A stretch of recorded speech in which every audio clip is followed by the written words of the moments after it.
snakeskin hanging from a willow tree. All the birds flying out to sea. The sky's the furthest thing from blue, and all that means is whatever it means to you. A horseshoe hanging on your front door. You break a mirror and you're 7 years poor. If you cross your eyes and you dot your T's, all that means is whatever it means to me. Well, you crack that pack of cigarettes, turn the first one around, and if you see Abraham Lincoln, you pick him up off the ground. You got a rabbit foot in your pocket and a cross on your rear view, and all that means is whatever it means to you.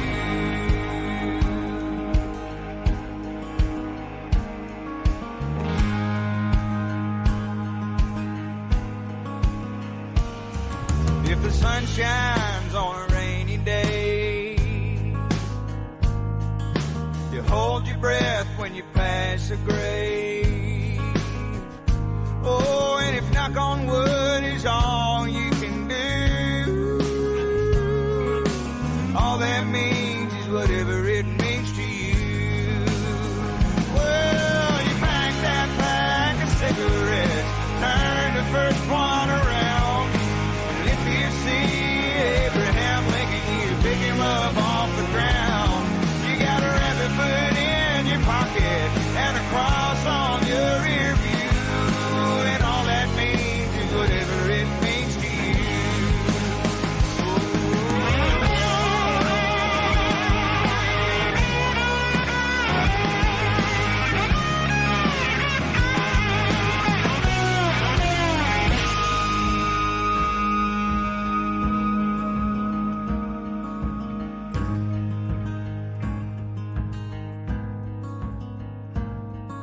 The stories told in all these songs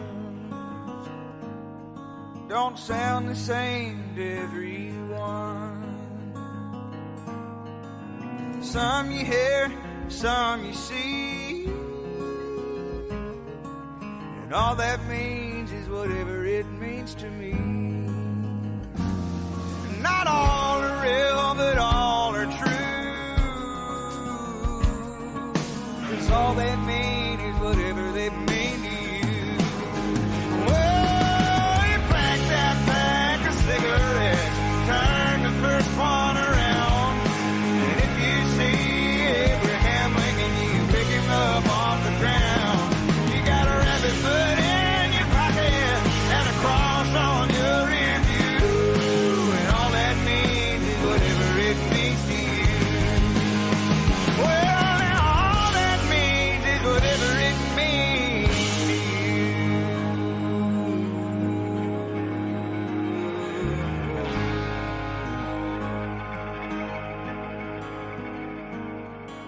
A snakeskin hanging from a willow tree, and all the birds flying out to sea.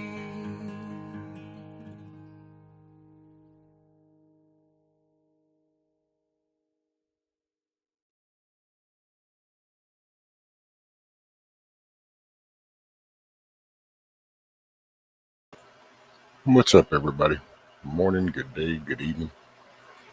Boom, camera action. Yay. So we got, hey, what's up? Possum. What's up, everybody? So what's up, Matt, Scat Pack, Eric, Miss Vaughn? What's up, Josh?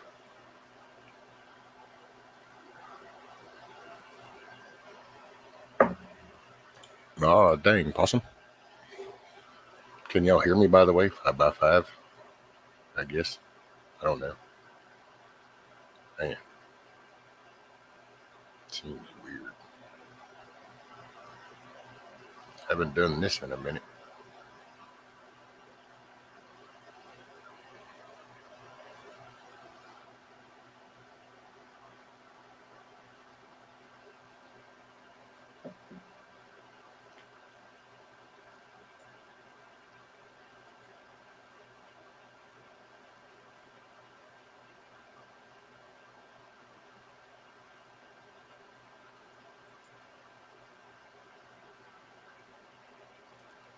Let me see if I can get on this tablet.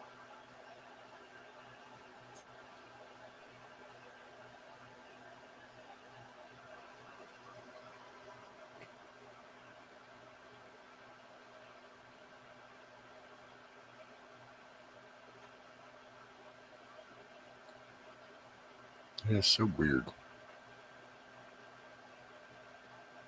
I wish they could get their Stingray program set up a little bit better. It takes forever for that tablet to sync back up. I'm just picking. I don't know.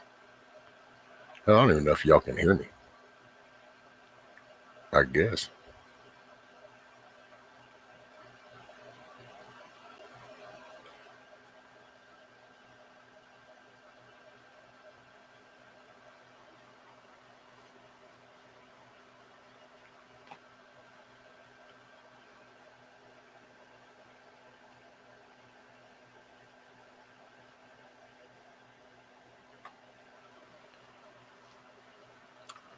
Dude, that's some weird shit.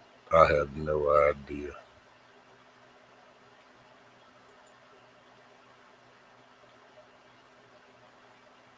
Jeez Louise.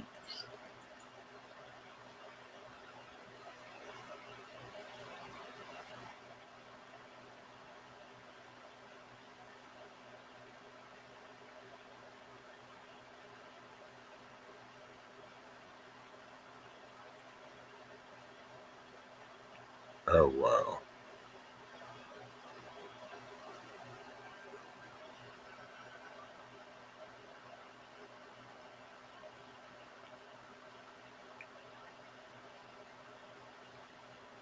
Dude, I have no idea if this shit's even working.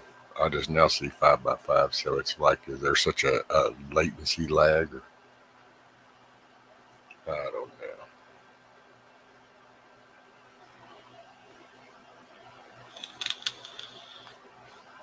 Hey, what's up? And if y'all can hear it eventually, then hey, what's up, Ross? Black Watch, Mr. Ron. By the way, sorry you're gonna have to go into work, Possum. But making bank, you get to hey, make some money. It's all in perspective. Yeah, this is crazy. I don't know. It's so funny because I asked y'all if you could hear me, and it's like nothing, and a little bit goes by, and then finally 5x5. So I don't know.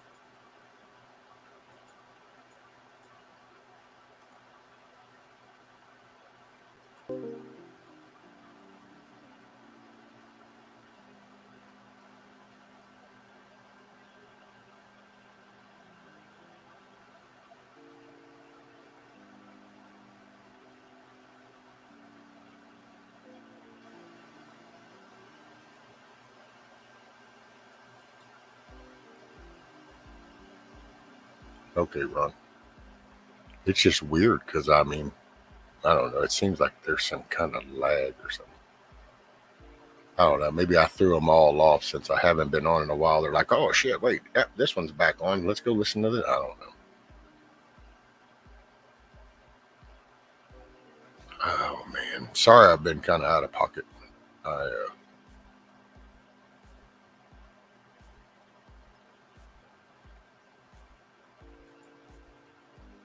don't know.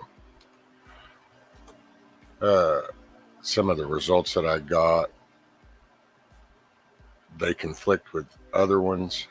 So then been talking about that. Now I got basically going to get somebody else to look at everything and get another take on things.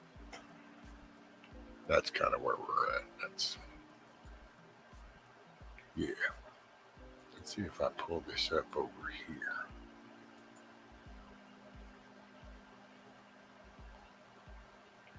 This might be better. I don't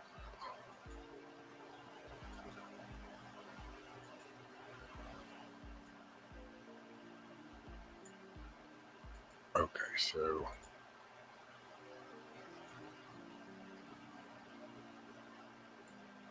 there we go. I think I can see everything. Um,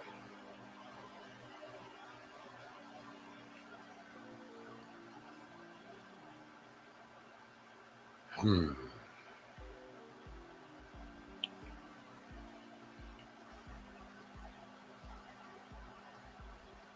Probably going to be making some changes here before long. I mean, nothing. It's just me and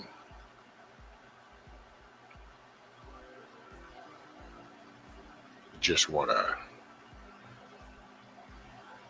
I would say this YouTube thing for a year has been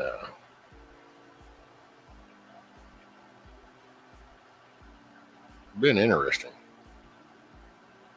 That's an understatement. It's been a learning curve.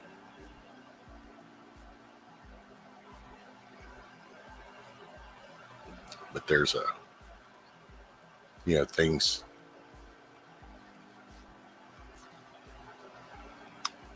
things happen, and everybody experiences it.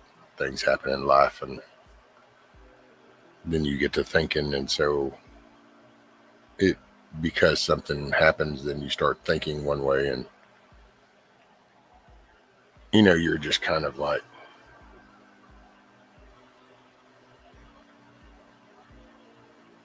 oh no, you start thinking a lot, which I've been doing that for the past few years since I can't get out. But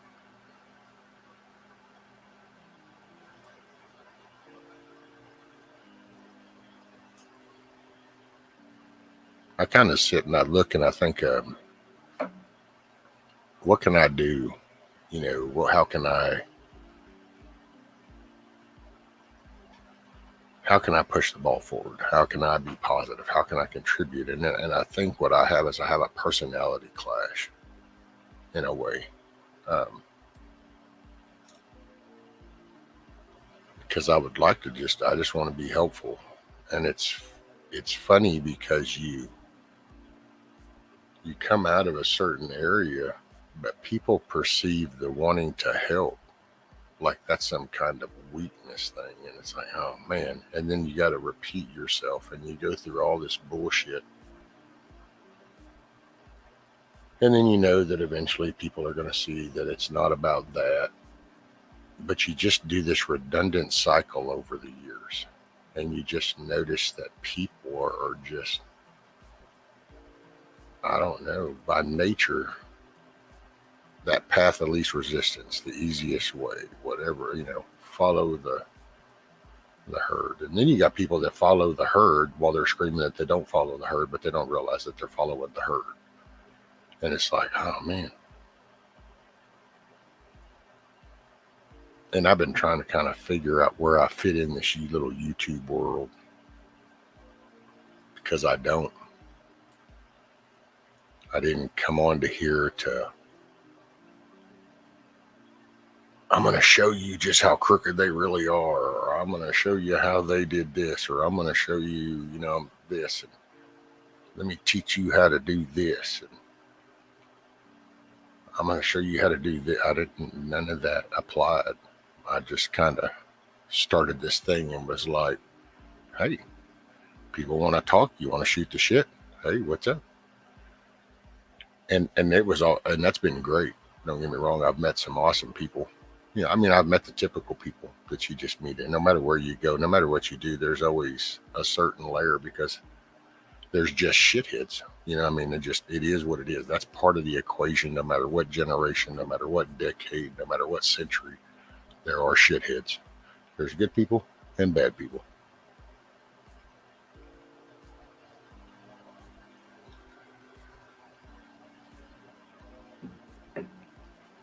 I've tried to, this year, I try to treat people with respect. I try to,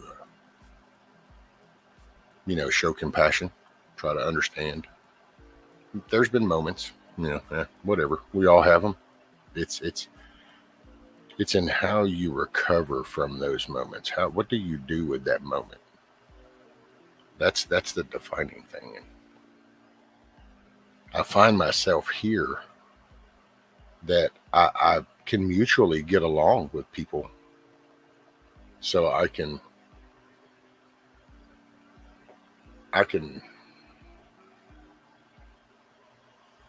sit amongst people. There's people that come to my channel that don't even like me, but they'll come here because other people, I guess, enjoy being here, and so they'll come because they're here. And people really ought to think that through. Why would you do that? I mean, why would you go somewhere that you don't like? I don't like this person. I think he's a total ass. But because I'm chatting with Sally over here, then I'm gonna go ahead and go on that channel anyway too. And it never fails, because then when they do, there's always a ripple. And see, why even? But I don't know, you see stuff, and I try to get along, and I wanna share, I wanna talk to people, but then there's that part, man, where it's like,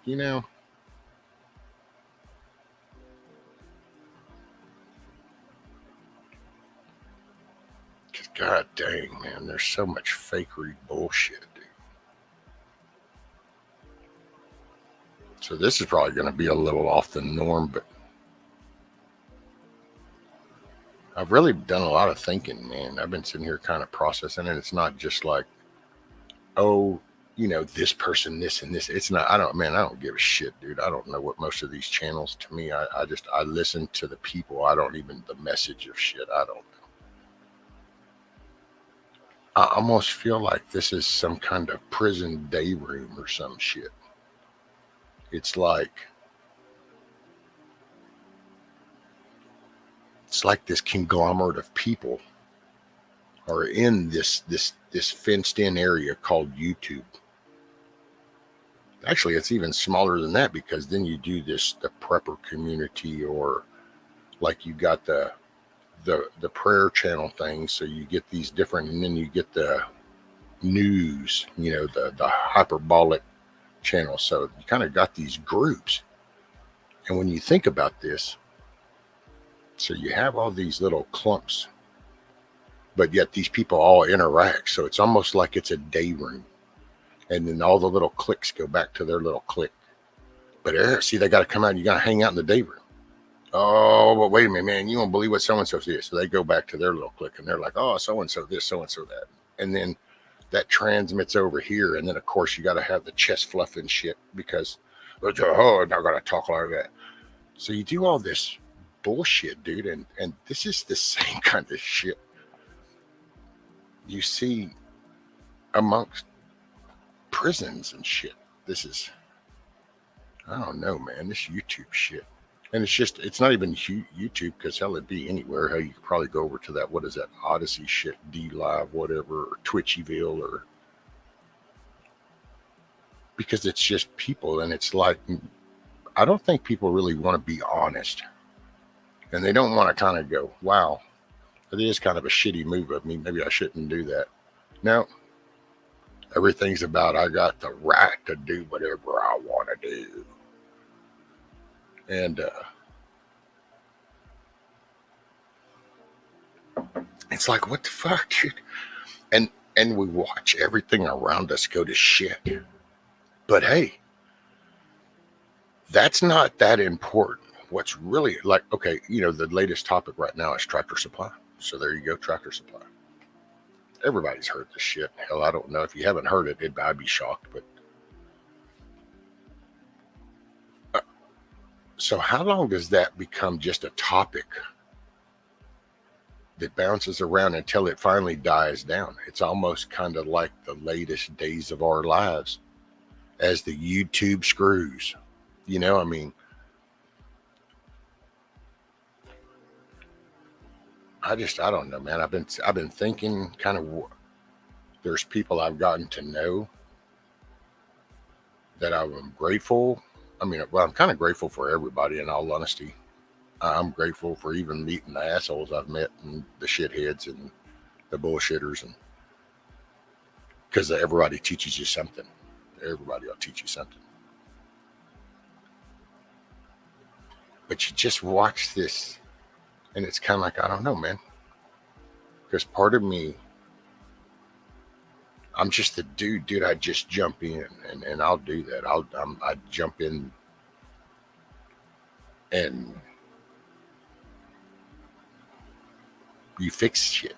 You just, and I thought I started kind of feeling better, and I started trying to kind of to do that. And I think that's why when I started this was kind of like, well, I got introduced to this whole little atmosphere off of Ron, freedom, dangerous freedom. So I saw that representation, and I'm thinking, okay, well, we can do this.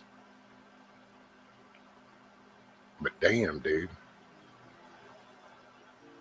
there's some chicken shit stuff, and it's really worse because it's digital. So people can come in, person A comes in and goes, hey, you chicken shit, POS, blah, blah, blah, blah, blah, blah, blah. You say, your feathers all ruffled. Oh, yeah, well, F you, blah, blah, blah, blah, blah. And then you ban them, or you kick them, or whatever. And then they come back as person B because all they did was exit, and they go to the other email. And don't you find that ironic? Dude, I don't even check the one I got very often, much less like 15 emails and shit, 15 counts. You got notebooks probably with login information, and it's like, holy shit, dude.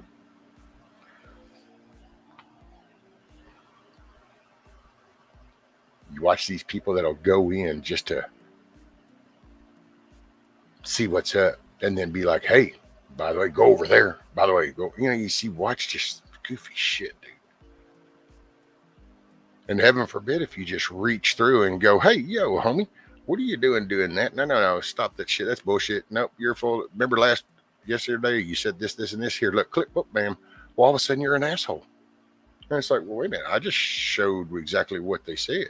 Oh, you highlight that, you're an asshole.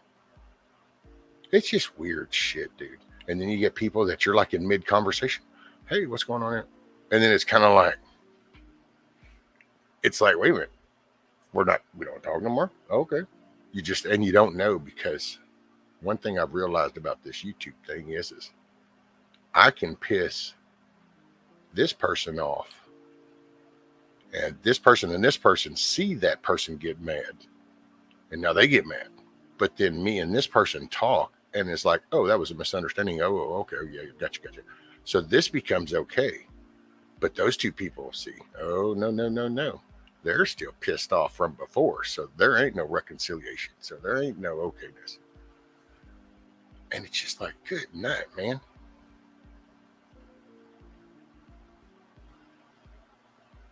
What the hell happened to just talking about, like, stuff? I don't know. And then it's like the more you try to just kind of go into chill mode, then it's like either the nastier it gets, because like that's something to prove. Like, ooh, I can throw out all kinds of shit talk. Ooh, yeah. Like, I ain't never heard that before. Ooh, oh.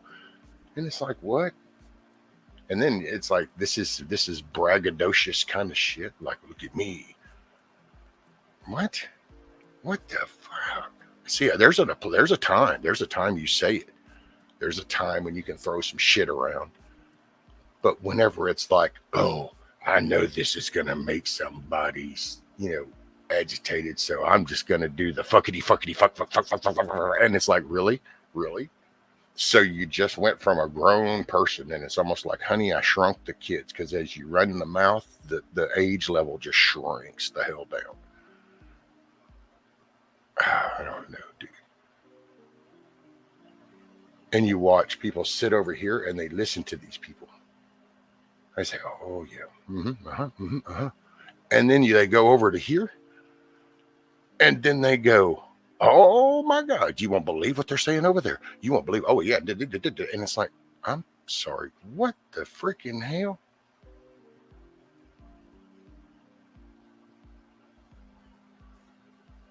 And I don't know, man. I I got nothing with the channel.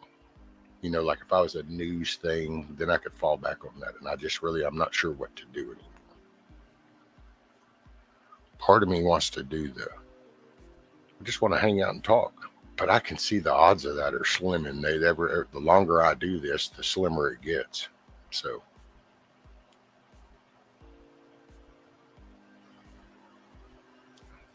you say the wrong thing or you don't agree with this, all of a sudden, I don't really have a whole lot to talk to you about.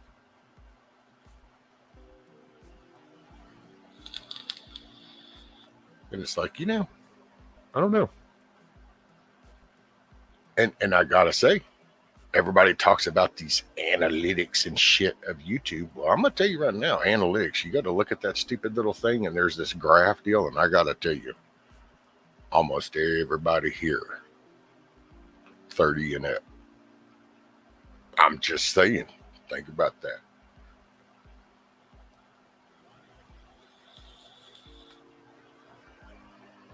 What messages get sent? And I've contributed to this because, my gosh, I haven't erased anything. So, I mean, hell, somebody 5 years from now, as long as YouTube doesn't get pissy about it, then you could go look and you'll say, man, look at this dude. This dude's like talking some stupid shit.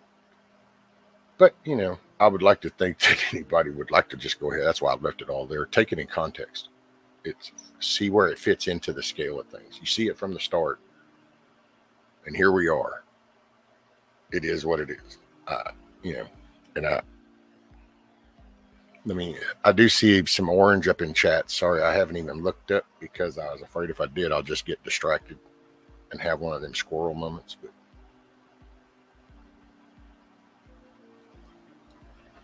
there's a lot of stuff I see.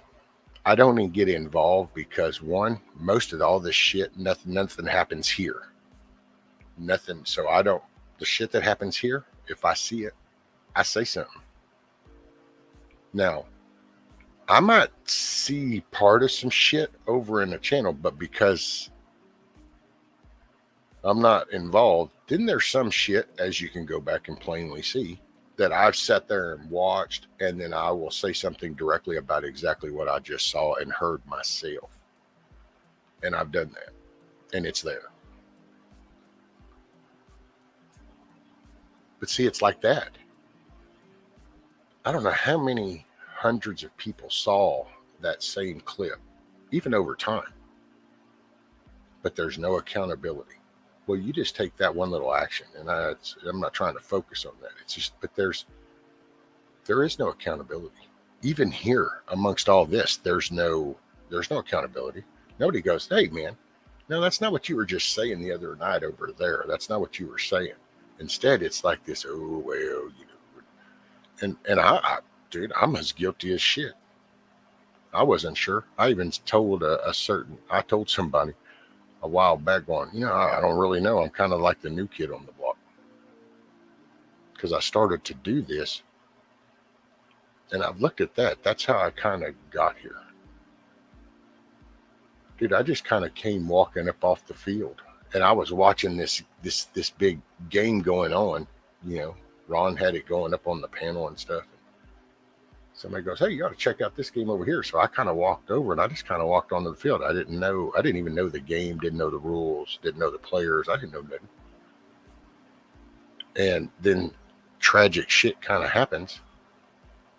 And that person isn't with us anymore. And all of a sudden I was like, oh, well, and because without thinking a bit, I'm like, well, let me see here. I can help. And then I opened it up. And I wasn't prepared because there were some people there, I think, at the beginning that got really pissy about it. And they basically have been on my ass ever since. I just didn't pay attention. And because I don't pay attention, it's taken forever. But, and it's like, wow, how low in life are you in life when some person on a social media platform is so threatening to your existence that it becomes a mission to go at somebody, and it's like, Okay. Just weak-minded shit, dude. And seeing I want to be polite. I try to be respectful. And you know what? Here's another thing. Because even a while back, way back at the beginning, people used to poke fun at me because I didn't want to do all the bullshit cussing. And,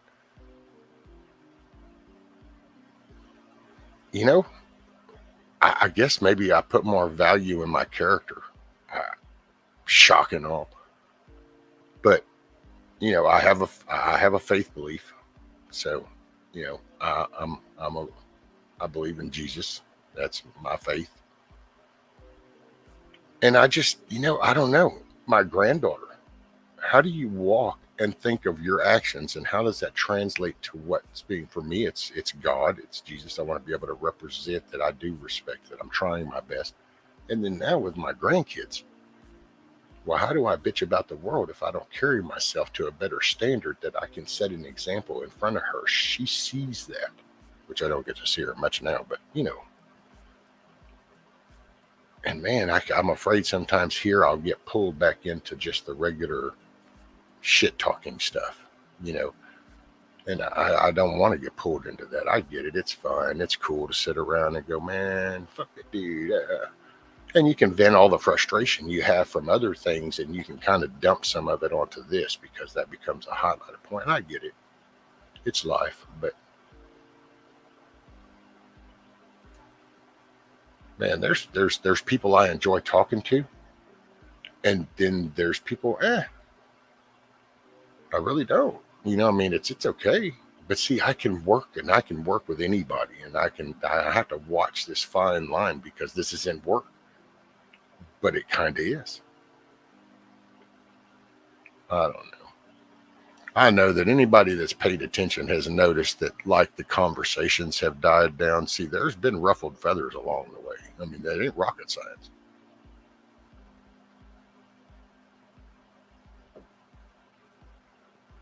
I don't know. So I don't know what I'm just been, I don't even know how long I'll be on today. I just don't know what I want to do. Oh, and I don't know if Kiss Off's around. I was going to let her know.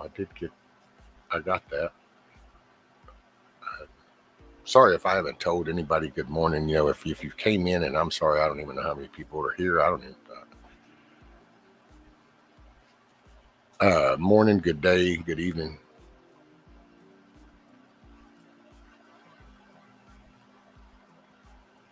I don't know, man.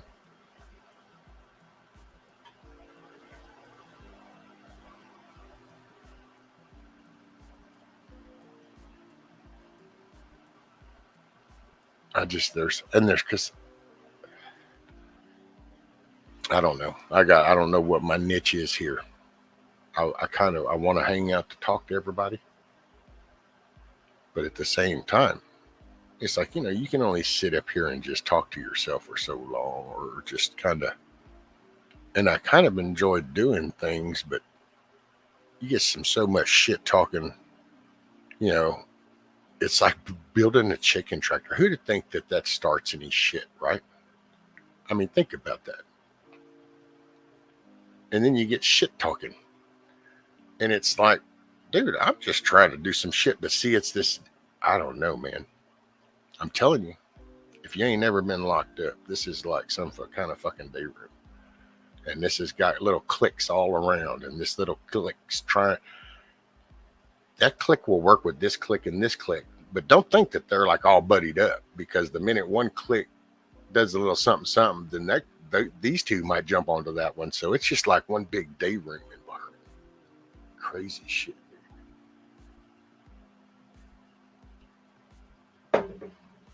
And I'm sorry, everybody, I've missed. I see orange up on the screen. Man, And what's ironic, see, because me, I'm just kind of like, I got no narrative here, so I don't like, this category. I just was like, hey, man, I was listening to this guy. I got introduced to this. This is a bunch of people up here talking, shooting the shit at night. Cool. I don't know. But everybody bitches about like, oh, okay, the crooked ass administration. Oh, crooked ass administration.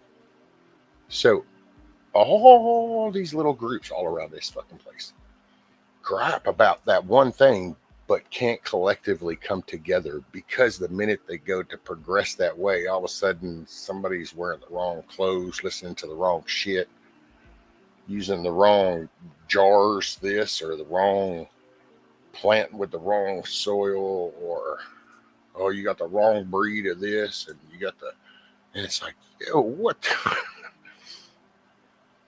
It's kind of like you have a bunch of people that are all talking about food, food, food, food, food. So finally somebody goes, yeah, beans. And they say, yeah, beans. We need food, food, beans, beans, food, beans, food. But then somebody goes, oh, yeah, well, I like lima beans. And of course, then people are like, oh, I don't like lima beans. I want red beans.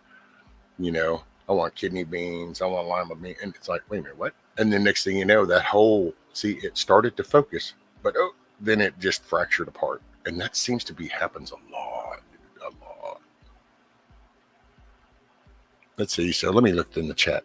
I think everyone needs some chocolate cake. Good old Scat Pack with the chocolate cake. Oh, looky there. What's up, kiddo?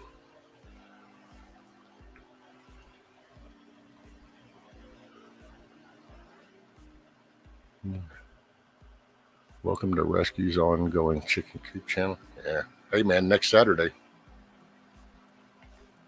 So we got a week to go. Delivery times next week. Nikki and Jerry will be coming over.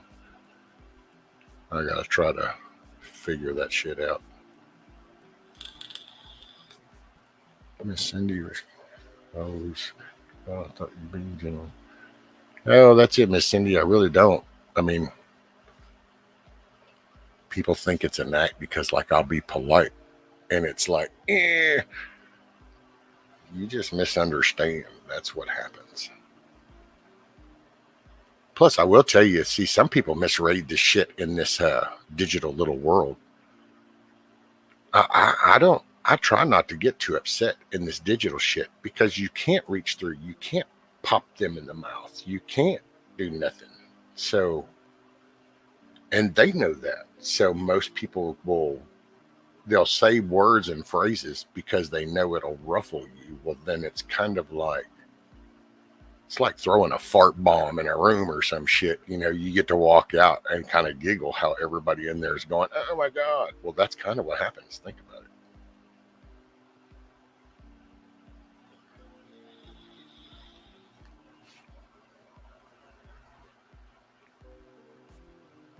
Because you can take somebody and you can get in somebody's head with some statement, and think about it. You can leave the channel, shut everything down for the day, but you're existing in their head. Ain't that some shiznit? Come on, man.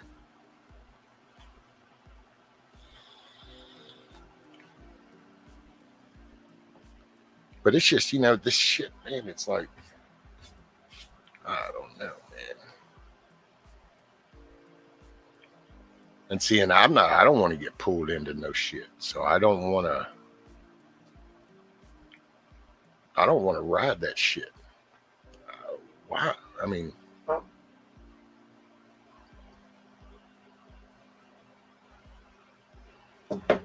people need to watch actions.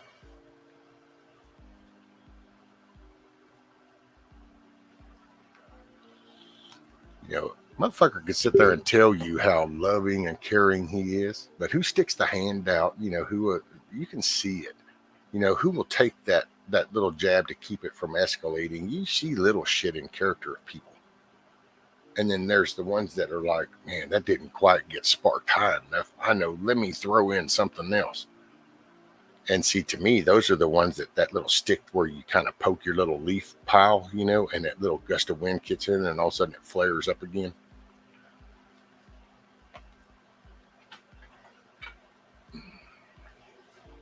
Coffee.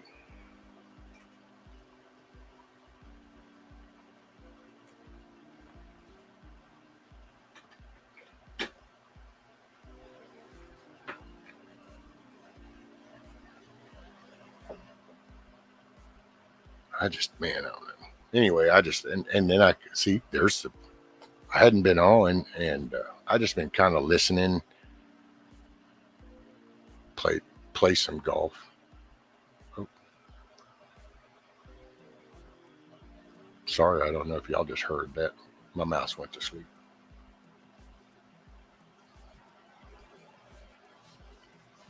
But I've been listening, kind of just hanging, and I've been trying to think a lot because these results, I don't know, man, it's just some crazy shit. But it just kind of starts you thinking, and you're like, I don't know, man.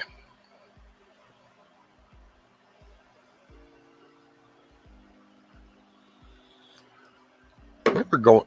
Okay, you remember going to sleep in November in 2020? Remember going to sleep that night, and it was like, oh yeah, and then you kind of woke up, and everything's like, wait, WTF? What the heck? That's kind of how sometimes it just you think, okay, cool, this is chill. Oh no, no, no, no, no, no, no, no, no, no, no, no, no. Not being, not you can't chill. No,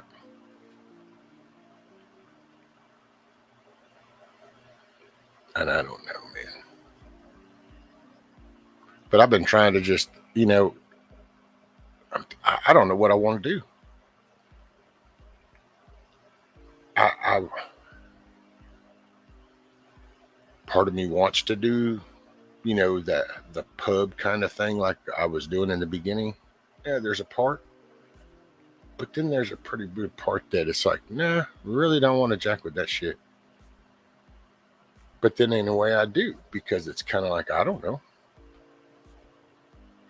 because I do like talking with everybody for the most part. I man, some of them morning conversations, hell, we'd go from anything from meals to cows to chickens to nuclear energy to all kinds of shit.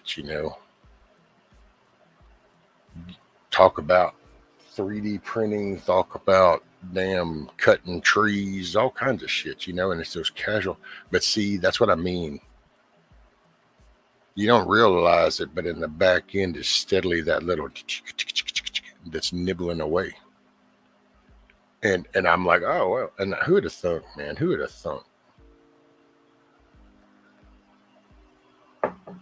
So I don't know, man. I missed people, believe it or not. See, that sounds funny. People are like, oh my God, that's probably something. Yeah, I really do. I've said it before. I sit here and I see names go by.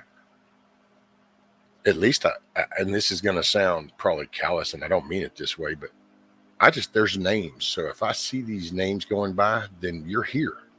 Otherwise, the name wouldn't be going by. So then that just at least puts me at ease that, hey, everything must be okay. You're still sunny side up because you're in chat.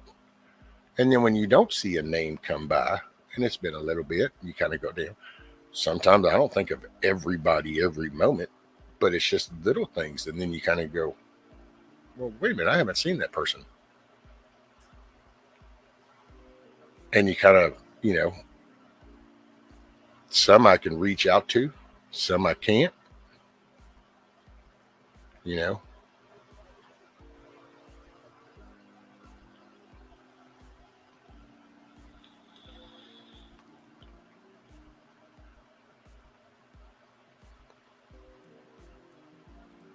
Okay, I just sent you a song. I hope you listened to it. Oh, I did, Scat. And I don't know, is that background shit too loud again? See, that's been a while since I've done that because usually I'm on the tablet. But I don't know if the FBI with their Stingray shit, but it's so funny. Sometimes I go to do the StreamYard on the tablet. My tablet works fine until I go to StreamYard and I come to the studio, and then all of a sudden that 4G cuts out and back in, cuts out and back in. Excuse me. And then it's kind of really. So then I ended up here with these dang headphones on my ear. See, it's just like I'd kind of grown accustomed to not having these headphones on. I thought about that the other day. I remember when I used to sit here and I was like, oh man, okay. Hey, what's it? And then but I got to say, I did watch a little bit of one of my old videos. Just a little snippet. I forgot even what it was. I was just listening. And dude, I have to remind myself not to be embarrassed of the person that I had become, because I pretty much become a depressed person. I was pretty depressed. I just ain't there no more. Might get there in another, time frame, but just not right now.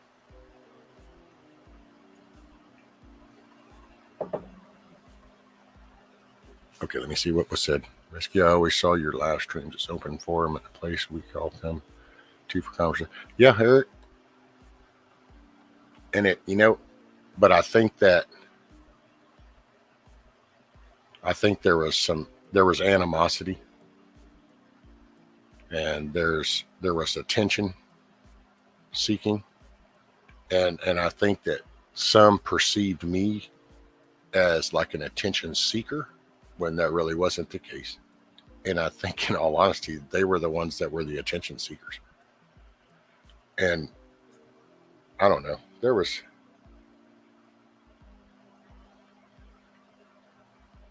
I didn't never mean nothing by it other than really just what I said. I used to just, now I'm probably a little bit more selective, I'm a little bit more, well, I take that back. It just depends, man. It depends. Some shit I don't, I take with a grain of salt. Some shit, it takes a minute before I have to tell myself not to give a shit. What's up? Possum says, I miss the old streams as well. Rescue was good for what it was at the time. You and others helped a lot more people than you realize. Yeah. Yeah. I mean, it helped me,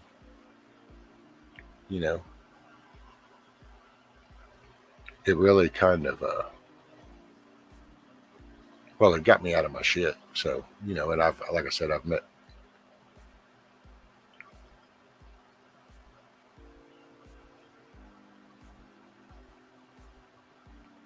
I don't know, definitely been not really a learning curve, a wake up call. Just,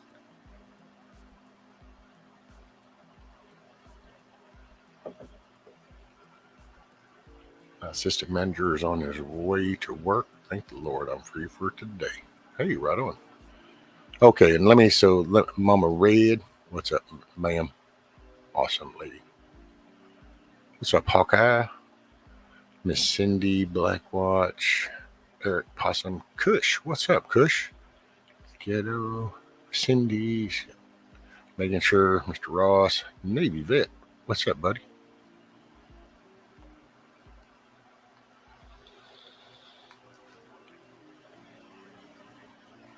And there is actually a Romans. And I don't know. This has been in my head.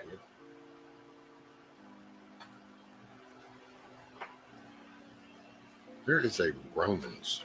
Why do I think there's a Romans? Something with Romans.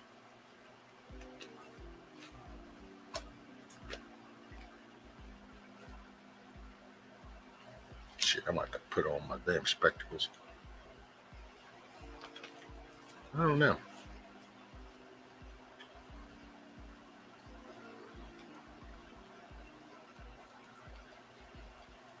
Oh, wait.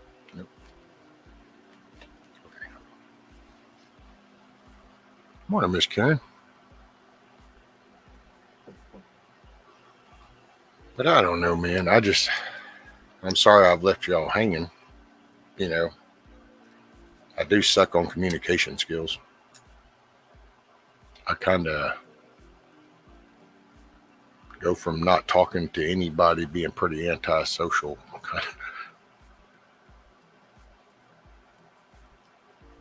I still get floored over the 600 subs. Me and my wife were talking about that the other day, and I'm like, I still, that's a trip. Because I don't, that's all you guys. I don't tell nobody nothing.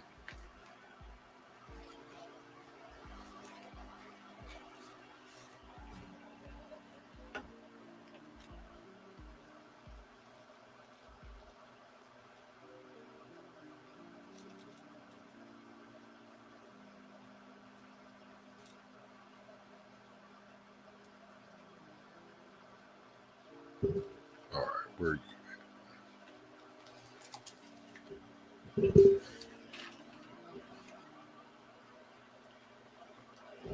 I don't know. It's like Romans 2.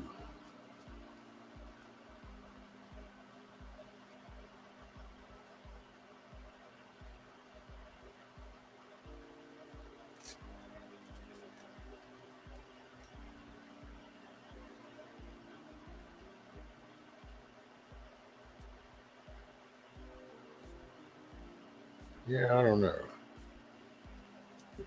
Something about Romans. I think it was Romans.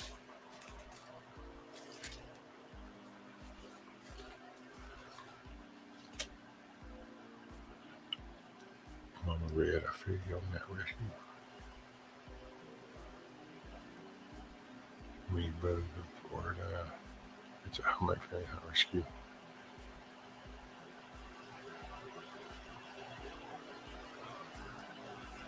Hey, what's up, Bacon? Yeah, it is. It's, man, because I mean, I don't promote nothing. Hell, I even laughed the other day because I don't even tell nobody hit that thumbs up. That's y'all all do that. And I mean, it's cool if it man, if there's anything I could say that would help somebody to where they wouldn't have a shitty day, I'm like all for that. Yeah, I know I done had a ton of shitty days. Yeah, nobody likes a shitty day.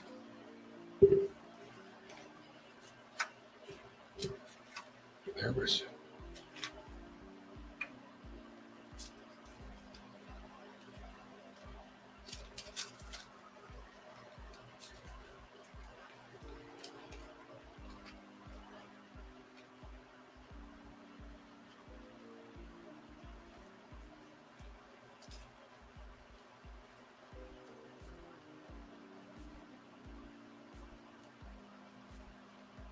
Sorry, I'll get distracted. I mean, I will so get caught up in that.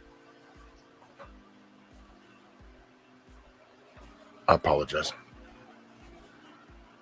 Let's see. Rescue, you promoted my woodworking. Oh, you bet, buddy. Shoot, man, that's some good work. What you mean? I mean, that's you got to show people, what you can do. Got the skills, man. Excuse me. Rescue, I think you're too hard on yourself sometimes. Well, and see, that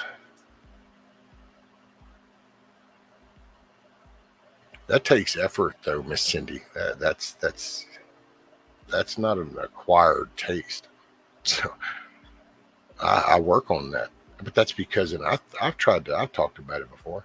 I used to be a rough person, and I made that change a long time ago. And then I made literally to try to make it a point to do the exact opposite of the bad shit I did. I tried to do the good.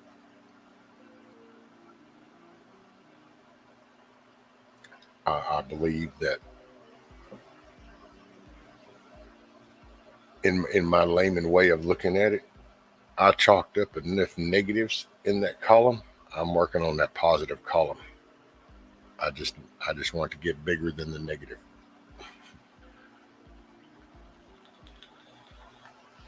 And okay, so let's see. And now, seeing it's like that, I feel bad. Just believe it or not, the few minutes I'm sitting here, and then I haven't even really checked in on nobody because I know everybody's kind of got some little things going on here and there. It's like Mama Red. Is everything going okay with you? Things kind of coming back down there and got back together.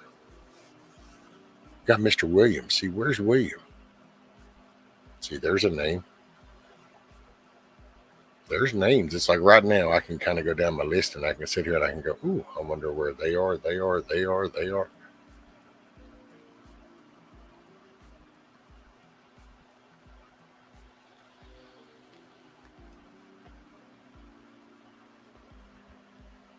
Wait, what is this? Ghetto just said something about my. I've been around a lot of roaches, but never in my life have I seen them fly. Oh yeah, you just got to get out in the woods a little bit, Ghetto. Like down here, you got what they call wood roaches. My wife personally is scared. Oh man, that woman will hurt herself. But yeah, them little dudes will get pretty big. They're wood roaches, and they will fly.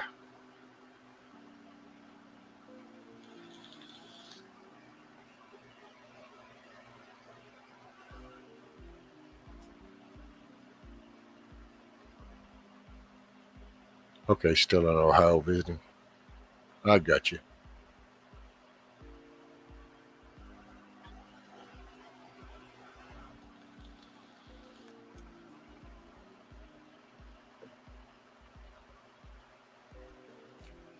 AKA.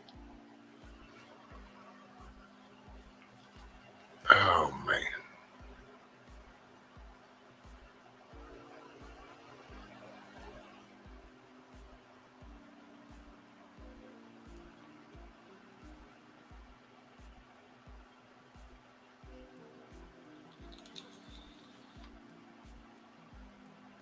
Oh, and I will say, I don't even know how many people are here, but hey, whoever hears it later, whatever, feel free to let other people know. There could be a time whenever there might not be any mods. I don't know. I don't know what I want to do. I'm just throwing that out there because I know that in the past it's happened and people get mad and stuff. And so I just figured I'll throw this in there. I'm not sure what I'm doing with this channel, so it could be here. I won't close the channel without saying anything. I can say that, so it won't just be like poof. But there'll be probably gonna be some changes. I just don't know what to do because I don't want to be no echo chamber. I wouldn't mind, like I said, I would like to just probably do, help coffee and eggs in the morning kind of thing. You just kick over some highlighted news, see what people got planned for the day, kind of help motivate. I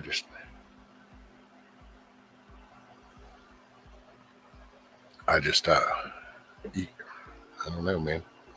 So just know that if like the mod part's gone, it's nothing personal. If this changes, it's nothing personal. It's not like that. So there'll be some. I just don't know what to do. So I'm figuring it out. I'm just working it. We'll figure out what's it. Because I don't know. It's like you should be.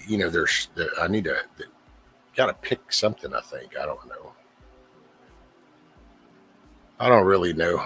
I'm juggling this world, and then I'm juggling this world, and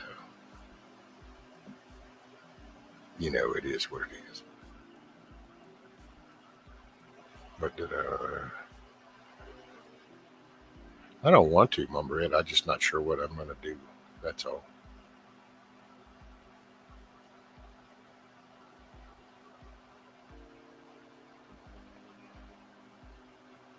And it would, I don't know.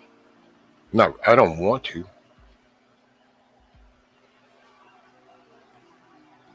So, well, that's kind of what it's going to come down to, Matt. And I'm sure that the herd's going to thin out a lot.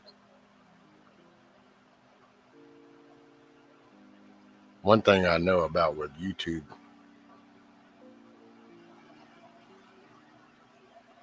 if you hold this person accountable, there's ramifications. So when you hold certain,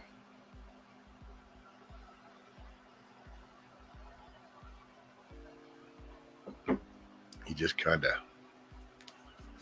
I don't know, man. Ooh, real world would be so much easier to handle. The digital stuff. What did I misread? It's nothing individual, Mama Red. It's just, it's a combination of my shit, then my medical shit, then the YouTube shit, and the little in-channel fighting kind of stuff, and the attention seeking. There's some I think is just hate. There's just,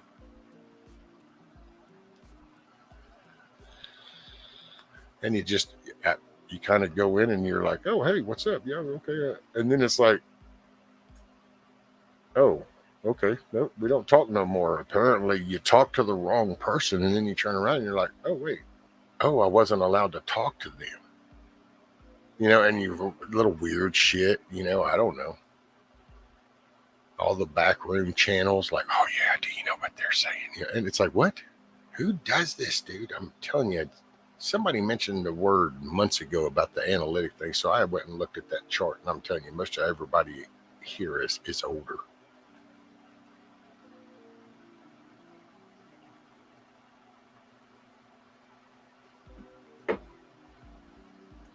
It just Tupac changes, starts playing. I don't know, because well, and see, here's okay, because you got to remember that this is the digital world. So now I can sit here and go, okay, you can see this is me, man. It ain't nothing I'm taking outside, so it is what it is. I could also be bullshitting, that could not be really real, so it's possible, yes. But then you find people. It's like, okay, this little shit that went around, and I got a few emails on this about, how it's all fake, and it's like, wait, what? And yet I could have, and then you look at so many other just bullshit, and then I don't know, man. This is a digital world, and I've said it for months. I only know the person that you showed me. So if all of a sudden I'm thinking something different about that image, then what really needs to be looked at is that picture that's being put out, because this is a digital world. People, you got to take this shit with a grain of salt. And I'm going to be honest, this is probably going to piss some people off, I'm sure, at some point, whether now, later, whatever. I personally think there's something I get being behind the icon on the panel. But I think for the most part, people should have the camera on. Not judging people per se. This is my perception. I would trust somebody more that's willing to at least show and sit here and go, hey, this is what's up. This is me. Than behind, because I'll say you can sit and it's just one more layer of non-accountability. The digital barrier already makes a lot not accountable. Hell, you can do whatever. But that is even more so. Sorry, Mama Red, I just looked up YouTube Streets or something, and the drama people love to create and the hate. I get it, like elementary. It is. It's just, and it's weird how people get pulled into that vacuum. The shit you watch, the little retards running around a few years ago, burning buildings down and beating the shit out of people. And their whole little banter of bullshit was how, oh, well, these people over here are very bad, so I'm going to beat the shit out of this guy that owns this store, and it's all justified. And people would watch that and they'd go, oh my God, I can't believe that. But then you watch YouTube and it's kind of the same shit. Because then this person says something or whatever, and it's like here comes the little Molotov cocktails, here comes the little poster boards, here comes the loudspeakers, here comes the little wave of shit.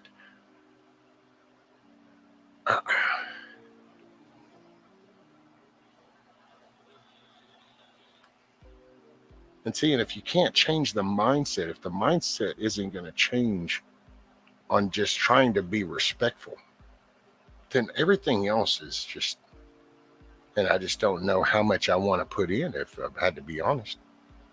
Because there are people, I told somebody the other day,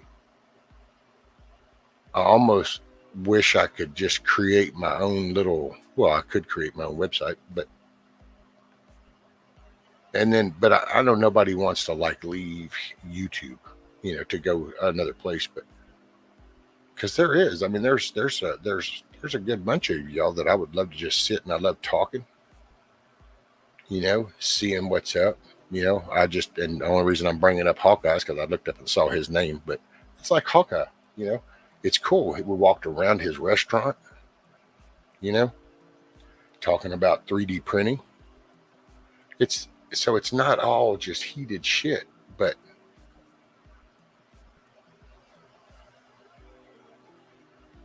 it's kind of like people that intentionally come up and want to question your faith, or well, God isn't real. It's like, well, first off, what would that even matter? Why do you even feel the need to say that? It's almost like this whole trans shit in your face. Think about that. Nobody would even know if it was behind doors, but you want to parade down the street, you want to go into libraries, you want to go into these places. Now it's in front of everybody. Well, I don't know. Morning, Miss Kim. And I'm sorry, let me scroll up. Yeah, I'm sorry if you shit on for talking to me tonight. Rescue, I mean no harm, but just can't sleep and seeing you on. Oh, I ain't gonna get no shit for talking to nobody. I want to. I mean, I think somebody might not like the response they get when I get that's happened before. Basically, I went to school with the younger brother of the Seattle mayor, Jenny Dirt. I thought finally Seattle has a great mayor. Then boom, Summer of Love. I'm like, what? Yeah, man, that was some crazy shit.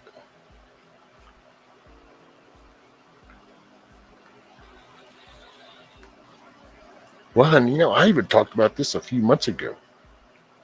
There's literally channels and people that enjoy creating bullshit and then joking and laughing about the shit that they just created.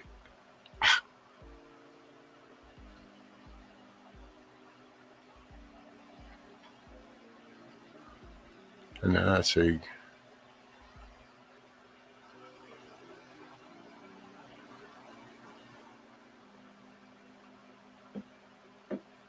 so glad I caught you live today. Two of faves in here that I haven't got to. Well, thank you, Rescue, for coming in.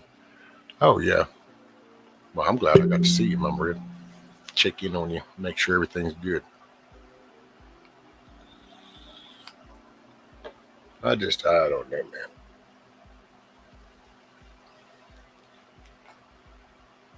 I'm not sure what's going to happen. That's all I can say. I'm not sure.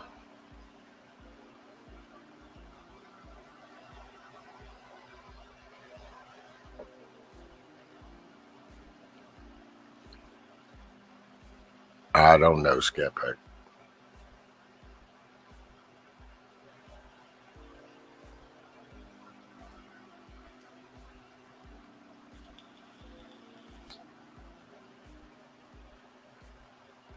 I like hanging with people, but I have a feeling things are fixing to be taking a turn.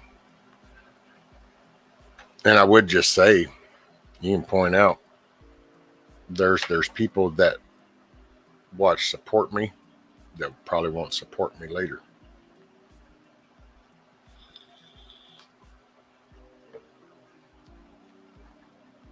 I used to put a meme up way back, years ago, on the good old fake book dude, and it was Jack Nicholson, and it's like, everybody loves honesty until you're honest with them, and then you're an asshole. And that's a true statement. Everybody loves honesty until you're honest with them, and then you're an asshole.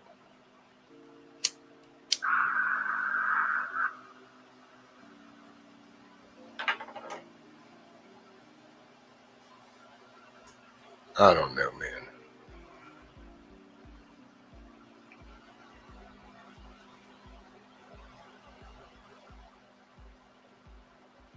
There's and see, there's don't get me wrong, and I ain't trying to like say, oh, rescue guys like he's all perfect and shit. No, I ain't. No, I ain't. Nope. San Antonio. Holy shit! Wait, what? 1, 2, 3, 4, 5, 6. Oh, you shit. So, okay, so you ready for this? Child abduction, San Antonio. Holy crap, dude. So it's a Nissan van. Victims: 11-year-old, a 9-year-old, a 7-year-old, a 4-year-old, a 2-year-old, a 1-year-old, and the suspects are a 35-year-old and a 40-year-old out of San Antonio. So that's 1, 2, 3, 4, 5, 6 kids.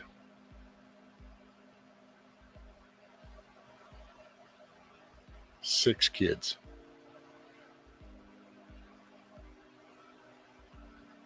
So anybody, if you happen to be listening and you're around San Antonio, Texas, it's a black 2019 Nissan NV van. I don't know what the NV means, but it's an NV van. License plate is 9 Sam. What is it? Damn. 9 Sierra Yankee Tango X-ray.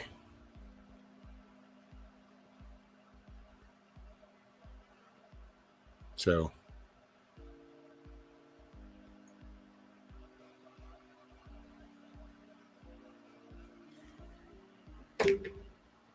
anyway, hell, I don't know. The Lord just the beep went off and interrupted total train of thought. And by the way, I seen. Oh, okay, Nikki, you got it too.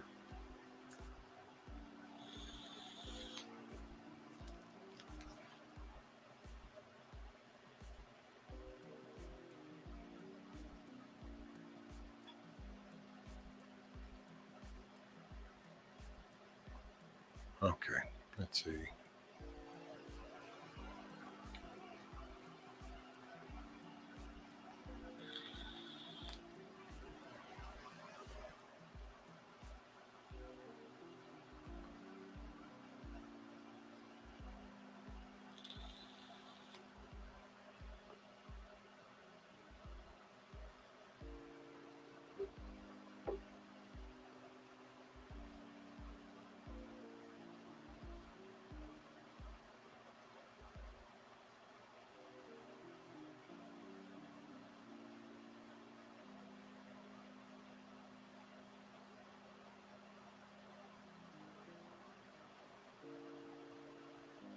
I don't know.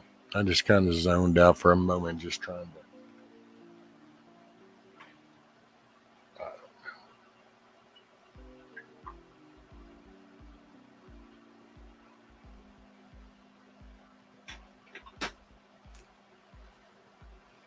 It's kind of like this digital shit.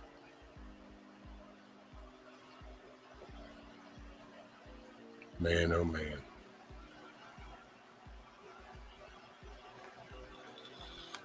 People just, and I gotta say, I don't understand how people don't. You don't see some of this shit. Some of the shit's like so obvious, and then I don't know.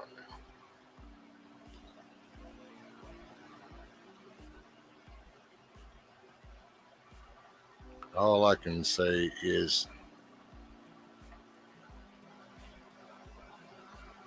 there's some change got to come, and I'm sure when the dust settles, who knows what the hell.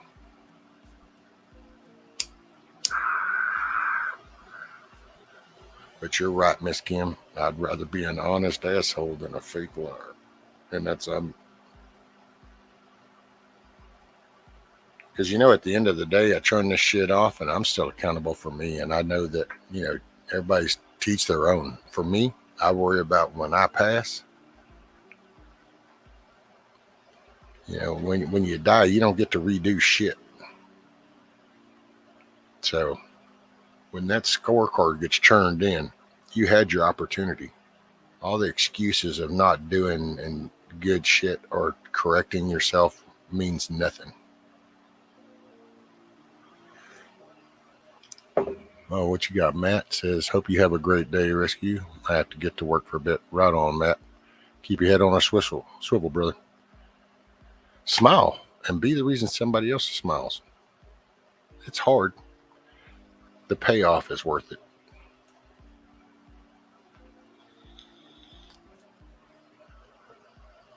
I mean, there's I don't know, man. Because I don't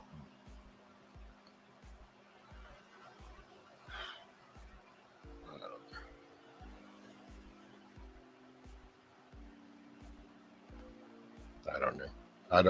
I don't do good because I don't have a big buffer area. You know, I've talked about it with the new Green Deal. You know, it's like it's hard to even have a conversation on that because it's just not feasible. You know, I mean, there's so much, and it's just.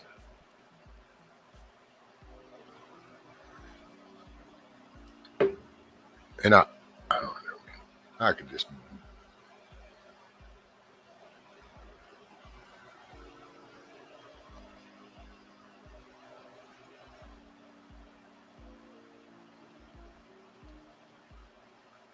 You could say I dance around some things, and I do it intentionally because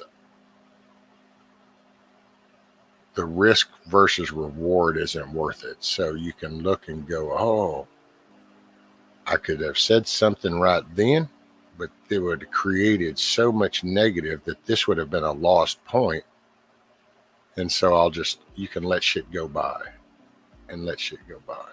I can do that. I mean, and I got to tell you, okay, talking to somebody the other day, and I can put it this raw. If you've ever been confined and then had to walk a fine line between 3 major gangs and walk a line without picking anybody, that's a fine line. And then you try to come here, and this is almost impossible to do here because people intentionally pull you over and make you try to do this.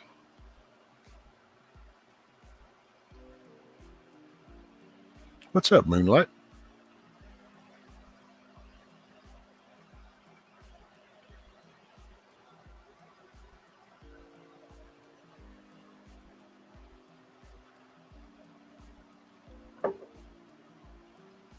Oh man, that's just like here lately.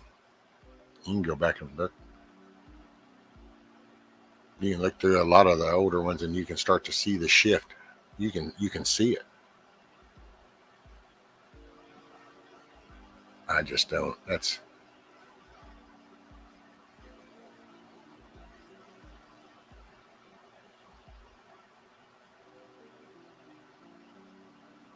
don't know, man. So I don't know what I want to do.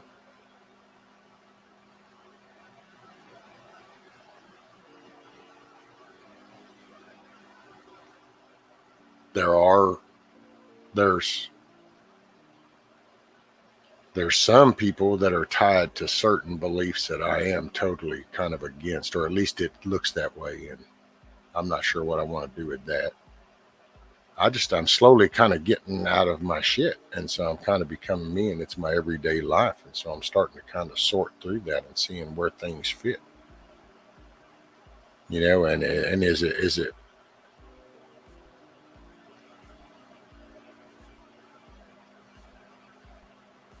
I would like to do this and have like conversations, you know, and then there's the reality side because I can do that and then go, okay, well, if it's going this way, then okay. And like I said, there's at least 6 to 8 people you say something about though any of those 6 people, we'll say 6, or hell 5 people because that's what's on my hands. So you got 5 people. You can say one thing about one of those people and it will have ramifications because nobody's ever going to think about why you might have said what you said. It'll just be this fan following. And it's this, and it's ironic because the same people will be about being a sheep and not being a sheep and following that. But it's like, but isn't that the same thing? Because if you're not going to pay attention to details and think and look and review shit yourself and go, wow, wait a minute, he's saying this was this, and so let me go look that up and go, wow. It's kind of like the Charlottesville thing. If you're not going to rewind all the way to the beginning and then fast forward past to read the whole context, then it's like, aren't you just a sheep? You might be pointing across the fence about them sheep, but you're in your own little corral because it's only following the narrative that this person puts out. This person says this, it's got to be the gospel. And it's like, nah, not so. Not so. You know? Keep conversation Christ-centered, brother Lee. Yeah. Well, that's, I for me, I'm going through my own stuff, and I am a faith-based person, so a lot of inside me is it's faith driven. So, and I actually try not to bombard people with any of that, but because and I get it, especially in the world we're in today, man. The message has been so. I mean, that's the whole narrative, is to not believe that, but right. Some people do not stand up and back you when they know it is right. Yeah, Kim. We'll see, but it's like that though, Kim. I will say, it's like if people will, because that's what I mean. It's like a self accountability. Because if I say something and then I get called out and it's like, no, I didn't say that, and somebody goes, yeah, you did, and I go, no, I didn't say that. That's now bullshit. And they go, do you want to listen? Well, see, at that moment, I go, yeah, sure, play it. Okay, yeah, oh wow, I did say it. There's a character of a person. If I go, oh shit, I did. Okay, I'm sorry. But think about that. You'll hear people that won't even let a person apologize. They'll dogpile them still. So there's no give and take. There's no accountability. Nobody rights their wrong. And when was the last time you heard somebody actually apologize for some interaction that went bad? It's very seldom. It's always something else's fault. And I don't know, man. It's I'm asking myself to voluntarily participate in that environment, and I'm just not. I don't know that I'm okay with that because I think that's a lame ass environment. Rescue when you're confined. There is no social structure and hierarchy with boundaries. If someone decides to be an ass and be disrespectful, there's consequences. Online, there's no boundaries. Exactly. Well, everybody's a badass on the internet. It's what keyboard warrior, armchair quarterback. I mean, it goes on and on. Hindsight's 2020. You can just everybody can judge shit.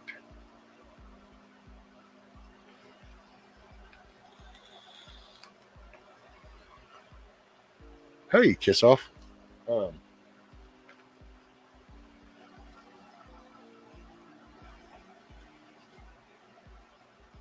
I got it, kiss off. Thank you very much. Sorry, I'm a little off topic today. I'm just trying to figure out what's up.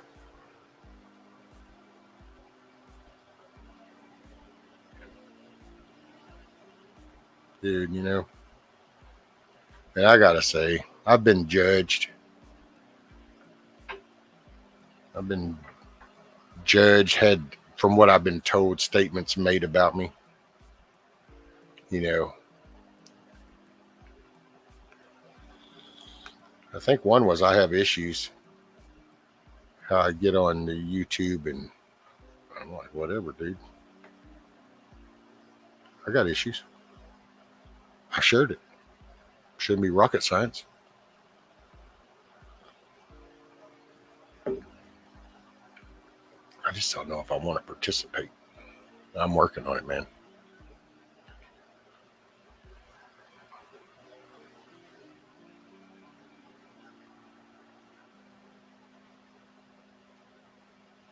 When I stuck up for countless people, and when I needed them the most, they jumped ship while I sank. Yep.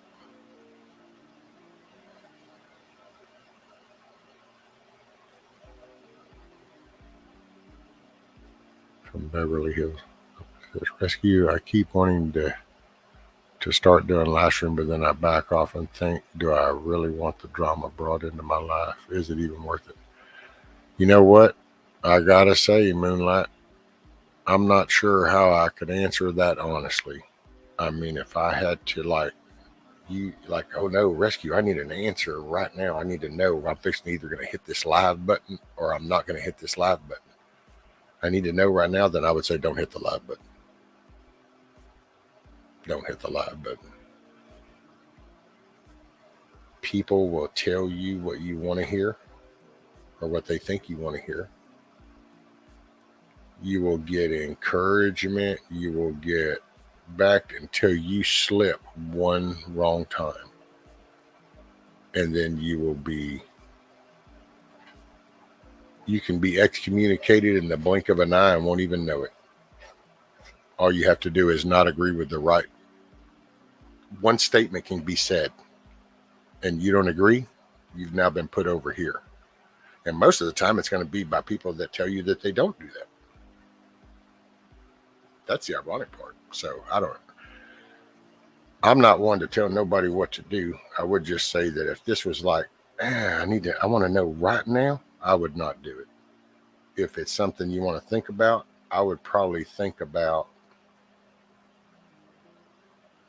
when you go live, is there going to be, do you want to just do certain category? So it's like, hey, you know, I'm going to can this chicken. So I'm going to go live and show the canning of this chicken, or I'm going to make this dish. So I'm going to go live to show making that. Okay. That could be fun. I would stay with that though. And I've noticed that a lot of those, some of that might even be more fun if it was a premiere. Those kind of shows, I would probably recommend doing them like premieres where you do it and record it and then you release it and then you can actually participate in chat with people as they watch it, kind of thing. I could see something like that. But see, I don't do anything. So but for you, like, you know, but the whole open, it sounds good. Oh yeah, put the panel up. Yeah, do a panel and it's all good until, and there's going to be an until. I don't know. I was naive. I thought, oh yeah, you know, I can manage this. And I gotta say, man, here it is a year later, and 184 episodes later, it will work on your every last nerve because there's nothing you can do on the other side of the screen. See, there's no accountability, so you've got to learn a whole nother way of taking the shit and then looking at the bullshit, because it's not the same as out here.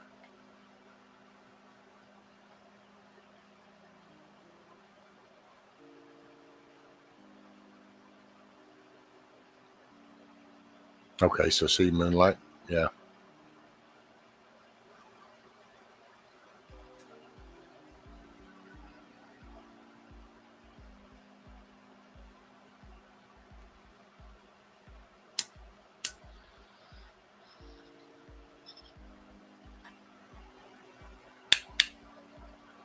And I don't know, you know, because, and I'm not doing this because of anybody in here type shit, man. This is like here. The only reason it's an issue is because this was kind of a release. You know, this was a release to come here to give me a break from this over here. And you know, it got me up, and then I was using this, but this is creating, I don't know, its own headache. Plus, I got trust issues, man. I don't make no bones about none of that shit. I got trust issues. I see things through certain perspectives, you know.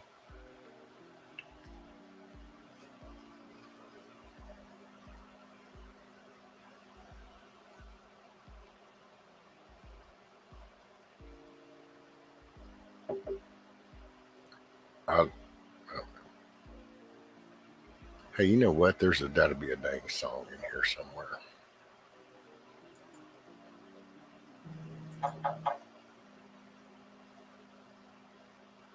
Oh, let's see.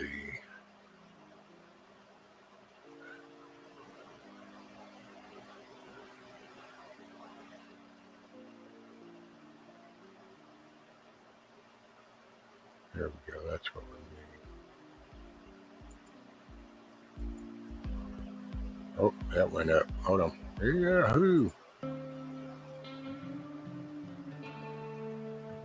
There you go. We just needed a break. These days my guns stay loaded, my That seems so loud. Sometimes we're barely floating, so please don't rock this boat. But if we tip on over, we won't wash to the shore, or sink down to the bottom. I guess that's good. We can breathe underwater. Been down at the bottom so long, we can breathe underwater. So tell him to bring it on. Now he's a big timer, but he's lost on the river. Never went without, never had them cold shivers. Had a silver spoon, always warm in the winter. Drive a fancy car, never had to kill a standard. No bloody hands, never really had a backbone. Never been too deep down a back road. Never showed no respect to a flagpole. Come on, city boy, just another punk asshole. Me and mine, we gon' make it through them dark days. So take your ass on back down to Park Place before you end up in the deep end where them hungry ass sharks stay. We go hard all day. Been here, done that, that's a given. Out back, guns out, country living. If you doubt that, find out, come and get it. We ain't going nowhere, but I'm about to go swim. These days my guns stay loaded, my family's a little more close. Sometimes we're barely floating, so please don't rock this boat. But if we tip on over, we won't wash to the shore, or sink down to the bottom, 'cause we've been here before. We can breathe underwater. Been down at the bottom so long, we can breathe underwater. So tell them to bring it on.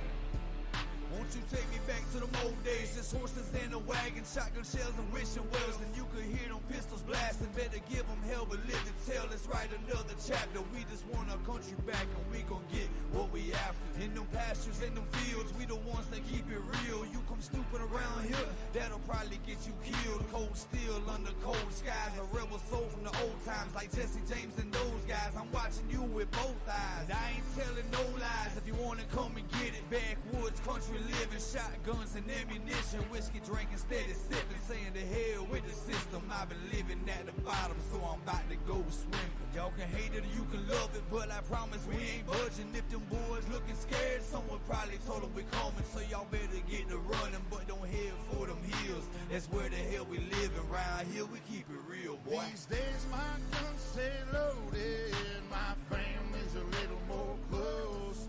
Sometimes we're barely full.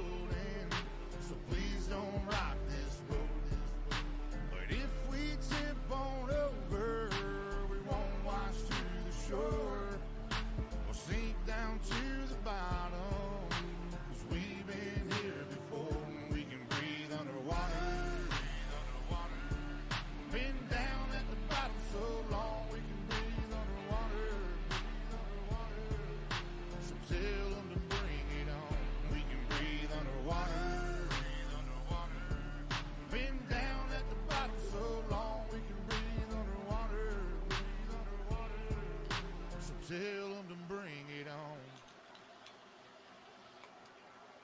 All right. Yeah. I don't.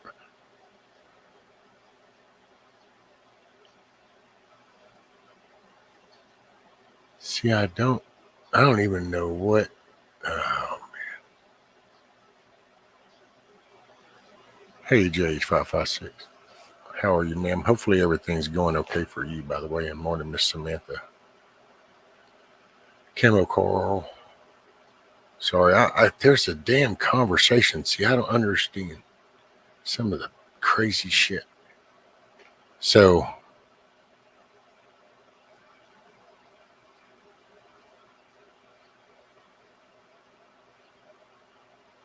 well, thank you. Yeah, just chill. I don't know what. See, here's one of these moments. So some conversation happens somewhere else, and somehow it's almost like sitting here drinking coffee, and all of a sudden you hear a knock on the door, and okay, here's a group of people, and you're like, oh hey, what's going on? Everybody, come on in, get you some coffee, yeah, hang out, and then the next thing you know, these two people start slugging it out, and you're going, hey, what happened? It's like, oh well, no, down the road down there, they said this, that, and the other, and it's like, well, hold up, wait, what? And it's like, yeah, see, how? Come on, people. Think about that shit. Slow the roll. Kind of go, ooh. What is that? Ufasa, or whatever the hell the little Ufasa shit is. Oh, man. I just don't know. Hot damn.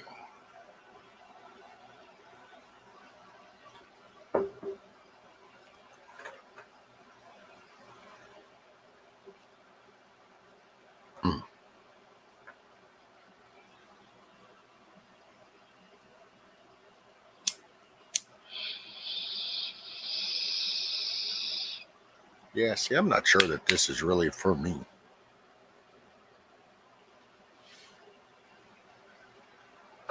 That's just.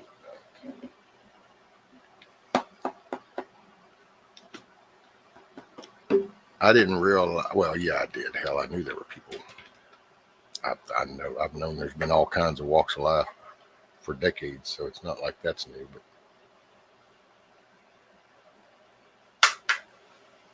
I guess since I was in my shit when I started all this, I was keen and kind of naive, and it's almost like going to jail the first time. You're figuring it all out.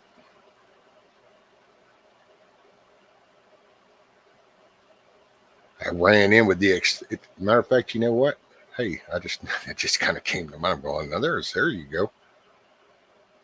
So when I started this, I had like all the excitement and kind of a drive and feeling kind of like when I went to fire school. Because see, that's a good thing. Then I've ended up where it feels like I'm in the prison day room. And it's like, oh shit. Well, that didn't work out as planned. Because I don't know, man. You can't say some shit here because then it's people get butt hurt in a heartbeat, and it's like you can't. So if I say something a certain way, well then, oh my God, it was this. No, I would general. Nope, can't do that. It's just, I don't know. I just don't know if this is for me. I'm trying, dude. I'm trying.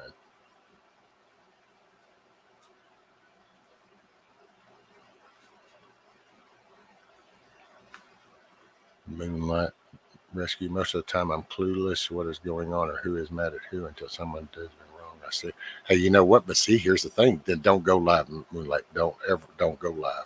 Because see, when you go live, then you can't do that. You're not allowed to be your own person when you go live. You have to pick sides, because if you don't, well, then you're thrown in that category. You can't judge a person by their character. You have to do this collective kind of shit. And I don't do that. I'm not a follower. And so, see, that doesn't fit my bill. It never has. It's just not I'm not a follower.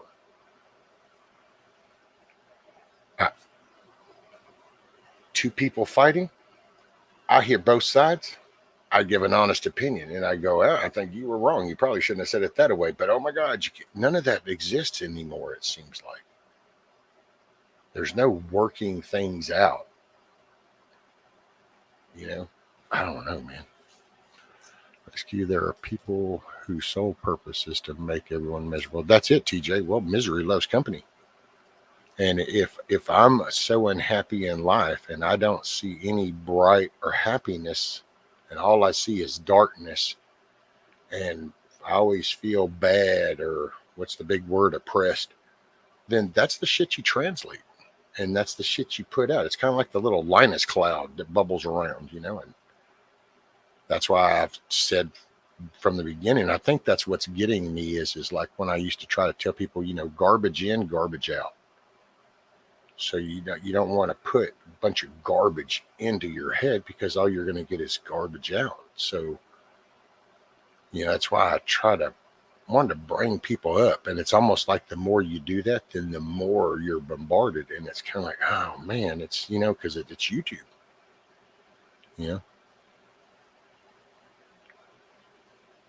Let's see. And by the way, everybody ought to know by now, if you want me to catch this something in chat, it's usually, if it has my name, it has an orange block around my name. So that's how I can see it easy. Rescue, it makes conversation and enjoyable when you feel restricted, like any little thing you say can be misinterpreted. Well, yeah, because, you can't, and that's why I personally hate text. That's actually why I don't converse in text at all, because I hate text. Text does not translate the emotion,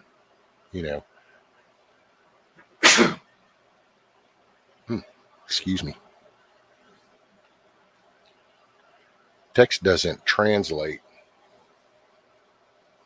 the feeling, the emotion, the facial expression behind it, the tone that it was being said in, You don't. Excuse me. Sorry about that, guys.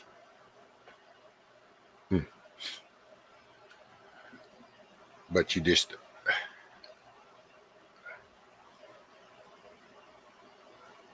I don't know. Yeah, because you got people to intentionally do that, and you've really got no way to counter it other than to just roll it off. But then by rolling it off, at some point you got to cold shoulder some other people. There are brothers and sisters who pray for us and love us. I'm grateful to have found your channel. Thanks, Kush. And prayers from everybody have been so beneficial.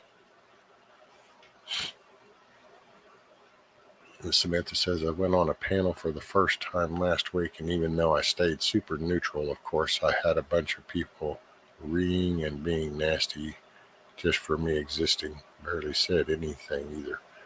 Well, see, now I will say though, Samantha, just to be honest, that's kind of open-ended, because it's like barely said anything, but it depends on what those few words were. It could, a few little words can have a big impact versus a lot of words could have no impact. It just depends on what those words are and how they're delivered. Navy says, Rescue, it's not always what you say, but how you say it. Exactly. And the delivery. Hey, Kino.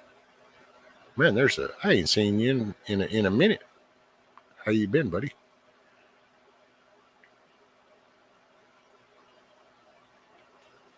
Nothing like telling someone to piss off in person, Rescue. Right?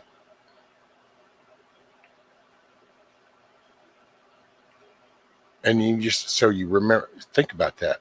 It's kind of like, well, you just see this happening everywhere.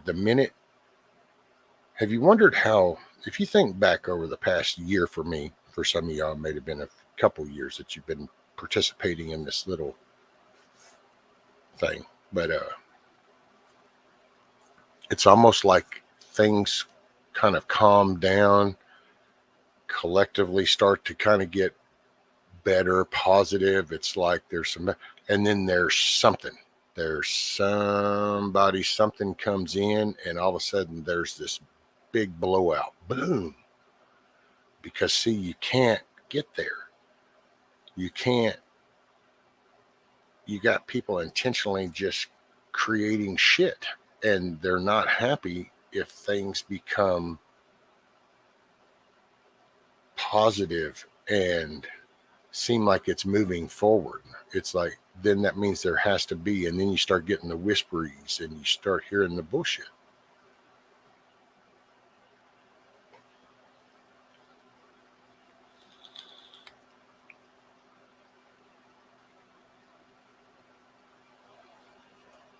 And, that's,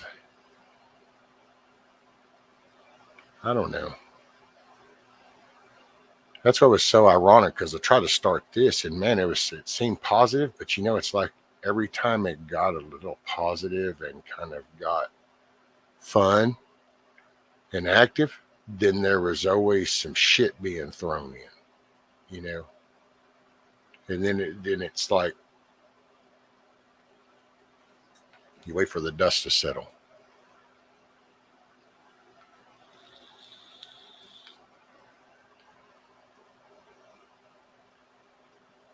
And I don't know, man. That's why I said I don't know what I want to do, because there's times when it's like, well, I want to talk, I want to converse, I want to, and then there's like, and no offense to none of you, it's not like y'all, it's in general. And I'm really kind of, I don't know, man, I'm all in my shit about communication and listening right now because of my own shiznit. I gotta take this brace off.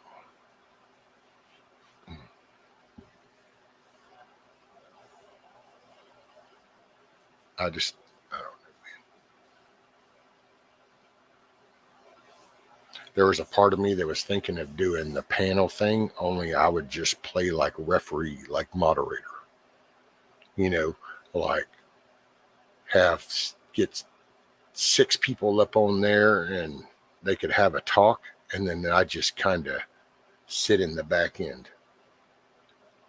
Make sure it stays respectful, kind of thing. And because I try to help people, it's just I don't know. See, I can't get that out of me, because I know that there's people that enjoy coming to just hang out here because they won't get attacked, kind of thing. I get that, and I'm grateful to provide that. I'm glad I can, because that's one of the little things is and I've said it, it's a decompression zone is what it started out with, and you can see, and this is what I mean. Everybody was okay with that. Everybody flowed with that. But then it's like, I don't know, somehow the directive changed. And so then it was like, got to throw a wrench into here. And then there just seemed to be a lot of negative flares. Boom, boom, boom, boom. And then a disintegration.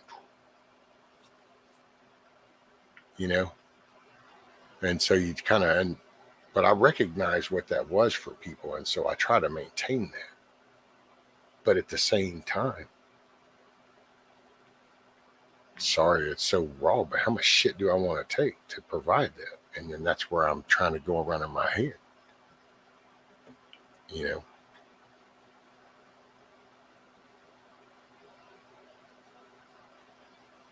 Mm.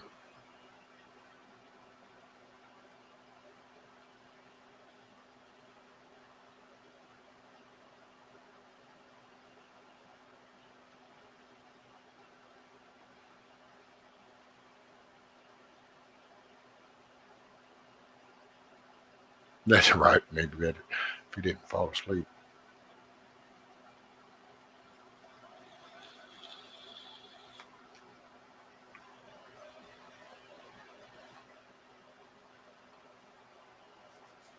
We love our little community and appreciate you allowing us to come together. Yeah, I'm on red. I will say this will be throw a little caveat into this. I've been wondering about the word community. Would it be a community or would it be a group?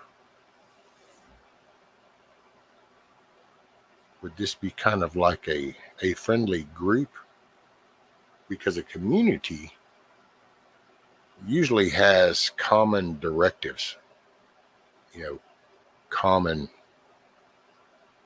I guess you could say, the moral compass, similar beliefs and practices, where a group is more a collective. There's no, the only thing that pertains to the group is the general format, but there is no common directive. It's just a group can focus on just a location, or something like that. But because as a community, you have a common goal, a common core, a common belief, not religious or something. It's just a common belief, like right's right and wrong is wrong. Up is up, down is down, left's left, right's right. There's the basic understanding, politeness, respect, courtesy, you know, that would be community based, because then everybody's all kind of pushing for the same goal. But in a group, that's kind of like your AA environment. That's where everybody's just sharing their shit. And the only thing that's kind of common is that we're all just meeting up in a location. You know what I'm saying? That's kind of, I've been kind of thinking about that. Maybe crew. So group, probably better word. Yeah, because a community, now we might have a community with inside the group, you know.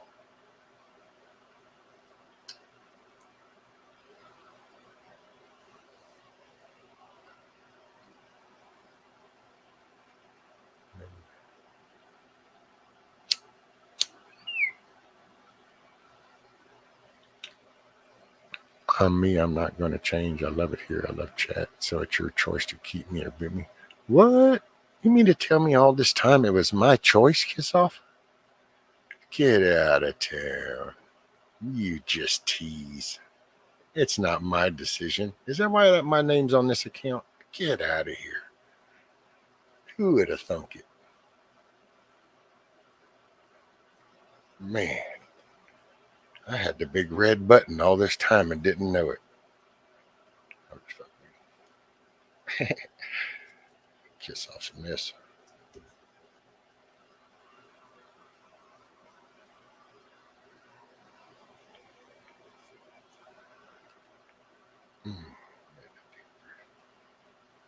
I don't even know how many people just sat here and listened to all that.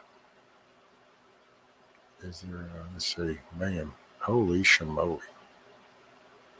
See, I don't know, man. Do y'all see how bright that shit got whenever that StreamYard's up? And see, now I'm looking at the camera and now I can see that, man, that shit's like blinding.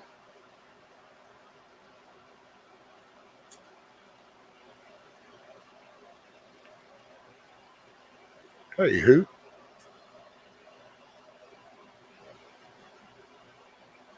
Yeah, well, it's rather confusing. So I can, so the doctor deal, I don't know, whoever read that dropped the ball or something. So now I'm collecting all three of them and going to have somebody else look at them. And then we can formulate a plan, because I have two saying one thing and then I have another one, and either I think somebody just totally dropped them. Either they misread or they didn't even look at it per se or something. They just wrote shit out of her. They might not even been looking at mine when they wrote whatever, because what they said just doesn't correspond. So, okay, Moonlight. Have a great day. Make it a good day.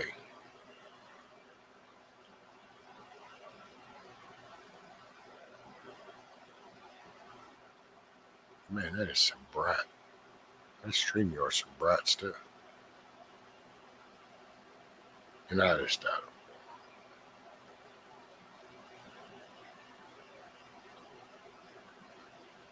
You know, in all honesty, I wish I could run a radio station. If I could do a radio station.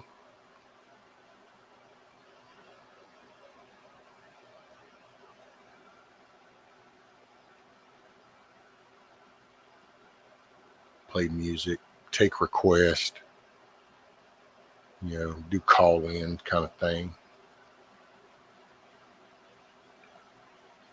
That'd be fun.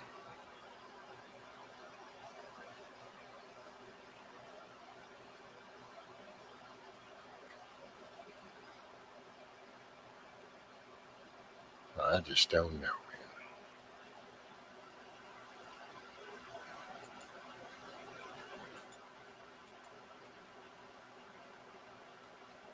man. Ooh, that's bright.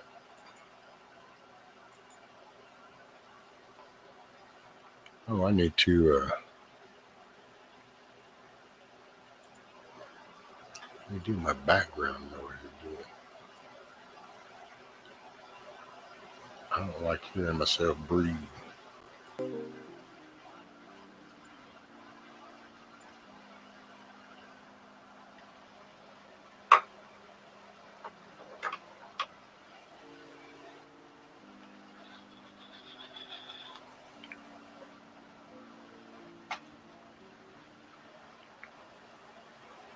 Oh, okay, Cindy. Hey, son. Tell you what, y'all give me just a minute and I'll be right back.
Oh, let's see. What I miss? Eric, if you had a radio station, you could play fire. Is it right, Eric? That's it. I just came back to see that. Got it. I could play Fire on the Mountain anytime I damn well wanted to, Eric.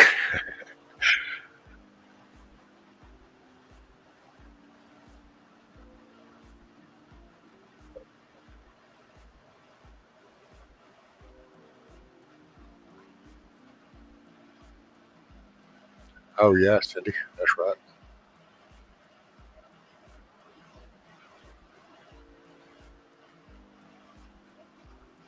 Oh, Kim had a deep thought for the day. Says, "This is how I see it. People are don't want to bring stuff to other channels. However, when people are not nice about you in another channel, then you meet up in there and they act nice. Boom. Oh yeah.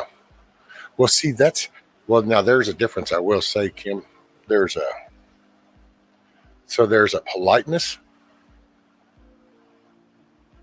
and then there's fake, because, like, say, oh, I'll pick on Carl for a moment. So say me and Carl are over in another channel, and we get into it, and we go back and forth, and it gets pretty heated, and then that channel were to close down, and then we come, say, over here, or we were to go to your channel, and we're in the chat. To me, the minute I see that Carl is here in this chat, I'm making a conscious decision that I can either just ignore what Carl says because I'm still pissed off at Carl and I want to go at him, but this isn't the place. So I will just ignore what Carl says and I will participate in the other conversations. Or I'm making a mental decision that, you know what, I ain't done with you and I don't care where we are. And then I can chime in on shit that Carl says because I'm really not done with that over there. I want to keep instigating, so I'll drag it over, and that happens. And sorry, Carl, didn't mean to pick on you, brother. I just knew you was tough. You could handle it.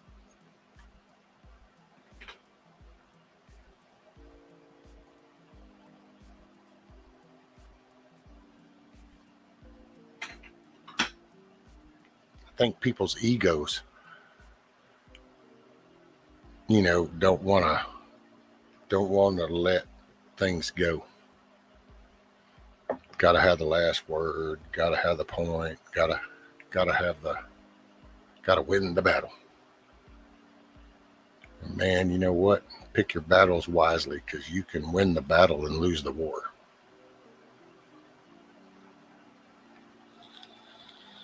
Hey, what's up, Wildlife? And by the way, everybody that's come in, that's hung out, that's listening or whatever, good morning, good day, good evening, wherever that's working for you. I appreciate you being here.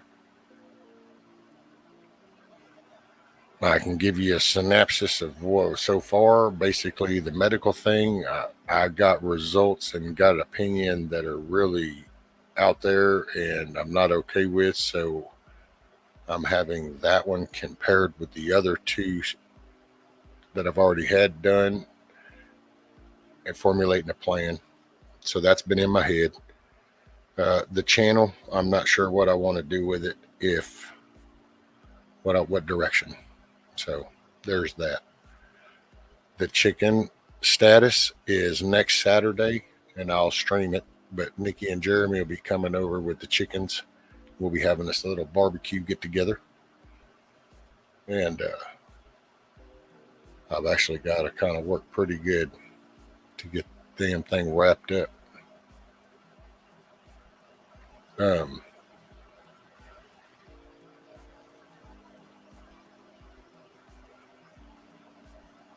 It is what it is.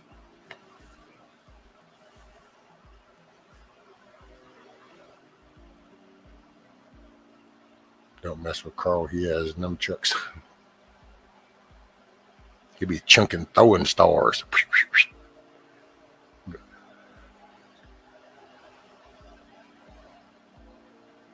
Oh, I wonder if this damn tablet will work now. God, tired of these. I kind of got spoiled. I gotta say, I got spoiled to that whole outside shit with the tablet because I wasn't having to wear. Didn't have to wear these damn headphones.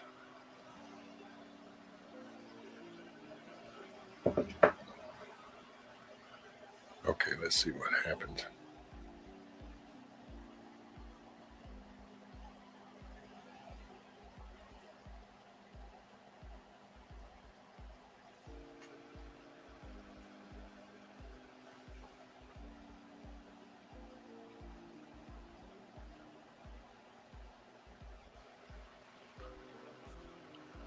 I'm going to see if it stays connected or if it keeps dropping me.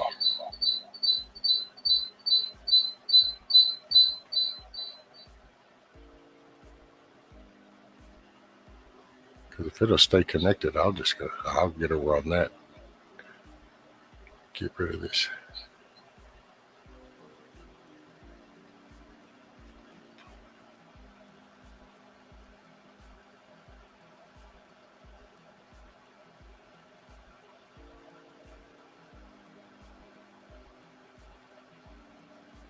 I guess it's going to stay connected, so.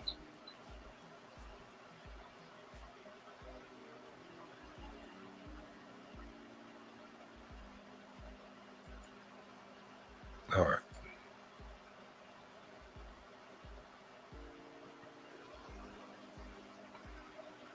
Let's see. I'll be right back if I actually leave.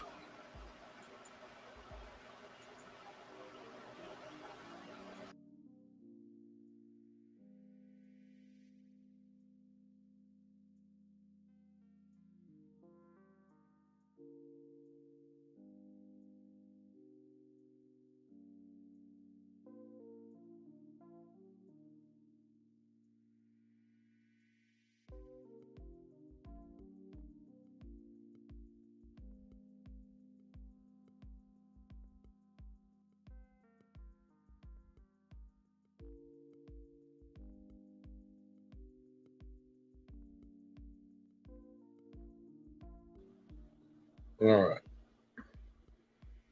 Y'all can still hear me, right? Can you hear me? Get a 5x5, 5x0.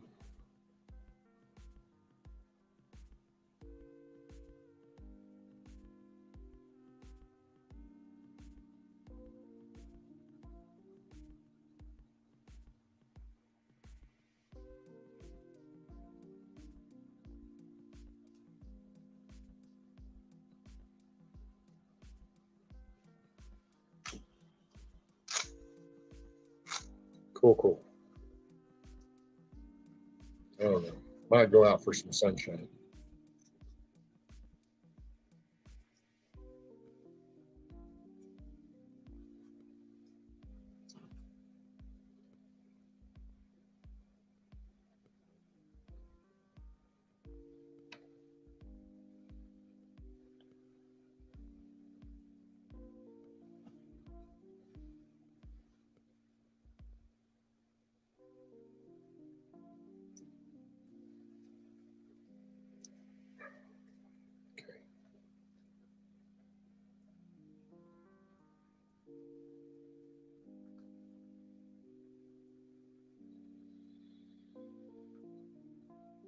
Morning, Pilgrim.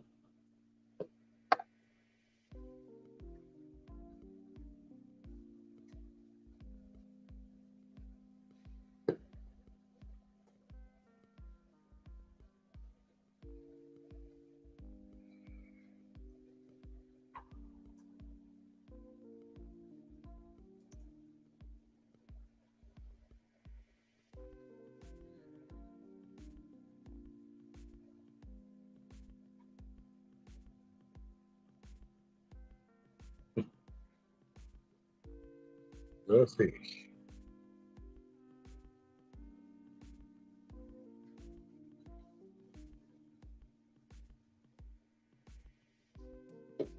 Yeah, I don't know.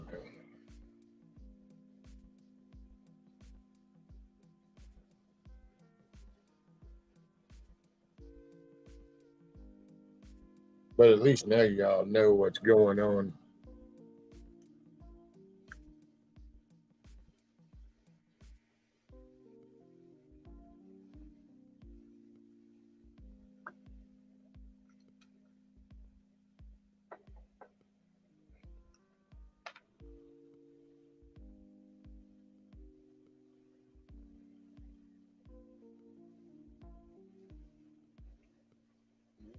Oh.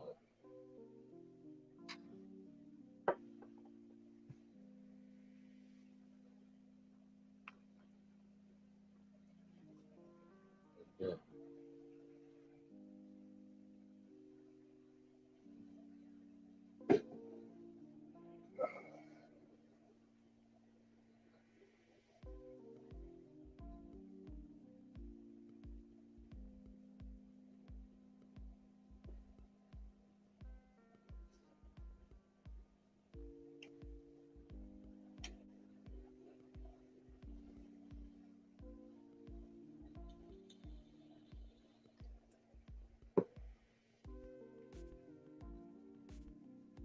Whiskey, you'd be building snowmen here. Oh, there you go, Cindy.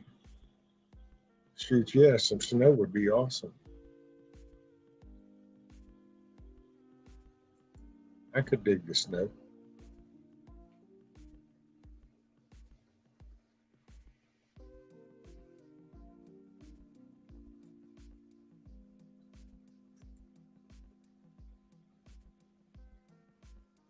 That's funny. What's up, Rabbi? The rabbi with the ribeye. Welcome. Rabbi says the algorithm. That's it. Bunch of ones and zeros.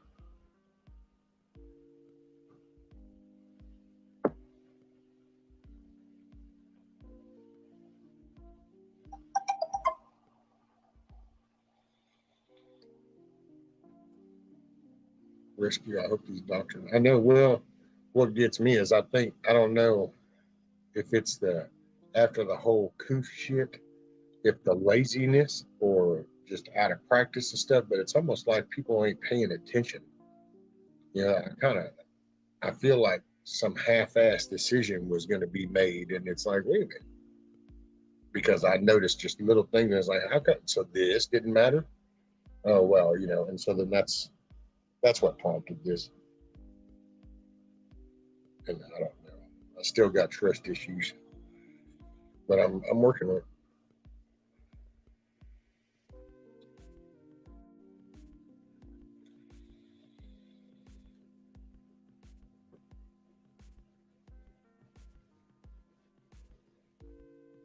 Let's see what that was.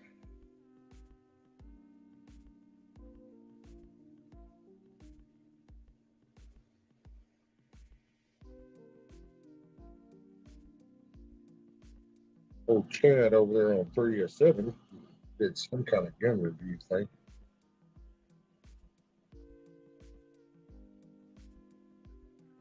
By the way, in chat, don't forget to go up to the top and select live chat instead of top chat, so that way you stay current in the conversation.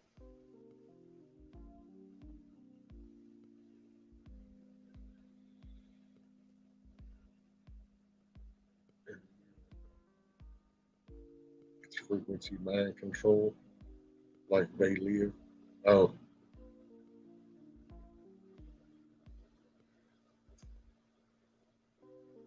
it's all in the mind ways.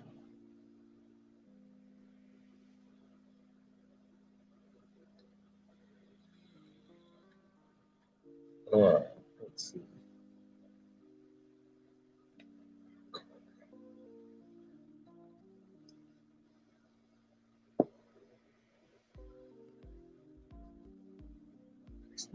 Making the journey outside. Hoorah.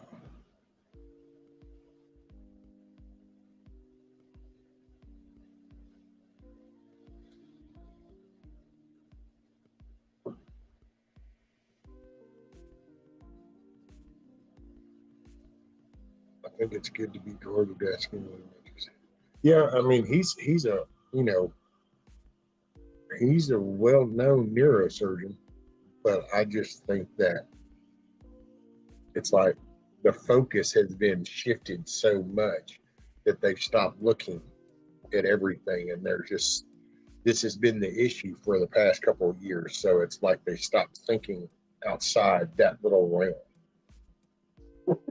and that's what bothers me. But yes, man, that's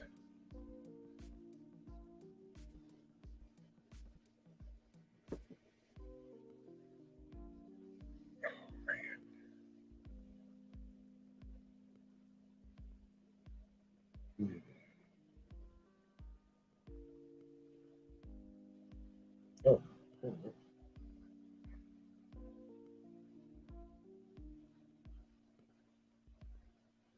There you go, kiss off. Look at there, Carl. I got my little outdoor work hat now.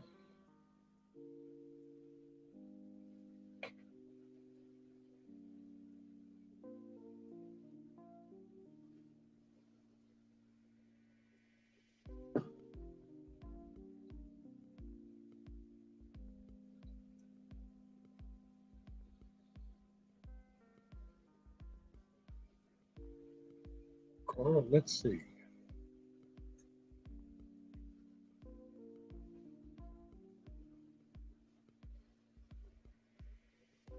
Yeah, pretty cool, isn't it? Oh, that's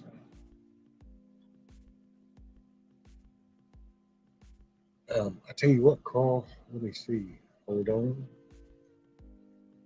I'm gonna let me send there.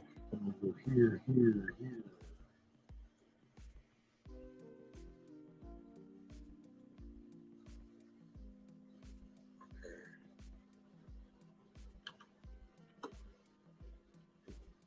Keyboard sleep.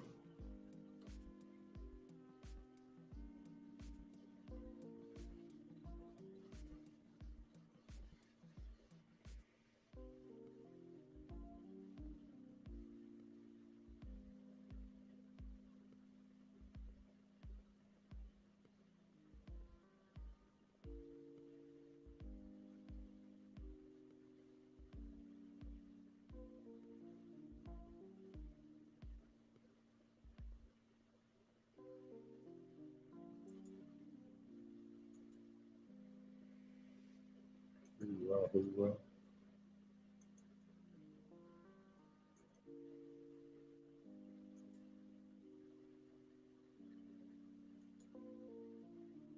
There's that and that.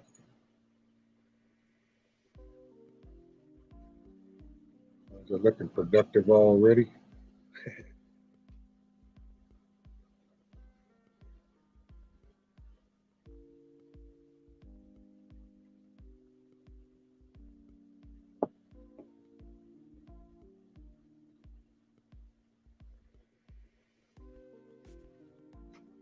Yeah, if I do the other one, then you can I would add light back to it if I bring in that good old bright stream yard. It's like, ooh, okay.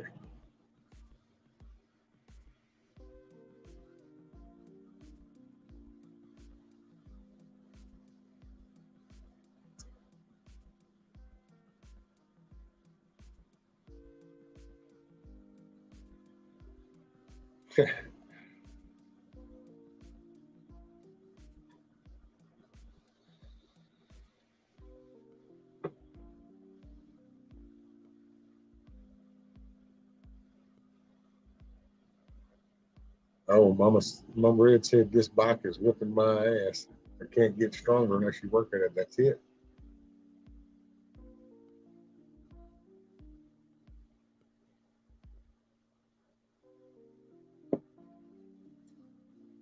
Morning, Pilgrim. Hey, there's Mr. Carl. Hey, what's up, sir?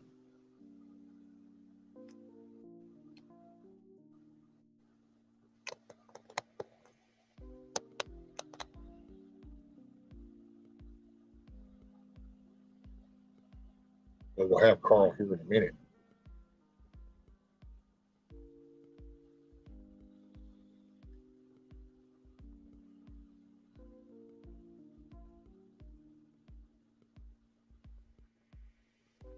Maybe. Well, we can at least see Carl's icon.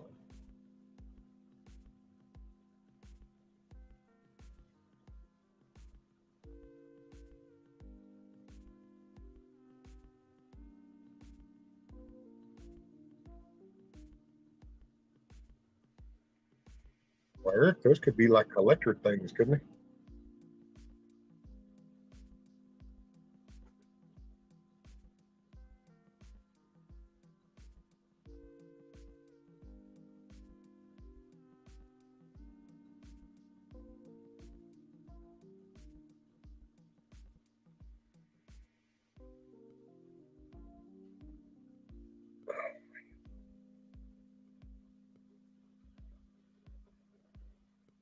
Well, y'all can hear me, right?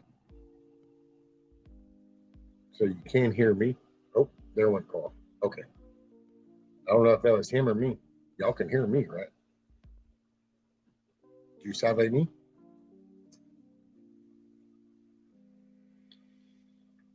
Such a delay too.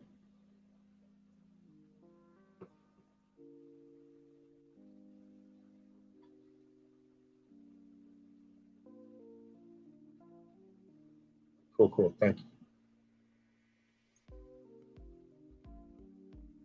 Let's see.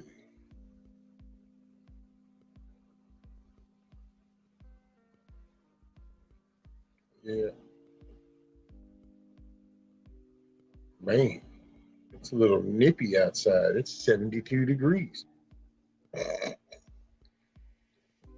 was in case Backwoods or Hutch were listening. It's my sissy 30, 72 degrees. Hey, morning, Mayor.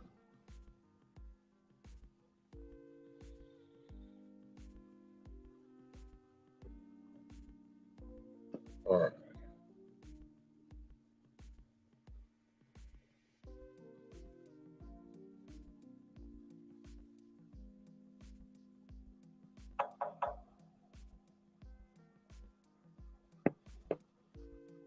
So, like, Columbus, Ohio.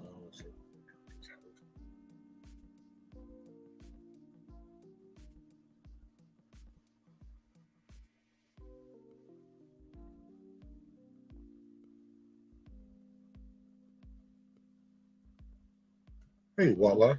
What's up, buddy?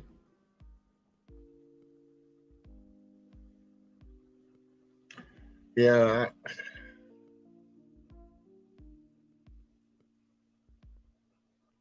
Likely the storm. Okay, Carl.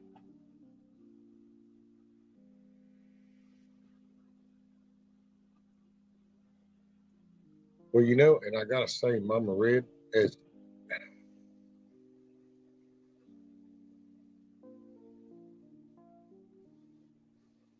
kids just don't need to be exposed to that kind of stuff. That's not. And I gotta say, okay, there's you something. I'll throw this out there. Y'all can actually look into this. This is something. It's called the Overton effect. So you have the Overton effect, and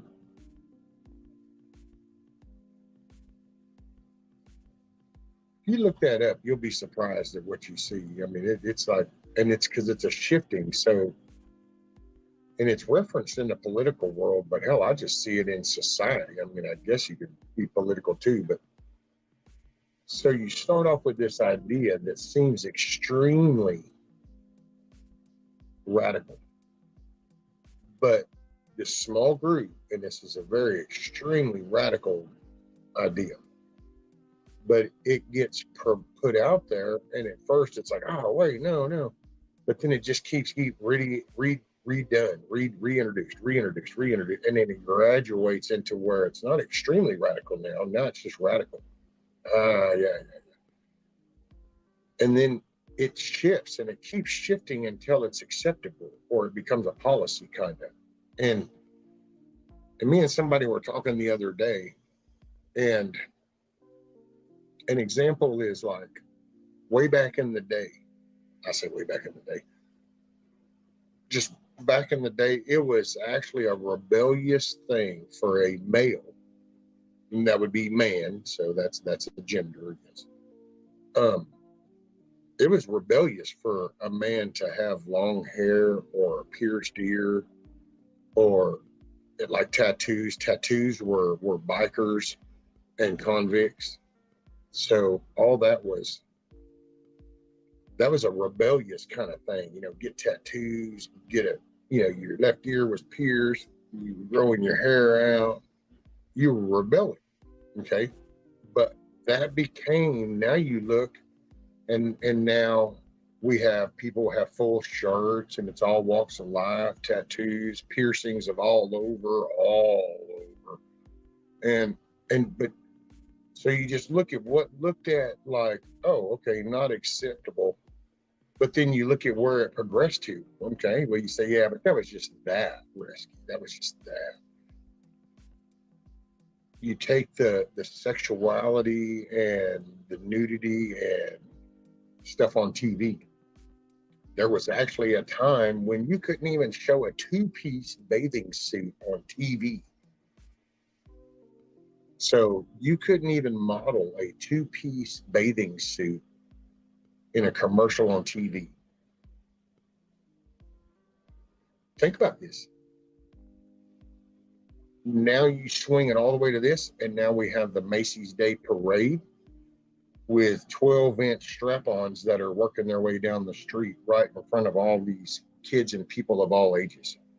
So we went from not showing a two-piece bathing suit on TV to not only do we do that, but we will strut this perverted shit right down Main Street. And there you go. Well, you look at this redundancy of this shit. And then you realize it's just like, the racist shit. That's how that shit keeps perpetuating.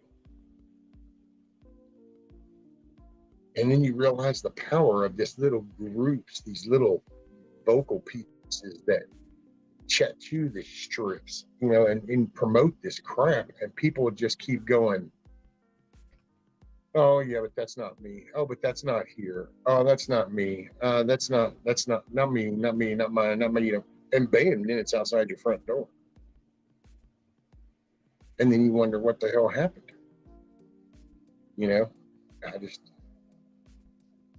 Because I will say, come on, man, you don't think that there's something to that about Tractor Supply in Texas is actually sponsoring and promoting this kind of stuff? I mean, I'm sorry. These are the people in Texas that are like behind the 4-H, 4FF club. That's on the kid animal. There's nothing weird about that. Where's the connection even? So but nobody kind of will call that out. We sit here and we don't do self-accountability. We don't hold anybody else accountable. Now we'll scream and we blame stuff on them. But, we don't. And it's kind of like saying something about that. It's not so much screaming the counter to this stuff. It's simple basics. Anybody in their right mind knows that a child should not see a bunch of adult sexual behavior, regardless of which side it's on. Where that follows, a child does not need that. But see, you can't even make that just the issue because they keep trying to bring it up. It's always one extreme to another. Children need parents. That's what they need.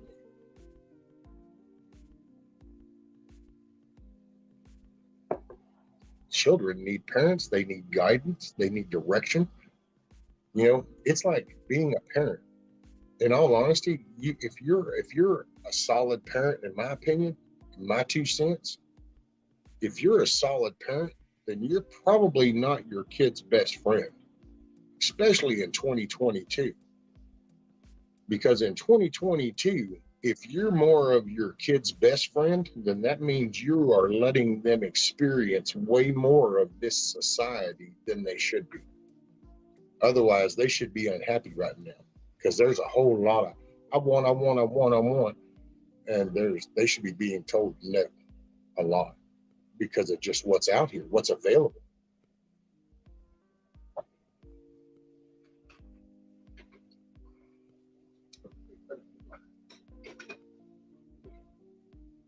Get my travel kit.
Last year we thought Scat Pack. That's so funny. Huckleberry, is that one a card? No, this was actually sent to me by somebody. This is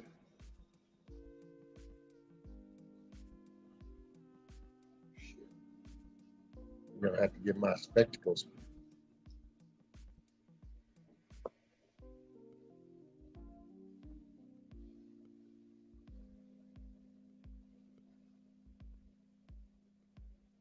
Rapid Dominance.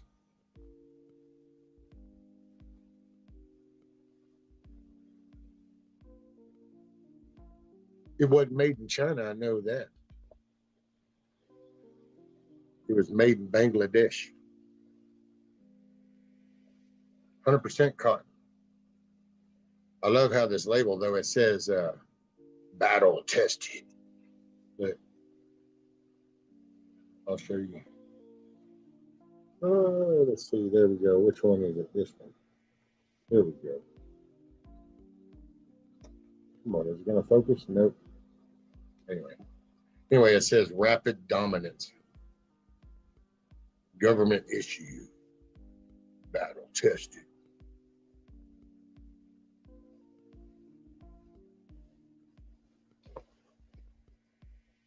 I do like the fact that this was cool. So my little breathers up here, they have little screens on them. So it's like little mosquito nets so that the mosquitoes can't even get up inside there. Like, that's pretty cool.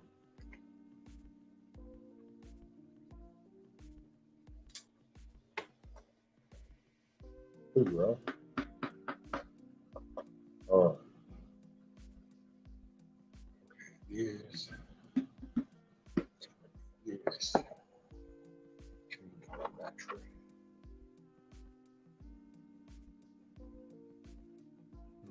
Look up. Yes, and you say true. So I can't model my one piece now. Looks like a shotgun head to me. Yes, miniature trash file, video 4H. Right.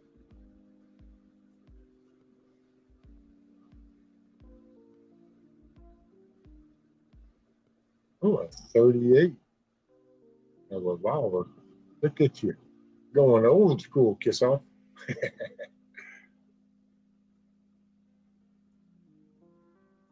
Oh, Wildlife. You'll have to look into Tractor Supply is hosting and sponsoring Drag Queen Story Hour. And there's actually several things planned throughout the state of Texas, I know.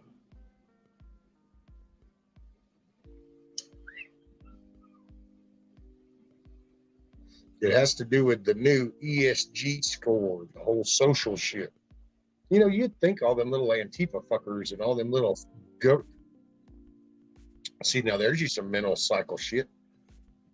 Group of young people, this whole little Antifa shit, chiming in all this shit, and they don't understand that they're just pawns of a bigger machine, that they're going to just be ate up like mulch leaves when the dust settles. Crazy shit. But I know that people need to speak up for kids. Wrong's wrong. It is what it is.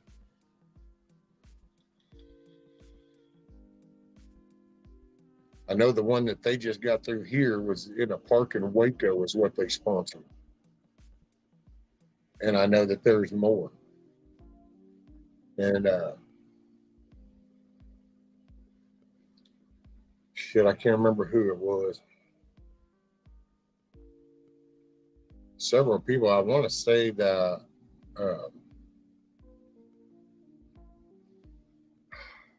there's a few channels in there. There's look for the ESG score. It's like 550 something companies are signing up onto this. And actually with the Tractor Supply, you can even go to the Tractor Supply website and look under their mission statement, and you'll see this whole equity thing with the LGBT stuff.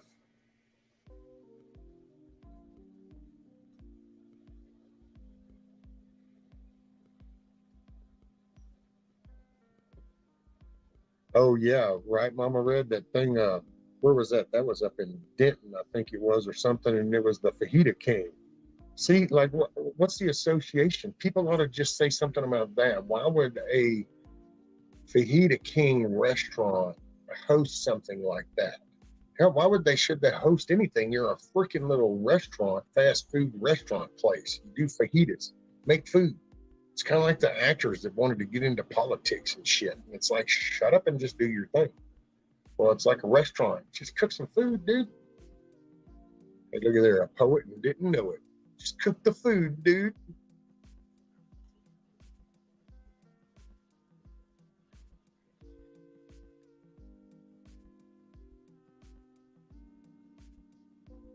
It is, right, Mayor? It's insanity. It's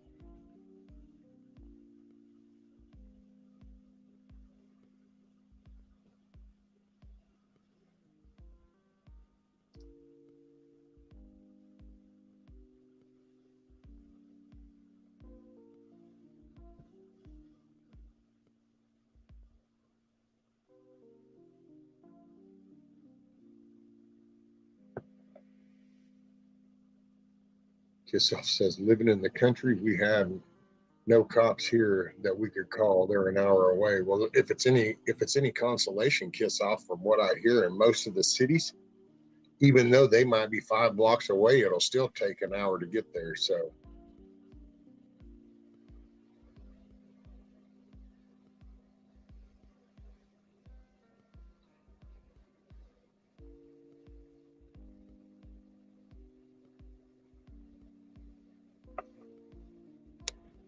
well, the more people need to become aware of the Tractor Supply thing.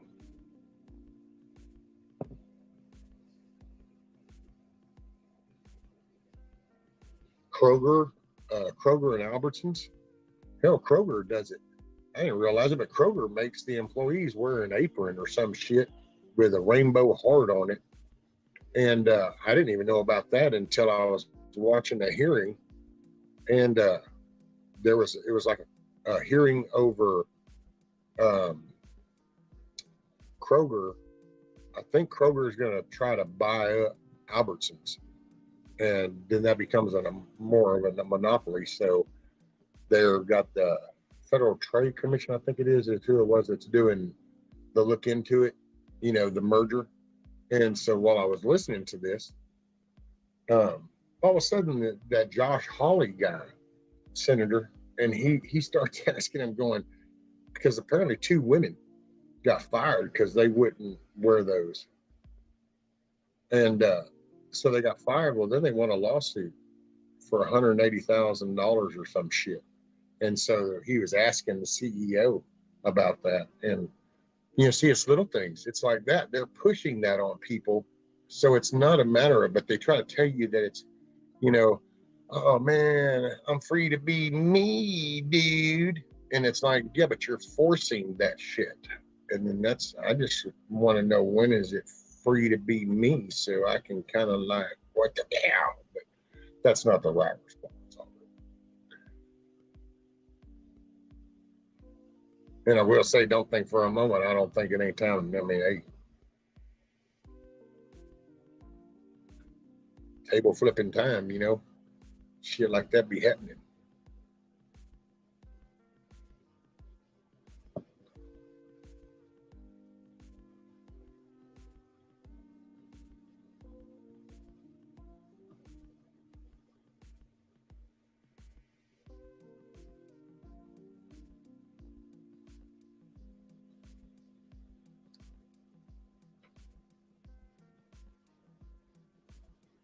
Dude, I mean, this is some crazy shit, man. It's some crazy shit. It's the nuclear dude, I don't know, supposed to see where the spent fuel rods go and shit. And it's like, that's crazy, man. I mean, that's some crazy shit. Dude, the old boy is like, yeah. It's like, you are, no. Yeah, that's the wrong dude for that. Man. Maybe that's what sucks about Tractor Supply, because they're the only place local to get the IVM paste. And yeah, I'm on red. It's being pushed on kids. That's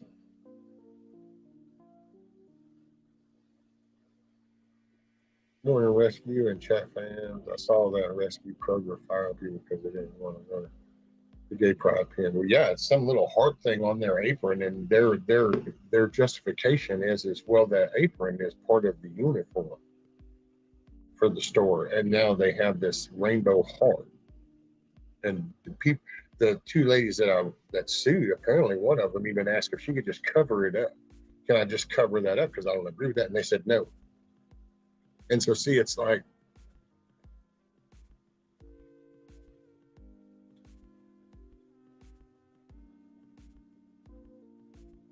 whether you agree or disagree, they should have that right. But see, you don't ever get told that part.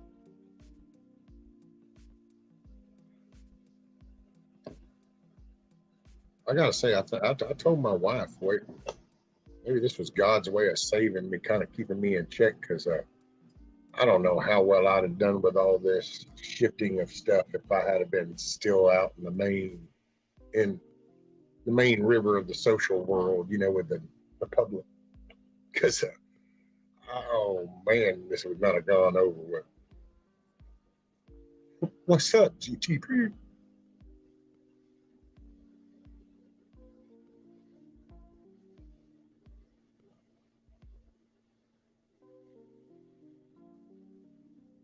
Right, Mama Red?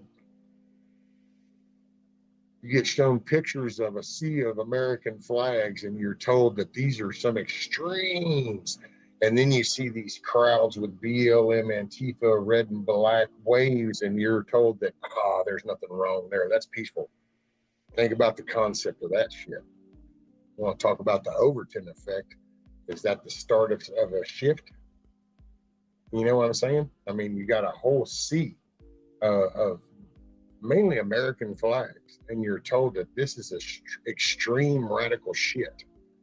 And then you see these pictures of the black and red Antifa flags and the BLM flags, and you're told that this is peaceful. I don't know. It's kind of like being shown mom and dad sitting at the table having supper with their children. Ooh, bad. And then you're shown this over here where, you're partying, you're doing your thing, and the kids can do their thing. I was talking to somebody the other day, and I said, you know how sad it is that went to eat with my granddaughter the other few days ago, got to see her for a little bit, and we went to this place to eat. And while we're sitting down, I looked around, and you could see at tables, you would see 4 people sitting at a table, and they're all looking at their little phones, doing the little Facebook, Twitter, Instagram bullshit, whatever it is, TikTok crap. And it's like, holy crap, dude, you're in a restaurant and you're staring at a phone. I mean, and it's funny because people will blame, like, oh, it's the technology. That's almost as stupid as saying it's the gun that did it. It's not the technology. My phone sits right there. It doesn't jump its little happy ass up in my hands. So all these people using that shit, it's a choice. It's a conscious choice. I want instant gratification. I need answers. I want this right now, and this will give me what I want. No different than an alcoholic sitting at a bar taking, I just don't want to remember any of this shit, and I just want to get drunk and do another shot. Or a damn dope head propped up fixing to run another bump of shit because I don't want to deal with this, and I want to do more. I want more of that buzz. It's the same shit.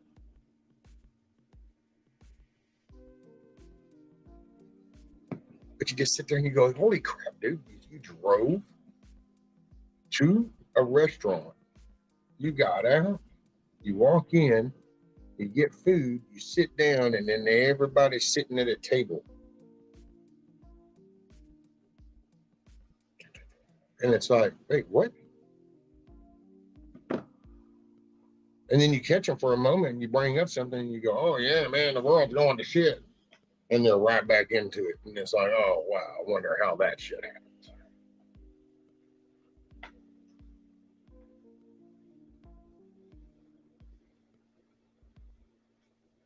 Right. Yeah, they text each other. Man, you know what? I made fun. So I don't know where this, because, commercials, we say commercials, but not everybody sees all the same commercials, because depending on the region in your area. So there's a commercial and it has to do with this kid sitting there. And I think he's playing a game. And then he runs out of grape soda. So he picks up the phone and he calls his he uses his little cell phone to call the grandma in the kitchen and wants another grape soda. I don't know if anybody's seen that one. Dude, when that commercial first came out, it cracked me. And it's that way now. I know somebody, and his wife will text him from the other room. Hey, do you know where this is at? Wow.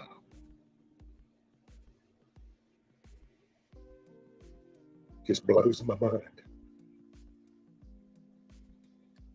Rescue, there's a teacher trying to get flag hung in the Grand Hall of Flags. The rules say the flags must be recognized by NATO as legitimate international flags.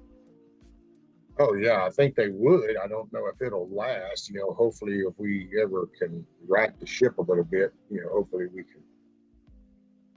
See, that's the thing, man. People, I don't know. And I just,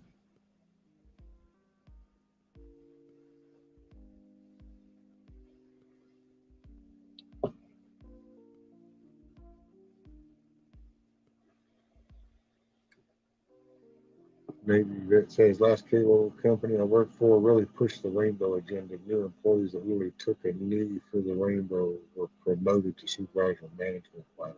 Oh, wow. Yeah, I see. So it's probably so good I got up out of that shit. Although I got to say, I don't know how well that whole little shit will play over on the power side of things, because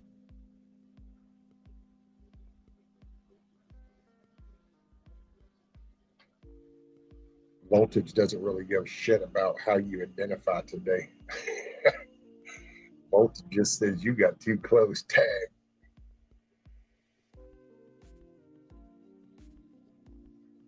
I refuse to kneel for any of it. That's it. The only thing I kneel for is Jesus, my God. I will kneel for him. Other than that, I ain't kneeling for nothing.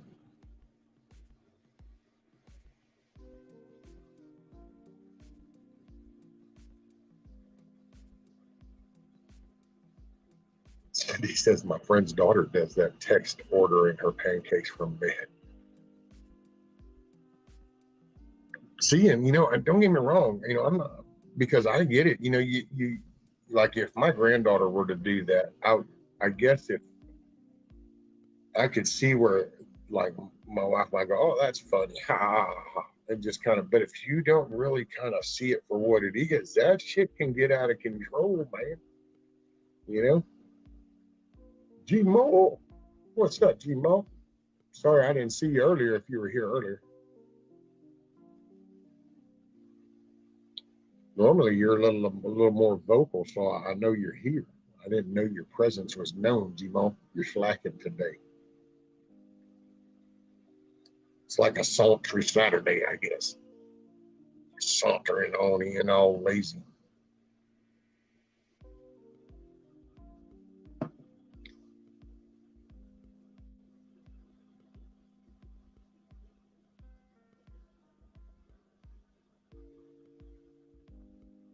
GTV says, and I'll be honest, I have gay friends. My brother is gay. My old roommate was gay, but the difference is they are adults. Well, you know what? And I don't know. I used to make fun with my wife because it's like, I'm sorry. So how many people think that when they're walking in the store and you just kind of look over at another aisle. It's like, so is everybody else there kind of like wearing the clothes that they wear, using the tone of voice that they use, using the hand gestures that they use, using the body movements the way they do, simply because of the sexual preference? Or why is it only that narrow little thing that all of a sudden has to make it known to everybody and then chastise anybody that points it out? And it's like, well, it's funny because, I don't think that dude just got in and out of his truck and walked into that store because he's a heterosexual or homosexual or whatever sexual. Most people would just live life, and your biz behind that door is your biz. Somehow that particular little subcategory wants to bring spotlights on everything and then scream at you, don't look. And it's like, you kind of got a 50,000 watt bulb shining on you. I mean, how can I? But oh, no. And so that's what makes it a difference, man. Yeah. My wife's got a cousin that is. And you won't even know it unless you were to really have to listen. And then you might catch him say like a him, reference to a him instead of a her. And then you'd be like, oh, other than that, you would have no clue. Why? He does. That's just not day-to-day life. I don't do what I do or act the way I act, or anything about me has jack shit to do with sexual preference. But the minute that little subcategory, buddy, here comes them 50,000 watt light bulb. Don't look at me. Don't look at me. It's like, shit, dude, I can't do nothing but look. What do you mean? And see, but then think about that, the Overton effect. So if you do this, oh man, and then next thing you know, you end up with people going, it's none of my business. It's none of my business. It's none of my business. And then that becomes the norm. And then next thing you know, you have a health secretary that can't figure out what biology really is. Think about that. This dude's a health secretary assistant shit. And yet you're going to argue biology, basic science, gender. 2 + 2 = 4. Ooh, man.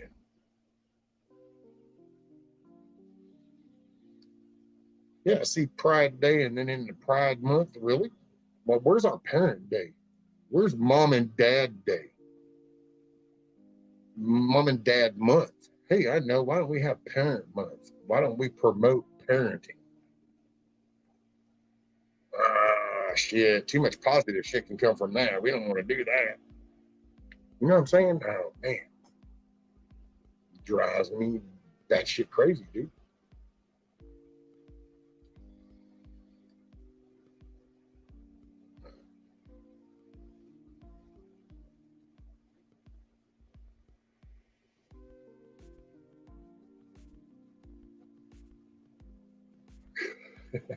Right, G1. Oh, they're trying to remove Father's Day now. Well, actually, you know what? In my personal opinion, GTP, they've been working on that for a while. Think about this. The narrative used to be commercials had mom and dads walking, doing whatever. Then the dad got dropped out.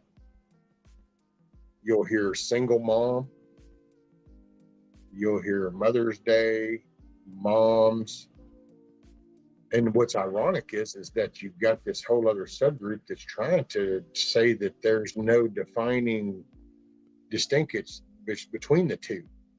But they've been slowly phasing the dad thing out. See, you're the bad guy. You're the deadbeat dad. You're the loser dad. And in all honesty, I'm not saying there ain't some deadbeats. There's some useless ass male and females that are blessed with children that, in my little layman viewpoint, I don't think deserve it. So I'm not sure what lessons are to be learned in these people being blessed with that, but somewhere in there, there's something in it. I don't know what it is. I'm working on that, but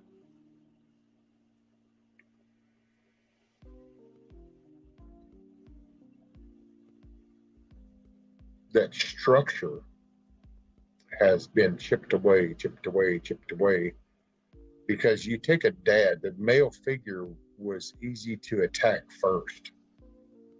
So you have the deadbeat dad. Well, you force a deadbeat dad because, in all honesty, if you take a dude that's hitting the lick and he's going out and he's making the check, but then that doesn't work. So there's a divorce and she's given full custody of everything. And then she's given the child support. Well, they just look at numbers. So they just say, hey, you make this much, you need to give this to her. Bam. Nobody monitors what it gets used on. Nobody monitors anything. Just take that from him. And then now, so in all honesty, you're supposed to now make enough money. And it's kind of like a HUD system, because you can't make more money, because if you make more money, then they just take more. So you can't like work yourself out of it, because the more you'll work, the more they'll just take, because it's percentage based. So this guy ends up with a lower way of life in order to keep dumping into that one over there. But if he decides that he wants to do, all of a sudden there'll be the court battles, there'll be the not the check, and then you end up back and forth. Meanwhile, kids get caught up in between, which this is the message, man. It's kind of like the whole abortion thing. You know, you can't take self-accountability to keep them closed or keep it tucked in. That's on you. And then you want to talk about, oh, my body, my right. Really? Well, because there's a human created in there, and it's their body and their right too. What's up now?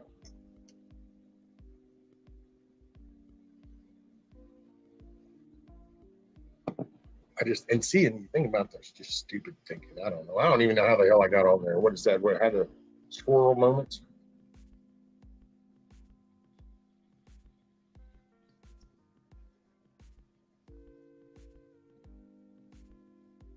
Somewhere between 59 and 22. Well, but see, that's just it. That's like that Overton. And it's actually funny because they were back in there in the early 50s, early 60s, there was the big push on the colleges, and they got through, and they've actually pumped out now a few batches, of this jacked up thinking that's now progressed up into management level shit. And now it's time to suffer the recourse.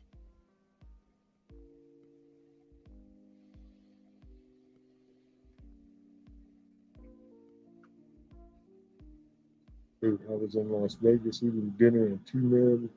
We're at the next table off goes the big guy. I looked like a football player with the most feminine voice, 5 foot skinny. I had the deep voice. Oh, heck. Lord have mercy.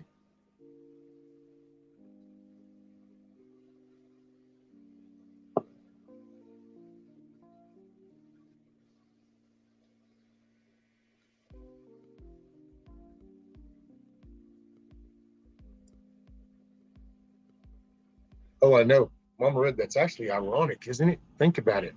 There was the whole women's rights thing. There was the big women's rights push, and women needed to be acknowledged, hell, went from the voting and on the way up. And then somewhere it crested to where, well, I'm a guy, I want to be a woman too. So there. And it's like, wait a minute, what? Some crazy shit, isn't it?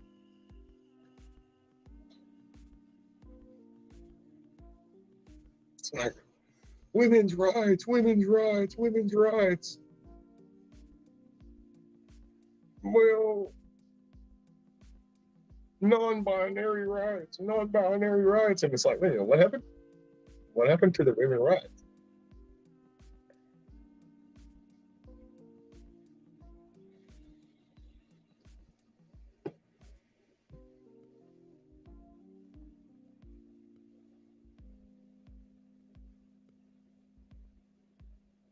Or yes, where's all the women warriors now? Well, you know what, Mama Red, though? But see, that's there. Now here's, So, okay, everybody talks like about the kids and what these damn freakos are doing. And, there's all this we see this stuff, we had the good island thing that went down, and people are like,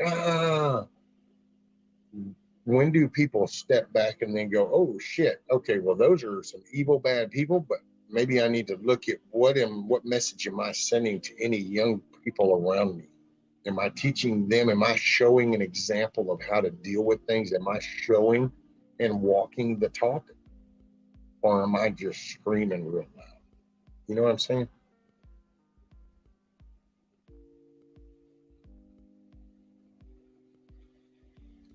All that broad burning shit ruined it for women, right? I know. What the hell do they burn now?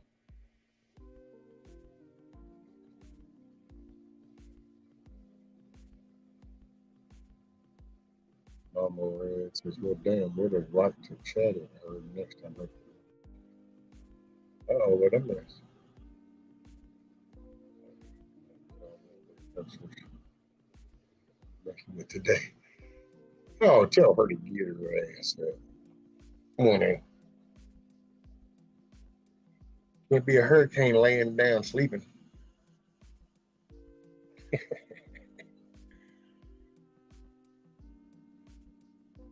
That's not a hurricane. That's just a gentle breeze.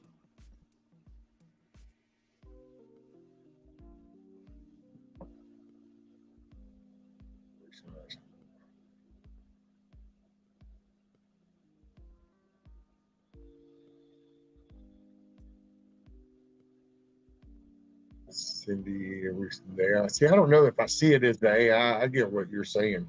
I just, you know what? I kind of zoom out and I see it fitting into everything else. It's kind of like back when the TVs became popular, and then you kept being promoted on how, look at all this awesome quality family time you could have just gathered around the TV, and it's kind of like all the marketing behind the computers. Hey, look, you can keep in contact, you know, from long distance relatives. And so this is just going, it's kind of like a dishwasher. You know what? You don't have to stand up here. You can kind of go look back, look throughout. You'll see the 50s, the introduction to kitchen appliances, then into the other, all the other environments. And dude, so that just looks like another form of laziness. It's kind of like the Tesla cars, it's called lazy. Oh wait, I don't have to drive. I get so stressed out going through city traffic. That'll be awesome. I won't have to stress. So now you look at this self-driving vehicle as a benefit to you because now you don't have to deal with that. It's kind of like the quick response from a cell phone. I don't have to wait till I get home and pick up the rotary and call the person. I just instant. Hey, what did it? It's you're just given so much laid in front of you, and people just choose the path of least resistance. Damn, was there somebody just backstage?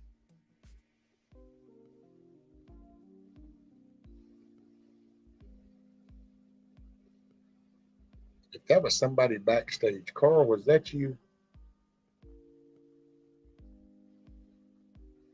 I'm sorry if it was, brother. I don't know if that was just my eye flickering or if somebody was actually down that little square. So that's all I'm asking.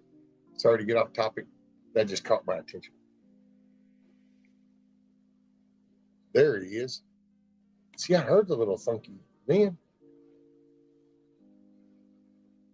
What's up, buddy?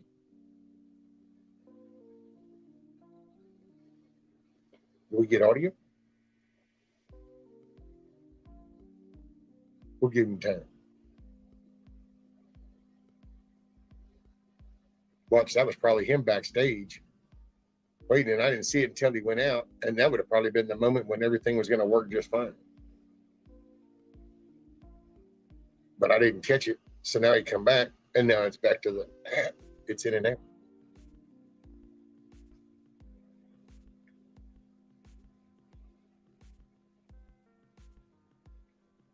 Poor old Carl, that storm whooping him.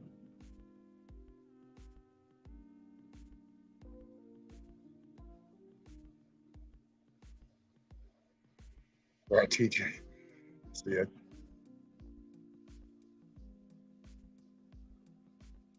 But you just think about that. So you think about how And see, I don't. That's where I'm kind of probably different because I don't see all of it nefarious. I think that people mean well, because it's kind of like a log splitter, dude. You get out there and you split.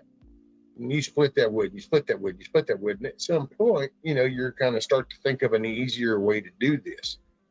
Well, if you're the guy that kind of goes, okay, look, oh, wow, I figured that out. Well, now when people see that, they're not going to want to bust the shit by hand themselves when there's an easier way to do it right out the get-go. So then you start using that, but now you look for a way to improve that. So I think sometimes it's people have a perception that they're improving, but they're not understanding that everything comes with a cost. There's a price for everything. There's a give and take.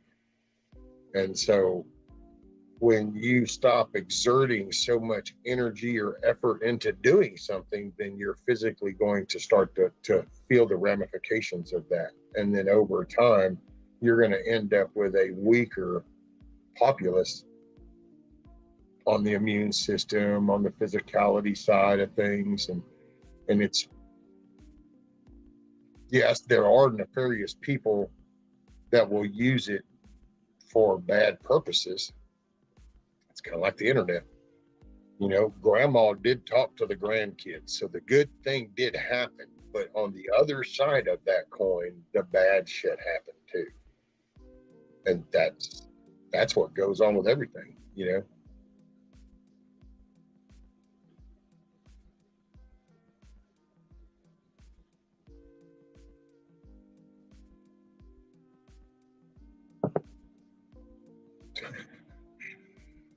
I got blessed with big chi-chis. I've not opened my door without support since I was 10. Let's see, Miss Cindy says, rescue that particular ad, use the term transhuman. That team is mainly linked to her laptop.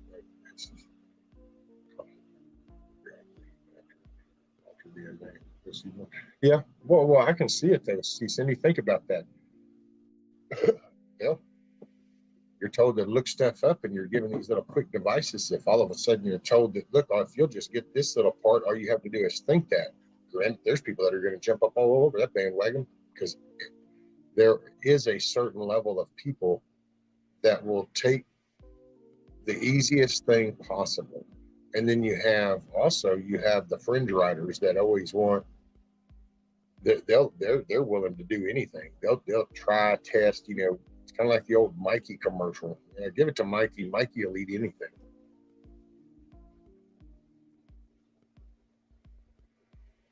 And then that shit, that funds it. And see, and I think nowadays we have so many private companies that are all in the same technological field that it's not big business like it used to be, where it was the Department of Defense. Those are the ones with the high-tech shit, because now you have the billionaire over here that says, you know what? I kind of like that Tony Stark dude in that Marvel show. I think I want to be like him. And he has his own little lab and his own little experiments and shit. Just that's why sometimes with some of the unidentified flying stuff through the air, I could see some of that being people playing around with their own drone setups and shit. It's kind of like the dude, man, if you want to see some cool shit, and I guarantee you if this dude flew this thing at night, it would become a world phenomenon, sensation of all kinds of snapshots. But look up the Jetson 1. Look at the Jetson 1. Look that up. And then imagine seeing that going across the city of, say, Chicago or, Sacramento, Dallas, wherever, just some big metropolitan, that this thing zipped down, flew through and went out, and then it landed parked in the garage. And then for the next 2 to 5 years, you would go, oh my God, we were visited. They were here. Did you look at the footage? Oh yeah, what is that? What is that? And it's like, actually it's called a Jetson 1, and that guy has self-created that, him and his little group of very smart friends. Think about that. I'm not saying that everyone is that way, but the shit's out there. It's not all big biz. It's not all big corporate shit.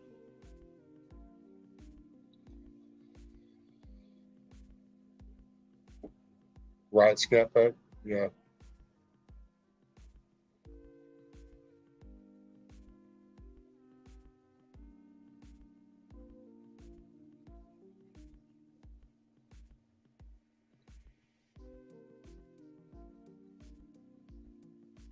No, actually, that's what I mean. GTP, look up that Jetson 1. That dude rocks that little car, cycle, plane. I don't know what you'd really call that thing.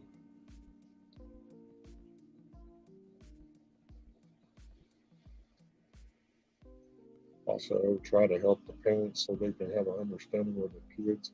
You can't stop the digital world, but help them be safe in it. Well, and you know what? See, here's where I go, Mama Red, because if we start, ooh, I don't know. Once you identify the enemy, per se, we'll just use that kind of term. Once you identify the enemy, you don't just do the World War Z type thing and just run and bombard over the wall. You know, you now look and address and figure out and plan the ways to address that. Well, this is teaching the kids to care. Why is it important to sit around and have dinner at the table? Well, we want family time. We want to share each other's day. This is a very important lesson. See, the adults that have the children need to slow their roll, and they need to step back into the parenting world and realize that that's a 24/7 job. So anytime that child looks at you, you are now stepped up into that role. I mean, that's they're talking to you, they're interacting, and you're supposed to be watching and helping them understand. Think about that. The minute we can get back into parents view children and understand that they have to lead the way. You don't just let these kids guide themselves and then you stand around and go, hey, watch out for that. No, you're supposed to be actively leading them into this world. You're supposed to be leading. You're the protector, the guardian, and the teacher. And you do that by your actions. So you walk the talk. So, you know, you want a polite kid. You know, do you find it disrespectful or ugly if you have a 10-year-old that flips you off and cusses you out? Well, then maybe don't do that in front of yours. And then yours won't do that in front of somebody else. See, but you got to be self-accountable. You know, I've said it before. How many kids have probably entered into the driving phase with road rage before they even got behind the wheel, just simply because that's all they've ever heard from the front seat while they grew up? You know, I was listening to some stuff the other day. You know, we want to talk about the women thing. We talk about how did we get to where this whole identity thing and shit. Well, I don't know. What do parents do with their kids? Do we show our young men how to respect women? Do we show them that? Do we show them strength and respect and care and compassion? Do moms show their kids love and care for their spouse? So do these kids grow up with an example of this is what a good working relationship is? See, so is this the examples that they see? Or no, what they hear is, yo, bitch, this, or yo, MF this, or yo. And so they hear all this shit talk. And then you wonder how they're interpreting all this. Well, when you go off into public school, let me tell you, when that 8-hour babysitter kicks in, they're fixing to be exposed shit that you probably aren't even aware of at that level. You know, it happens. And people are like, and it's amazing because people will go, oh, I mean, yeah, it does. Because it's that way, everybody. I wonder how many I kind of get, because that's what has always bothered me from day one. When I used to look at this chat, and sometimes it was over 100 people in here. And then I got to thinking, well, wait a minute, I'm sitting here and I have this tablet up and I'm talking to you guys. But what if my granddaughter was over visiting? And I have a panel of 6 people up here, you know, and it's 2:00 in the afternoon and we're talking, and my granddaughter comes in and go, hey, Papa, look at what I drew. And about that time, somebody like, yeah, man, that effing bitch, this and that, see this and that. And that. Guess what my granddaughter just heard? And now when she watches, she heard this and she's looking at me. She doesn't see a shock and awe from me. So she doesn't see, ooh, that's disgusting. So she's not going to interpret that way. It's going to become a constant flow for her. This becomes everyday language. It's not an ugly language anymore. Ooh, man. See, I get up on that soapbox and I climb the ladder up on that bad boy. Because it's walking and talking the example. You know, people used to do that with religion and in relation to God. They say, oh, you need to walk to talk. You know what? That's day-to-day life, homie. You want people to respect you, then why don't you offer respect on the table? You want your kids to respect people? Maybe teach them and show them respect. You want your kids to study? You show them. Lead by example. Walk that shit. But people don't want to do that part. People are waiting for some system, and it's the big thing to fix whatever the fuck's wrong.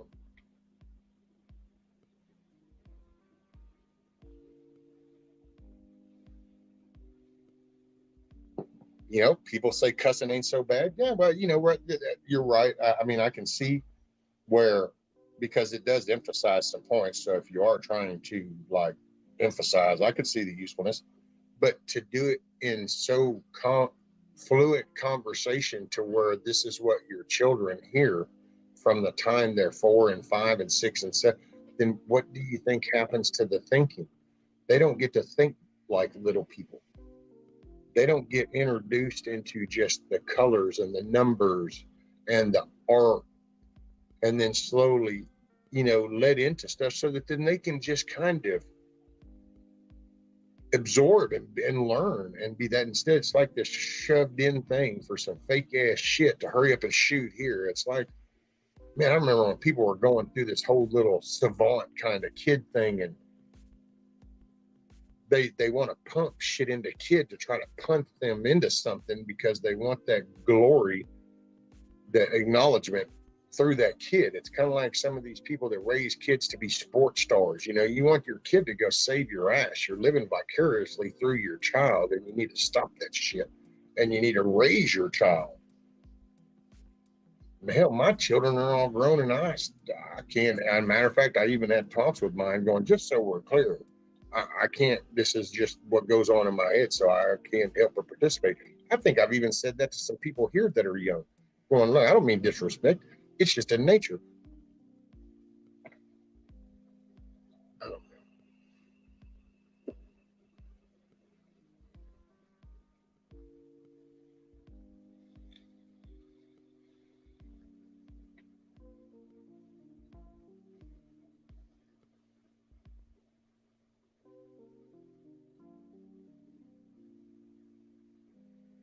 Let's see if we even said shit in our house. Yeah, that's how I remember. Boy, that was the thing, wasn't it? Scat, that was soap in the mouth. You don't even hear nothing about that no more.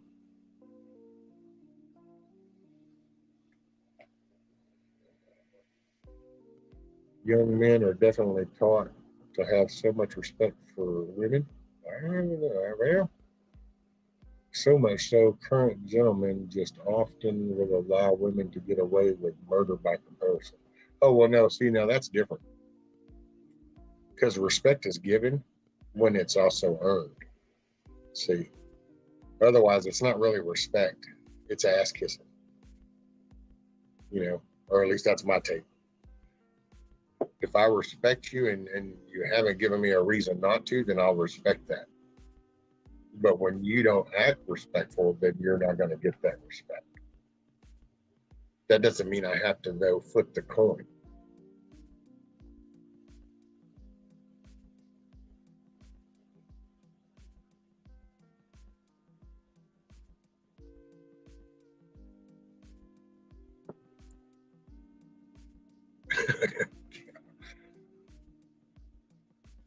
Man, I wish that storm wasn't whooping your ass. And I thought about throwing the thing up, but to be honest, man, I wasn't sure how I was gonna. I don't know. When I get outside, you know, I might put the link up and let people come up. How's that? I guess I'm going to go outside. I don't know what. I've already been going for 3.5 hours. And it's already, what, 8:30?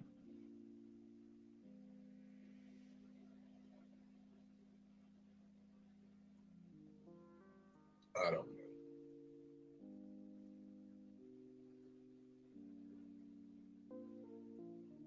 You know, and all I could do would be to encourage people. It's like, as you interact with people, you know, don't bark at people. You know, you don't just go, hey, you need to be respectful. You know, or I watch what they're doing. You don't do any of that, but just mention things. You know, it's like if you've got somebody that you talk to about this whole drag bullshit. You know, it's just they're a simple thing. I mean, what do you think it's appropriate if a man and woman were to like show all their the foo ha ha in front of kids? And of course, you'll get the probably, oh my God, no. And it's like, don't you see the similarity? I mean, because you don't actually have to like jump all the way onto that. Just show them just how obviously wrong this is. But if you scream so loud, then see, they won't hear the message. What's up, Grumpy?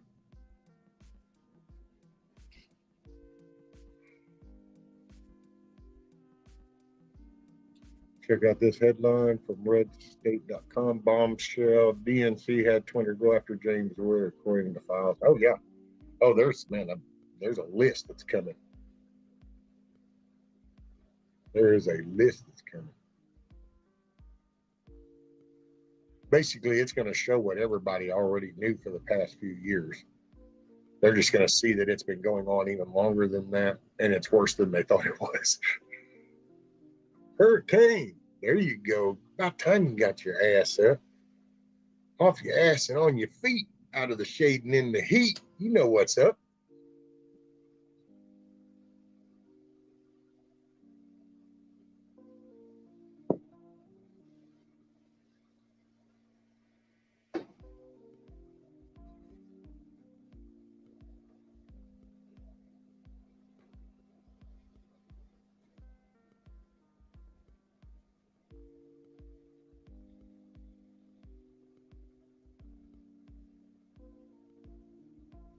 Oh, Gmo says, I got an ass whooping from 12 people on my walk of shame back home once.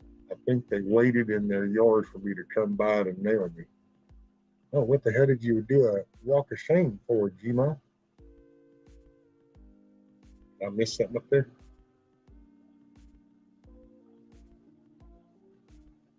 Let's see. Oh, there goes. I had a problem kid. I went to school with my kid. I was in the office.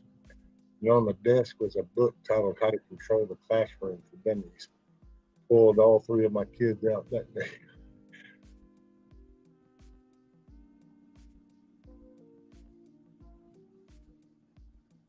Hey, what's up, John John? Says, Rescue, good morning. We're on the way to the LSU Ag Center to a chicken show and sale. Gonna get my daughter some chickens. Right on.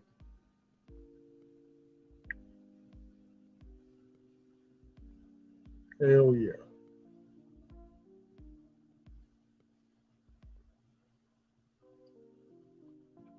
Grumpy said, by definition, doesn't that make the DNC a fascist organization? Well, but of course. Damn, Grumpy.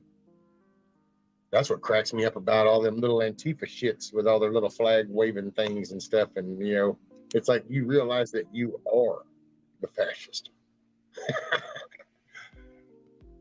Yet it's it's like, but you are the fascist. Kind of like the DNC with the racist. It's like, but you are the racist. Uh-oh, Gmal said she dropped trout and flashed.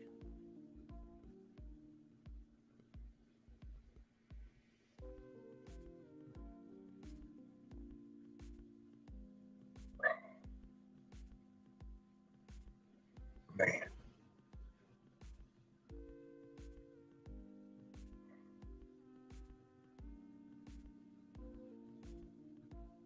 Been having circulation shit down through here. It's been acting weird.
Okay, good seeing you on one from hunting the same. Oh wait, you were hunting this morning. Did you get anything, Rumpy?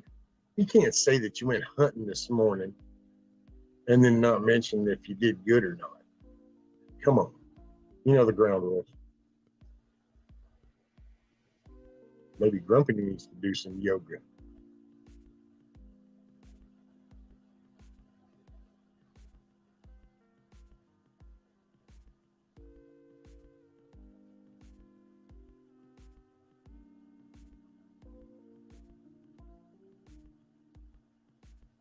Kids are not getting national. It is, well, and I will say, because I see where Samantha's like whipping children doesn't make them behave better. No, but see, that's where it's all in the narrative, because you can say the word spanking doesn't do any good, but it really does if it's applied correctly, because it's like when you burn your finger on the burner, you then learn not to do that again. It's not that you're supposed to go up and just keep putting your hand on the burner. And see, a spanking is supposed to be that way. But the problem is that people will spank a child for, okay, don't touch that. Touch. No, I said don't touch that. Touch. Spank, spank. Touch, hey. Touch, hey, hey, hey, hey, hey, hey, hey. What the hell are you doing? Well, then the spanking gets highlighted that, see, that didn't do any good.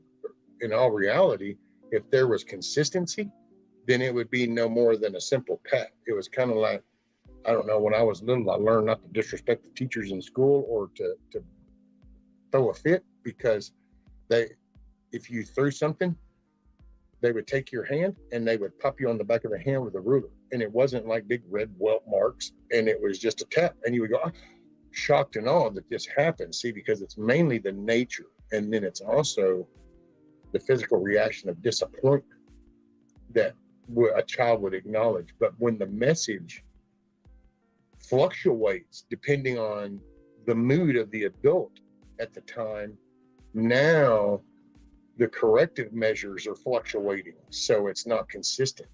It needs to be consistent. And I can say a prime example is like a basic training. The reason why they're designed that way is because it's consistent and it's repetitive. And so then this way you can learn.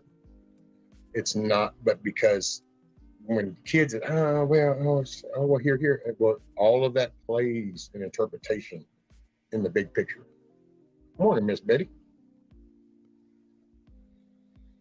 So I can see what you're saying, because without proper parenting, then the spanking wouldn't be. It's kind of like having a psycho, and then you wouldn't want to give them the pew-pew, because that wouldn't be a good mix. So if you don't have a parent that has good parenting skills, then yeah, the spanking might probably not going to be the best option, because somebody's fixing to get pissed off.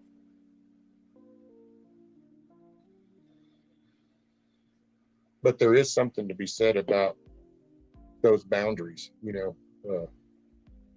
guardrails on a road. They don't jump out in your way, but if you veer over too far, when you hit them, you're going to know you hit them. And the idea is then to learn to stay away from them. You don't just keep driving into them. Well, that's the way corrective action should be from parents. But parents are on their Facebook and their Instagram, and then they're like, what? Yeah, okay, fine, I don't care. Yeah. What the hell are you doing in there? Oh, well, I'm sorry, can we rewind that? You were zoomed in on your shit. They asked you a question and you said you didn't care, whatever, and then shit just went south, and now all of a sudden it's their fault. What the hell are you doing? You see what I'm saying? And if you're a friend of the kid watching that, and this starts getting a message that goes around. It's crazy. I'm for corporal punishment, but not strike. Like extreme measures. That sounds cool. Well, and it's whatever works, Samantha. I'll say that, because some kids will just you could actually reach some kids with facial expressions, because if they worry about letting you down, that in itself can have big impact if all of a sudden they feel like they've let you down. So if you're a competent parent that's becoming aware of this, then you can use that, and you might not ever have to do any kind of physical whatever. Some kids are a little more stout, and you kind of end up having to take things away, and you're kind of going, man, are you not getting it? But then you also need to look at the outside sources that this child can reference off of, because then there's some outside sources that are somehow encouraging this by making them think that this is okay, and that's why they're not adapting to this message. So somehow in that environment, because I can tell you now, it's pretty quick and easy, but it's just like when you get off that bus in basic, and you've got this big group of people, and 3/4 of them have never even done a push-up. They've just watched this in the movies. But now within the next couple of weeks, they're all fixing to learn this message. And this message is taking this wide spectrum, and it's slowly bringing them together. And then they're going to all become focused. And the ones that don't make it, don't make it. Well, that's the military style. So that's a boot camp. As a parent, you already have your home. You already have that. You need to watch what's coming in from the outside. And you can keep that all within balance. It's just, you got to, man, why do you think? Matter of fact, I don't know how it is nowadays. So much shit's changed. I know back in the day when you went to basic one, you might get a, man, do I even remember? Did you get letters? I think you got, was it letters? You got communication after 4 weeks, I think. I forgot how that went. Because there was a time, man, you were there. That was that. It's don't need no outside source, no distraction. You need to pay attention. Get your shit together. And then you could communicate, because now we done got your attention. We got you in line. We got you cleaned out of the shit. We got you focused. Now you can have some outside interactions. You know, it's weird shit like that. And yeah, right, GTP. Me and my wife talked about that whenever they used to do that. We first heard that free range parenting, and it was like, wait, what? And it was to let kids be kids. Well, it's like, okay, well, yeah, kids should be kids. Well, that was like kids exploring and doing whatever. And it's like, no. You got to have rules. You got to have boundaries. It is what it is.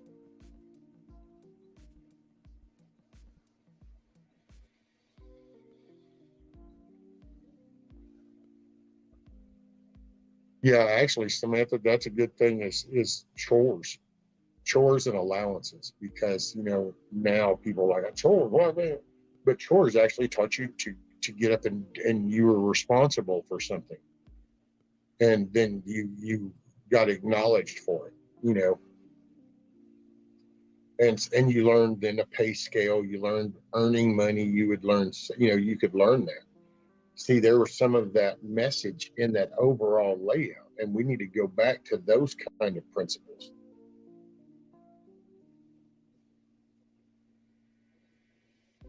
We need parents back. We need self-accountability. We need people to acknowledge their personal responsibility in the interactions they have with other people.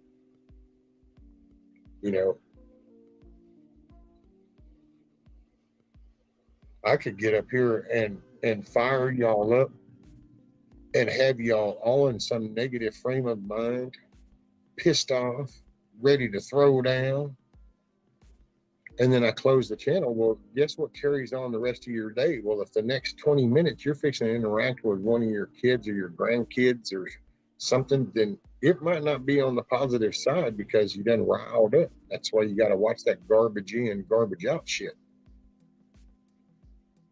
Because we translate this to our kids. We translate this to our grandkids. We are pumping the message by just carrying ourselves in a certain way.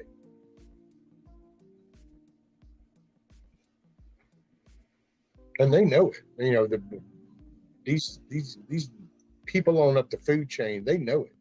That's why they allowed a couple of years of just chaos. It set this image.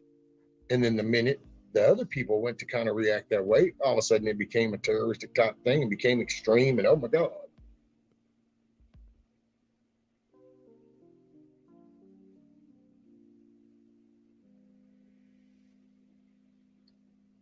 Hey, morning, book girl.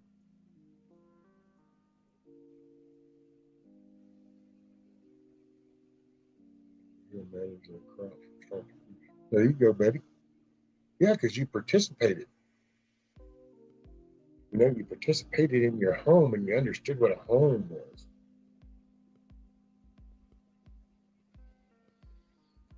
You know, people talk about the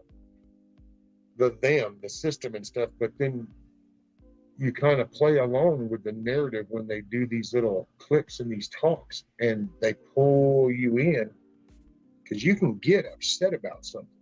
It's like Tractor Supply pisses me off, but it's not where I'm going to sit here and bubble and it's going to just make me fume all day. I acknowledge it for what it is. It's bad. I'm going to commit to then find the appropriate way to address that I can. And it's going to be just constantly bringing that to people's attention. You know, because you speak with the pocketbook, which then that also kicks back into the whole prepping kind of thing, because if you slowly get up out the system and you become self-reliant, then by becoming self-reliant, you're not feeding the beast as much, you know? And when you don't feed the beast as much, it's not as strong as it used to be. You starve the shit, and you do it by just encouraging somebody else. Plant some potatoes, get a chicken, save a little money on this, save a little money on that, you know. Don't play into the system.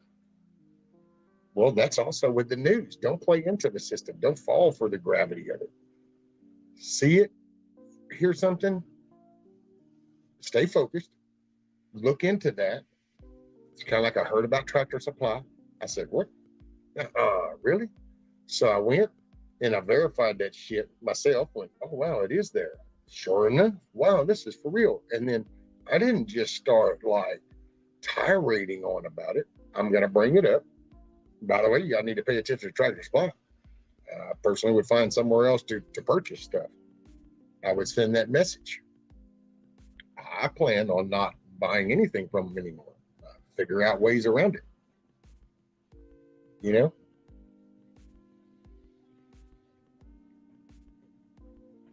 And so you just, but think about it. I mean, because see, they can get you so wound up that you'll be ignored because you're too loud. So your message is really shooting way over and people aren't getting it.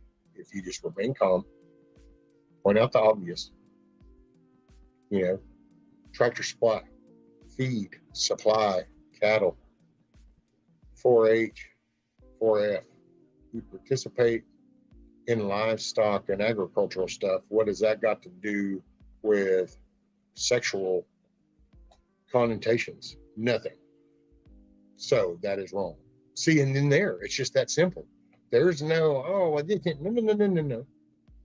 This is a livestock, agricultural, outdoor gardening type center, has nothing to do with any sexual exploitation stuff. So, and if you just keep it simple, you know, you can, I think we could probably propagate that message better. I think then more of the everyday people would become like, oh, wait a minute, what? Because then they would ask, but see, they start to hear some certain rhetoric, and it's kind of like cussing. Yes, cussing has, like if I'm sitting here and I'm talking calm, but then I'm kind of like going, man, y'all are kind of talking about, so I want to get your attention. I can go, are you not fucking listening to me? And then see that big F-bomb will get your attention. And like, wait, what? But if I'm trying to tell you about how awesome something is, and all I do is every other word's the F-bomb, you're really not going to hear the positive shit. You just keep hearing the F-bomb every other word. So it just,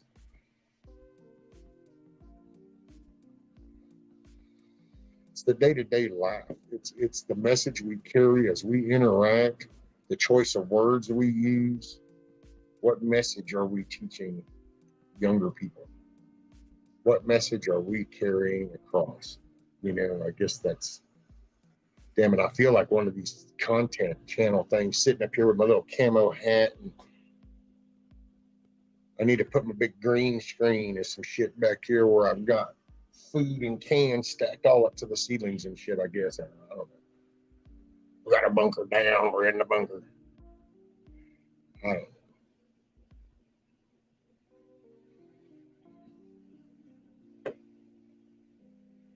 We got in this mess because we became reliant on a system, on a big group of people that we stopped paying attention to, but we expected them to run shit the way we wanted it, and it's just not happening.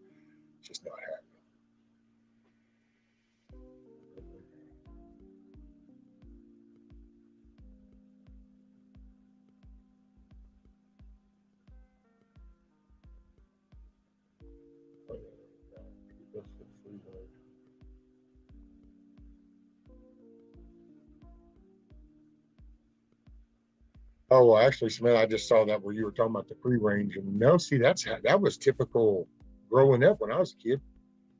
You got out of school, you came home, you did your homework, you finished that up, and then you got turned loose until supper time. And when me and my wife were raising ours, and we would hear that term, it was like, well, you're to let them to. Matter of fact,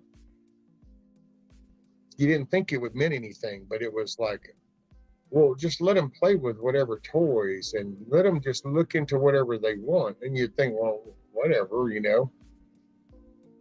And in all honesty, it was like, well, I guess, you know, if a boy wanted to play with the Barbie or the girl wanted to play with the G.I. Joe, it was like a whatever, I guess. Because see, back then, that wasn't like, it, it, it wasn't that it was like all anti shit. It was just wasn't thought about. You know, I mean, if that happened, it happened, and it didn't. But see, it became a narrative, and that's the underlying thing that I don't think most people saw coming, was because then it wasn't just a selective thing. There was actually an agenda behind it, and it was to break that social fabric up, that family unit, and it started peckering away at the children right then. Free range parenting, just let them decide, but children shouldn't be out deciding on their own. In all honesty, look at all the things that are available in the world, and a child shouldn't be just turned loose to decide. That's what a parent's job. A parent's job is to say, this is informational, this is healthy, this is beneficial. Here, this is what's available for you. Because that's a parent's job. And we always felt like most of that meaning back then, when it started, was there were people that weren't holding, they were just letting kids do what they wanted to do. They could explore. And yeah, I can see now where we were right. Exploration was not a good thing back then. It got us here.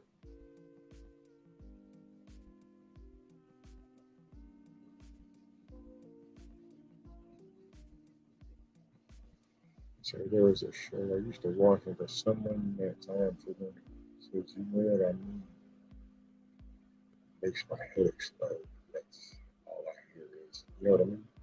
You know what I mean, Patrick? You know what I mean?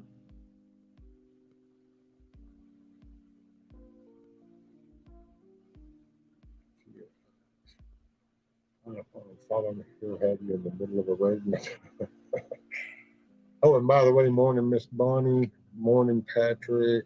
You know, I can't remember who all has come in, so I've just been on can't believe I've been on a little tirade for about 3.5 hours. Just spewing out some, my little pressure cooker's been bubbling. My jiggler's been a jiggling for 3.5 hours. So good morning, good day, good afternoon, good evening, wherever that's working for you.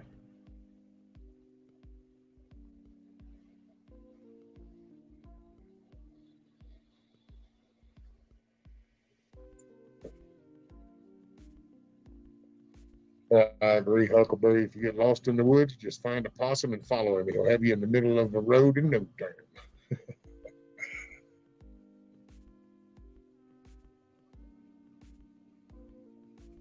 Oh, man. It's been a heck of a morning, I tell you. It's been, I don't know. It's been a hell of a ride for the past year, in all honesty. This whole YouTube thing has been a trip.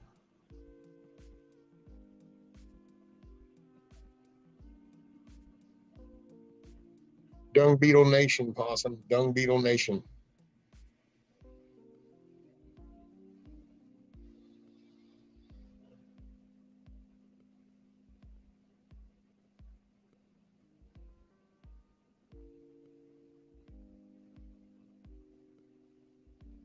Damn, were you backstage again, Carl?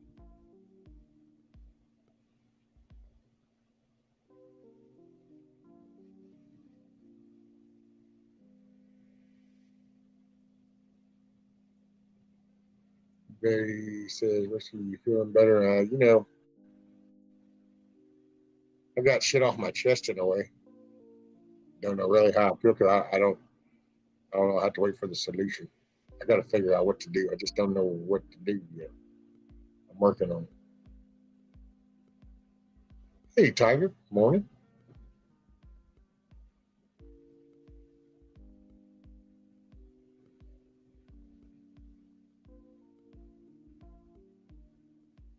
I'm actually feeling better. Thanks. And I've surely missed out of that. Cool, Bonnie. I'm glad you're feeling better.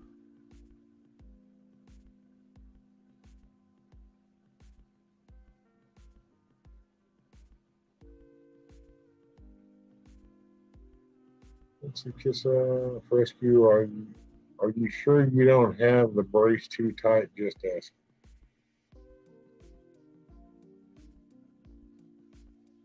Probably. I don't know. It's working.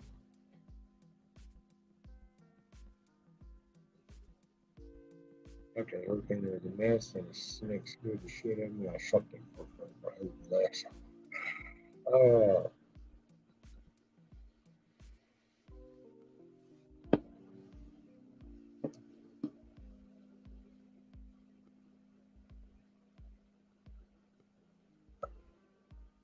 Skip right where you are. I'm sure you're happy. Can get that way.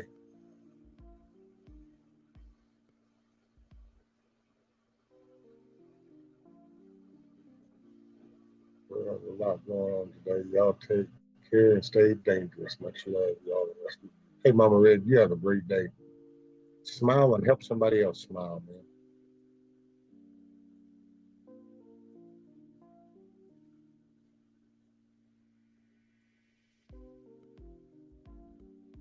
When they call the road. Samantha says, I'm so half and half on children deciding. I think, unfortunately, young children don't get enough practice making decisions before they need to do it when it carries with them. Exactly, because, see, that's from the moment that child comes out, they're absorbing what they see, and they're having to use that to determine and interpret what this means. So when like little babies are in a carrier or something, they start hearing two adults get loud, they don't know what's going on. They just hear these loud voices. They don't even know what words are yet. Think about that. So they're hearing loud noise. And then does somebody pick them up just a little firmer? Well, then they're acknowledging a difference of, I'm hearing these loud things. And then it kind of gets a little firmer. And, well, when it's softer talk, I get more of a comforting feel. Well, that's an interpretation that happens and it starts.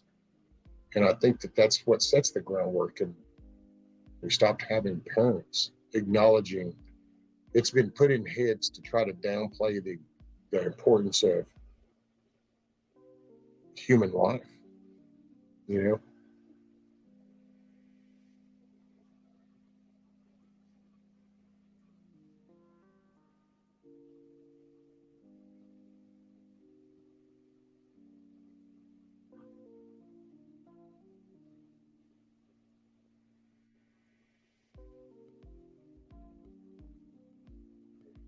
That's it. Well, and what I mean, it's like with my granddaughter. It's when she goes to do something and it's like, no, hey, you know why that probably isn't going to be good. And then explaining, and it's getting her to slowly understand talking and engaging, because that's not what she had been hearing. She just gets screamed, no. There's no, you have to teach that. See, there's that leading by example. You have to show them by example. And that's where it falls short, especially as lazy as people are now, because it's so self-gratification that, you know,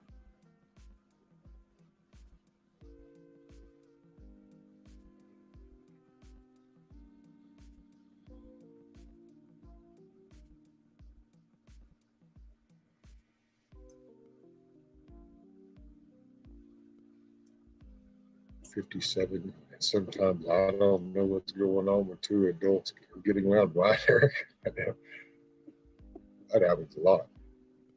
So growing up, it was always my way or the highway. Do what I said because it said so. No decision making for children. Embarrassingly, I wasn't too good at it when I first became an adult. Well, yeah, and it's because there's no books on that shit either, Samantha.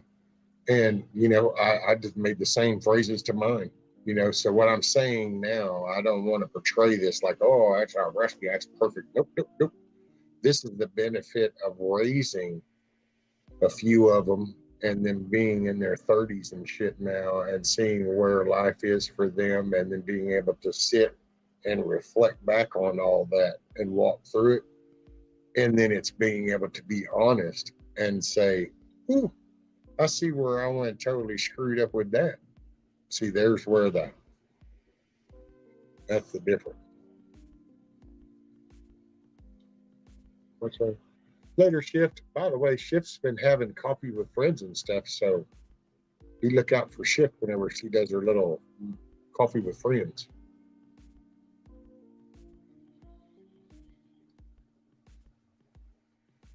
But I was the same way. But you know, and I will say, when I look back, I think that's why I said you got to watch the outside influence, because that's what I've always felt myself. At the time, I didn't see it as I was fighting that. But now I can look back and see the timing of things and realize that I was countering that outside influence, you know, from the school and the friends and other outside family members and stuff. And there was a message, and like for me and around here with mine, it was actually a directive to the counter. So if I was like, hey, you know what, bedtime is going to be at 9, so that way you get plenty of rest and you can wake up in the morning fresh. Well, then there would be other adults in their life that would say, you can stay up till 10.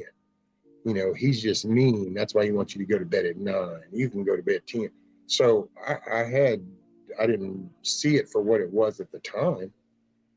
It's easy to see it now. But so that's why I said, and then you have other points. When you have music, you have different music vibe. I can see right now with the music shit, hell, when my son got introduced to some of that damn bullshit, and I mean, I call it for what it is. It's that gang banging ass rap shit, you know, Papa capping that ass and all that kind of crap.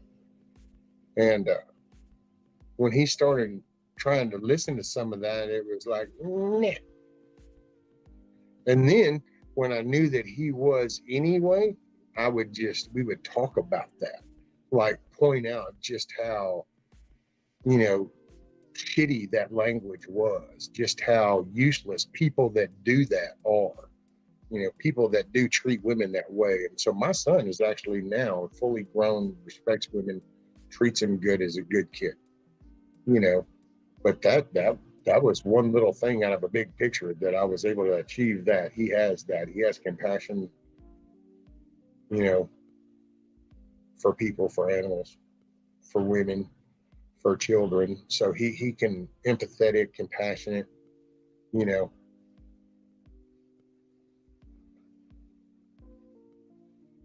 But I think now, man, with this intentional directive coming at your kids, to be honest, I'm so grateful that I don't have to have young children in this environment, because I think I'd be up in the damn mountains somewhere. Hey, Kim. Morning, Kim. How are you?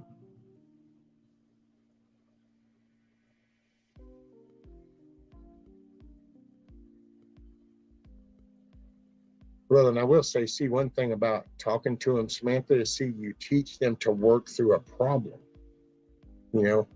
I remember when, like math, a teacher would go, addition, 2 + 2 is 4, or 1 + 1 = 2. Well, you would just do examples, so that way you could explain to somebody and go, no, see, if you have 1 + 1, you have 2. So it was, but you didn't just get barked at. See, these kids nowadays, man, they just get barked at. They get screamed at, or they get dumped in these little rooms with some dipshit behind a desk that's staring at something. And you have this whole vibe of all these outside type of home environments are now concentrated into this room. And it's a recipe for disaster.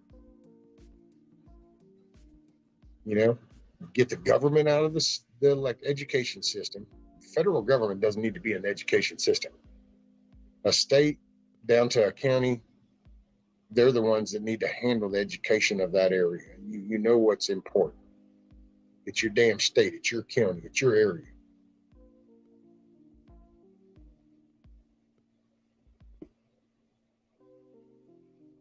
Get back to kids being kids. And then when they become teenagers, they can now choose an adult path in life and start working that way if they want.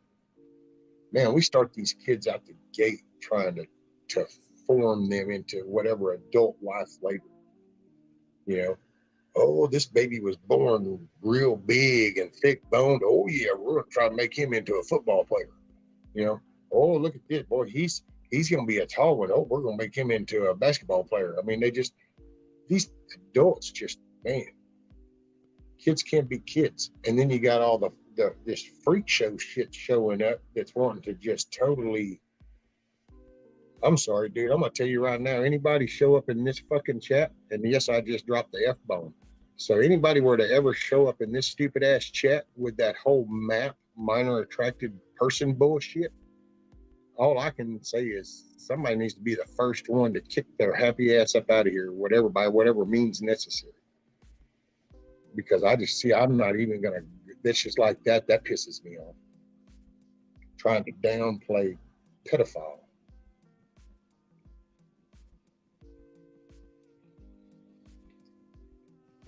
And see, people, oh, but rescue. No, think about that. So you let that get downplayed, and you kind of shrug that off on, yeah, but that's right. No, you need to pay attention, because this is rhetoric. This is getting said out loud, which means there are going to be people of all ages hear these words.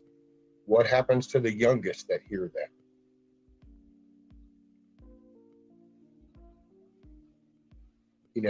Just, and it's not, it's sitting down, it's writing letters. That sounds crazy, but it's writing letters to those elected people. It's getting to know the people in your area and kind of pointing out, going, are you aware of this? Look up that list. I forgot who it was. Was that the Alaska Prepper, or was that the Prepper? I forgot who it was. Somebody had showed a list of the 500 plus companies that are doing this ESG shit, which is this whole equity thing. Pay attention to that. This is where that shit's coming from. It's that same direction. So one's not different than the other. They're promoting this to force these companies into giving these selective little freaks platforms and avenues to keep pumping the message out, as that Overton window goes from extremely crazy batshit stuff to, oh, this is just everyday life. Pay attention, people. The window is being pushed. That's why you step up and you say, okay, here's what we need to do. We need to start addressing this. We need to bring this to just everyday persons. You know, you're out walking and you see a neighbor that you hadn't seen on many, you know, hey, have you heard about this ESG thing? Because, man, some of these stores are acting pretty strange. And then you can, what do you mean by strange? Well, I don't know, man. You got Tractor Supply that's like farm and agriculture, and they're starting to host some of these type of shows. And they're like, wait, what? And seeing it, then you don't just keep bombarding them. Let that plant the seed and then let it grow on its own. That's when you've got a good fruit bearing tree. Let it grow on its own. Don't force it. Plant the seed and let it grow. It's the only way we can go forward.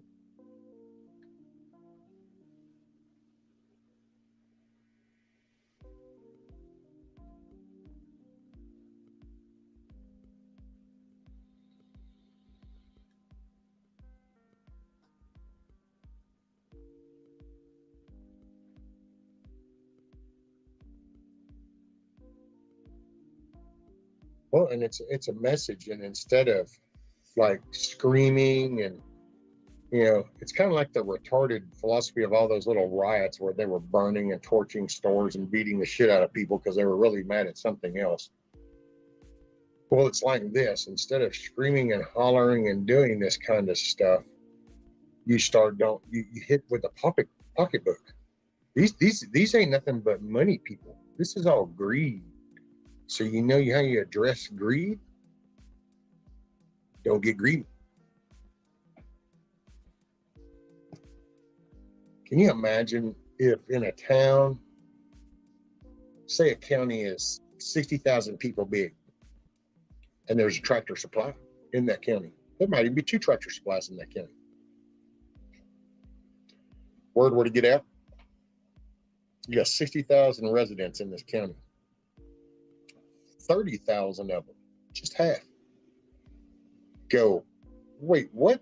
And then don't do business there anymore. Those ain't staying open, or they're going to change course. And when they want to start knowing why, and people go, oh, you endorse this. And this has nothing to do with farm and agriculture.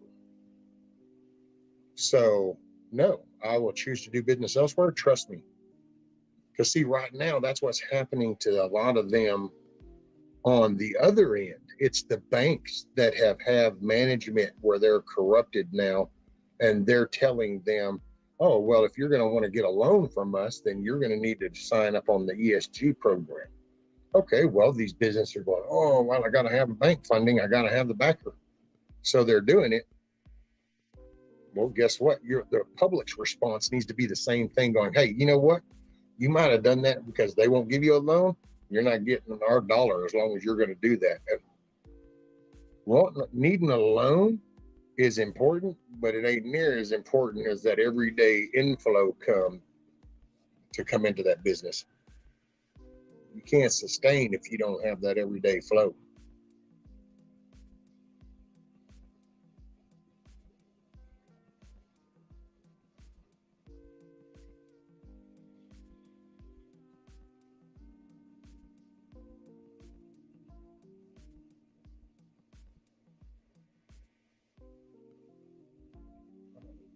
What am I missing?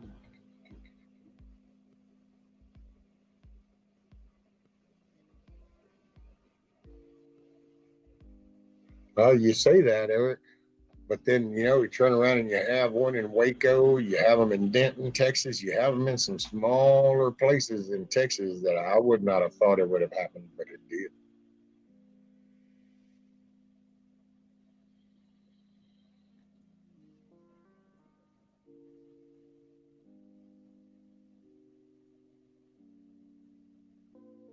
Hey, there you go, book girl. I just saw that, the rotary phone.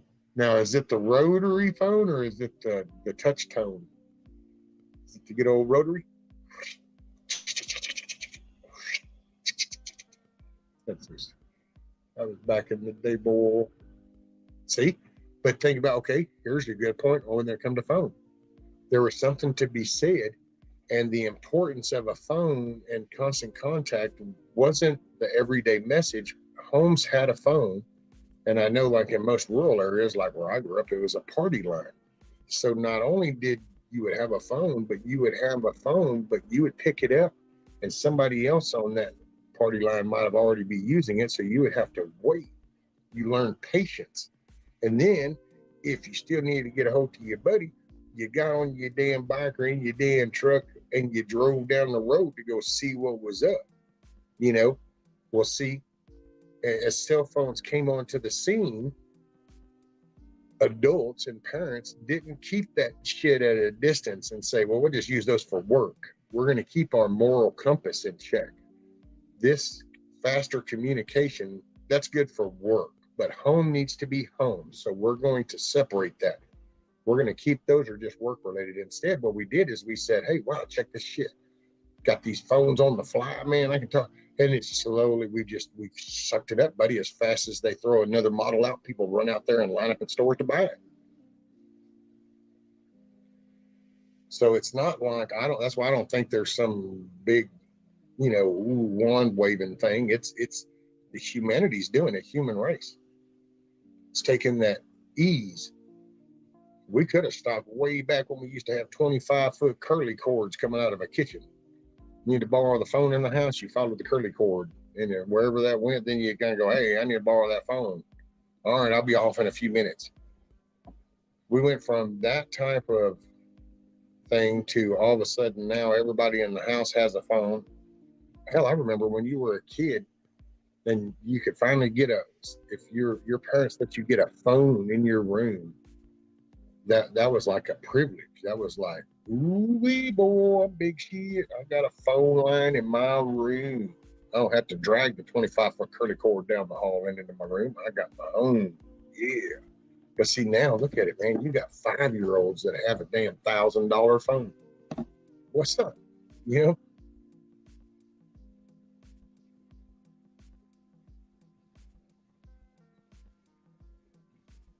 Hell, look at that. Okay, you want to know? Here's a little batshit crazy thing for you. Just came to mind because we're talking about the phones and the $1,000 phone. Well, what about weddings? Check that shit out. Process that shit. So you got people out here that will spend 10, 15, 20, 30, 40, 50 grand and on up on a wedding. But we don't even promote marriages lasting anymore. Shit. Dump 30, let's have a fancy foo-ha-ha for the weekend. 6 months, it's over, man. Where's the thinking in that shit? And every kid that watches these stupid shows on that TV where we're putting kids up here on pageantries and all the shit, and they watch this Days of Our Lives bullshit on TV. I'm sorry, what do these kids grow up with? What's the message they have of the world?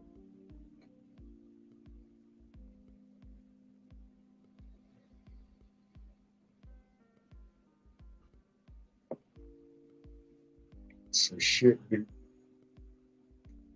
Can you look at that? We've monetized marriage, but not maintained the value of the marriage.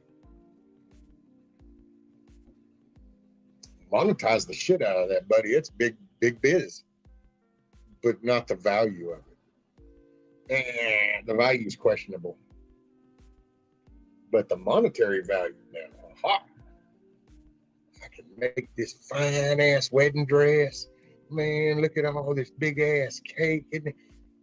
Oh, you mean y'all haven't really got to know each other and actually thought this through and actually planned on building a life together? Where's the cake, man? Everybody's gonna love this cake. See, because it's all for the outside image. It has jack shit to do with the marriage and a bonding of people. It's the message that's being put out, and people run with the ball.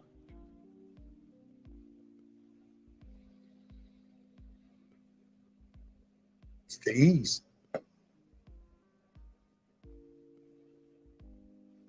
America's Got Talent. Show me. Dude, anybody seen the Brazil's Got Talent? Come on, man. If you don't think that the world's going to shit with its interpretation of things, I don't know what is. That's some batshit crazy stuff right there. And actually, what's worse is I think not only the people just sitting there acknowledging it all.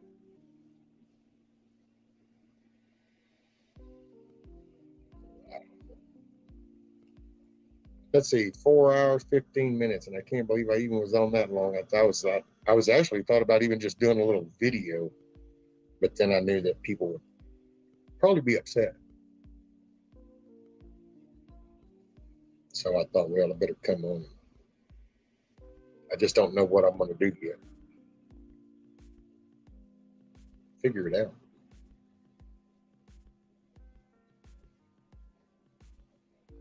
Samantha B, I have not. I don't watch any reality TV. I haven't had cable in at least 15 years. That's it. But see, you don't even need it though. Check this out. So see, we think mainstream TV, but it's not. I don't pay for TV at all. I mean, I watch the shows I watch through like Pluto TV. It's a free little app, you know, watching things, but I watch the commercials that come in between the shows. Even when I watch old Westerns shit, you know, Have Gun Will Travel, Wild Wild West, Gunsmoke, you know, that's all that stuff. So, but even in between those, the commercials, oh man, it's crazy. It's crazy.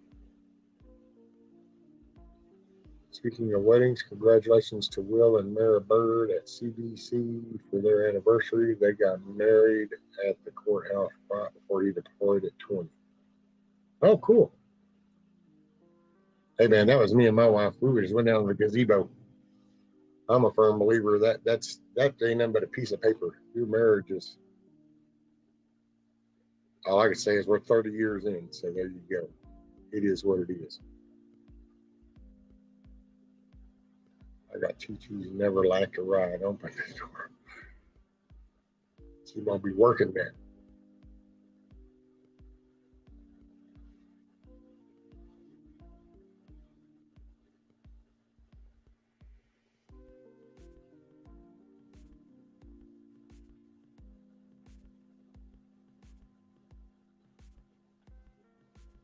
I have not watched Run Peace. Yeah. Man, I gave up watching all that trash shit. I went through phases where I used to like shows, and then the shows kind of tapered, and then I just started watching for a few years. I just watched for the effects to see what the latest effects was and technology, and going, oh yeah, it's cool, yeah, all right. And then it got really. Matter of fact, what was that one?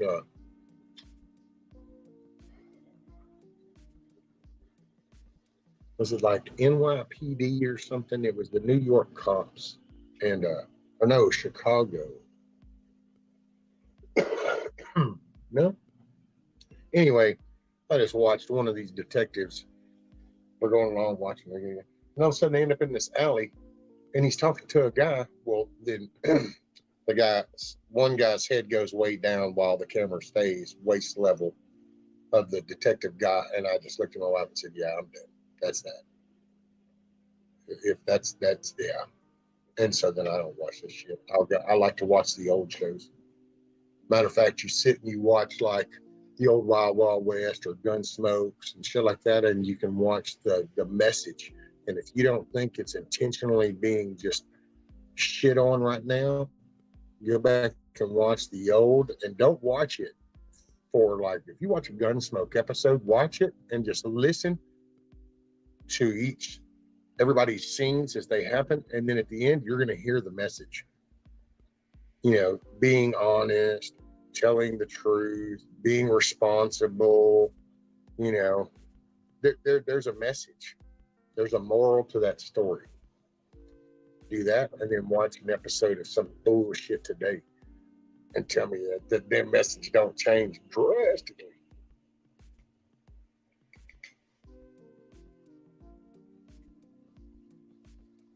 And mind you, that nowadays, 2022, there's actually even shows that have teenagers in junior high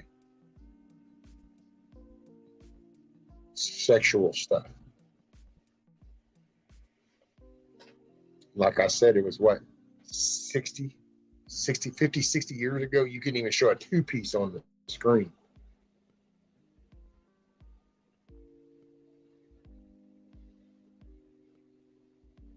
It's sad. It's so sad that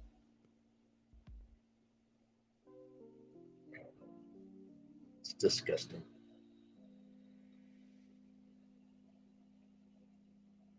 I actually don't mind commercials. My mom taught me growing up that you can watch TV, but every time there's a commercial, you have to clean as much as you can until it comes back on. It was like a game. Right. Hey man, you'd want to. You would definitely want to nowadays. This shit's crazy. And yes, they did, Pilgrim. There was integrity back then. People saw that what they were doing and they were responsible for the message that was going out. So they wanted to send a proper message.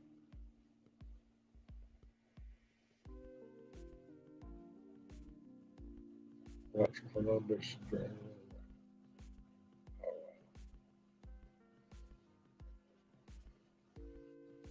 They are standing against the law of many. There you go. Yes, Rescue. I tried to stay awake till you went live. Fell asleep about 3:30. That's okay. That just means you needed the rest.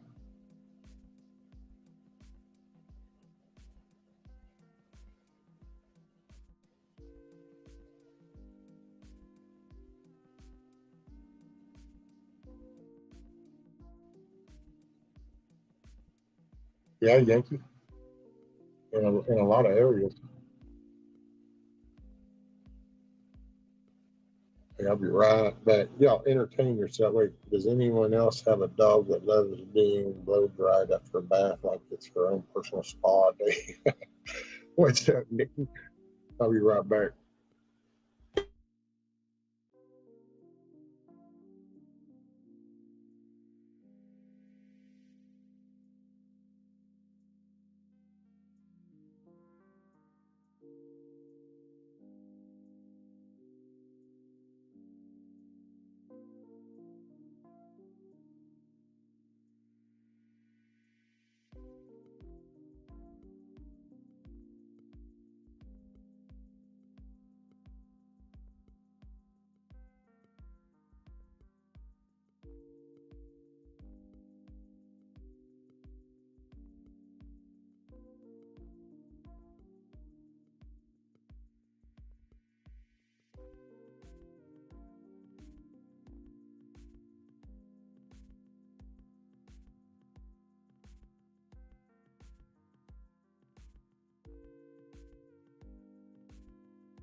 Okay.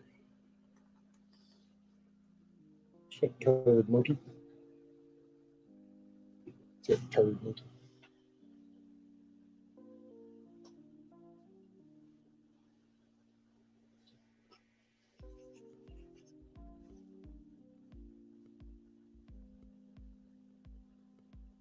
Let's see. We had a dog that liked bathtub, but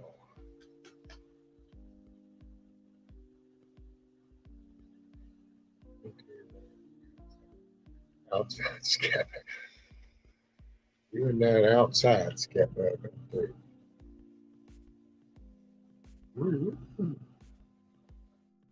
He's a toad. He's a toad. He's a toady toad. Things are crazier and blows harder. Thinking.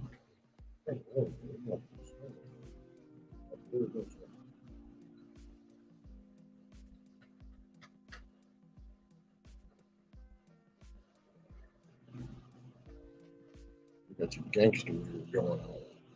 You got your gangster here going on. You ain't climbing up in my lap, baby. You're not a chihuahua. One boy thinks he's a damn lap dog. It's like a damn 90-pound lap dog. All right, watch out, homie. Yeah, I know.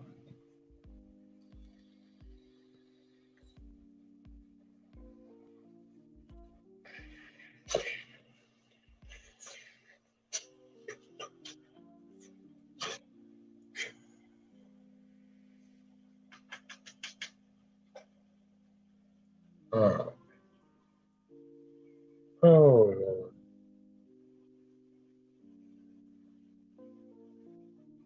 Did you get that crochet started? I'm on my second project.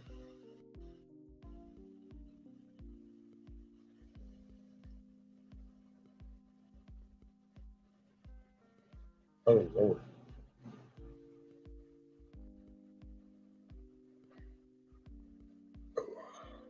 Clearly he is.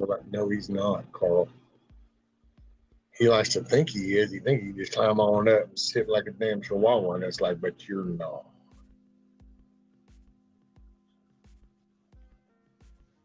That's awesome. I've had two different cats that love water, but only one of them would physically get in the shower. The other just like to play with it.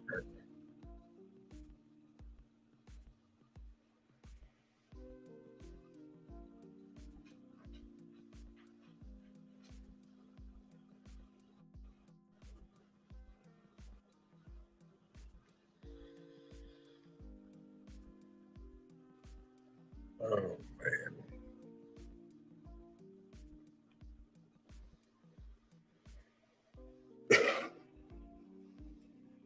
Yeah, I don't know, and I don't know what I don't know what's to come.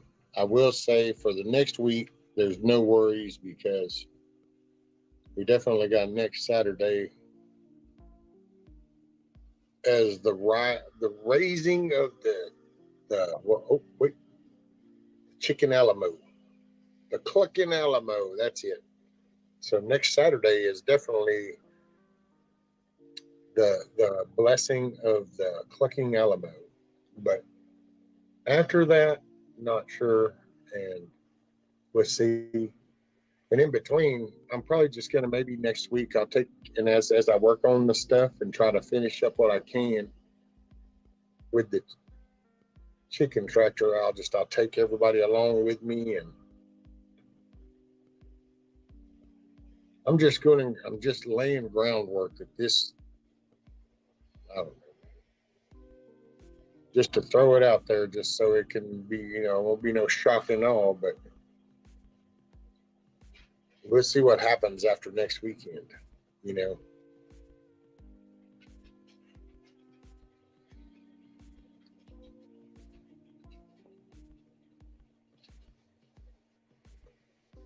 And rescue, not the raising of the chicken. Will it be good? You bet you buck what's I'll stream it that weekend live. And I guess every 8 hours, I have to cut the stream off maybe like every 8 hours and restart it so that it saves that 8 hours and keep logging it like that. But yeah, and I know, Skip, I've got the pops to do, but I don't know, man. We're going to see where things.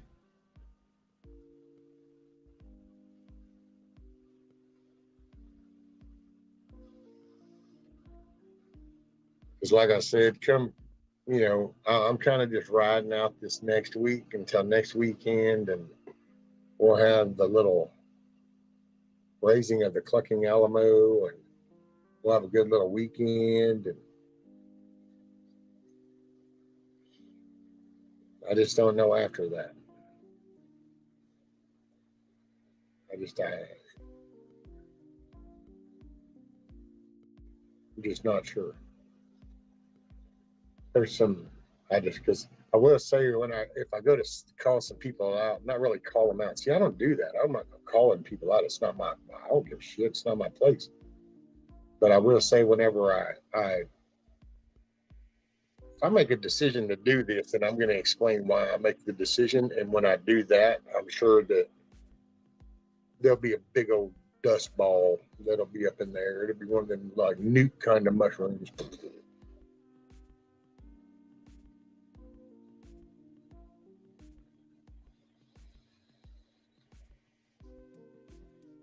Because I just I don't play a lot of games. I don't do that shit. It ain't my forte. Never has been. And right now I'm just not quite. I don't know, man. It seems like there's a lot of bullshit going on, and ain't people that you think are real really. I mean, they are, because how they're really people. It's not that, but I don't know. You just think people that are being truthful, and it's maybe not so much. You realize that it's just like I said, I only know what people show me or tell me. So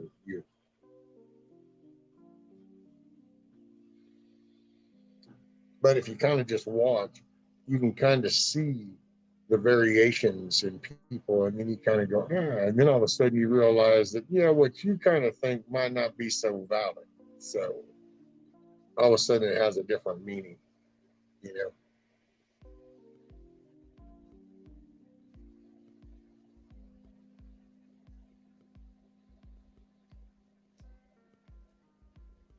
Carl say, I think crochet chicken accessories would be hot merch in the current atmosphere, like vest and scarves, right, Carl? There you go, Tiger. Bonnie's got it there.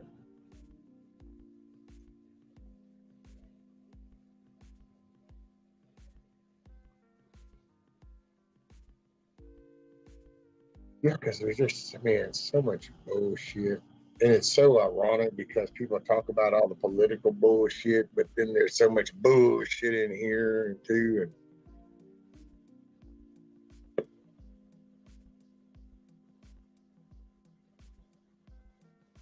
yeah, Bonnie, that's fine. That's Kim's channel. That's why I don't mind people being blue. And the only reason, if anybody comes in and you're not blue, I just haven't made up my mind what I'm doing next week. I just don't know, man. Next week, we're just running with business as normal. It is what it is. I'll be probably come on in the morning. I'll hang out. I'll open up the panel, go outside, work on the chicken coop, and just kind of flow through next week. But I just want everybody to know that maybe the following week, it might not be quite the same. And, you know,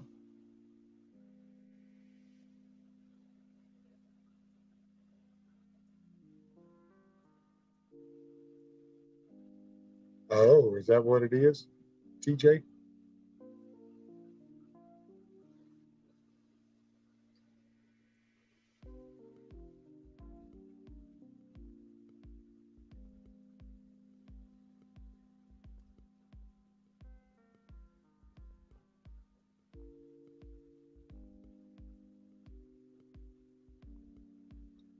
Yes, we're going to say about the really live in Brazil. Go find a tree. No, we know you live in Pennsylvania.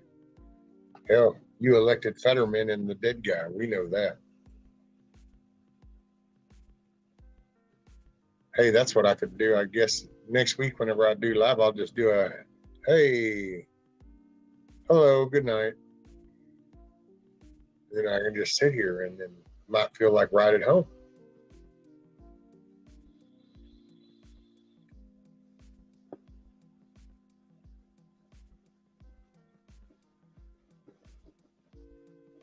I kind of made it upscale. I love those little popcorn balls. Someone asked me when I got the tassels. I made them whenever the girl making pom-pom tassels for me were a 70s thing.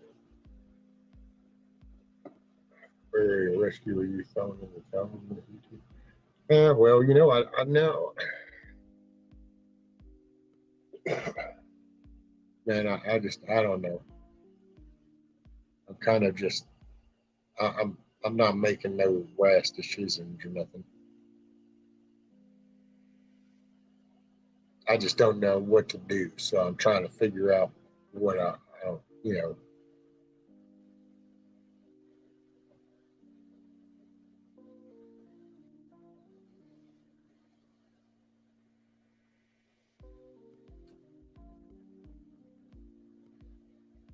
I guess.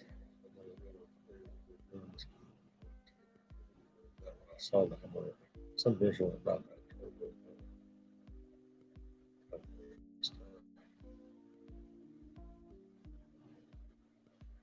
Okay, well, you're still going. Yeah, been 4.5 hours.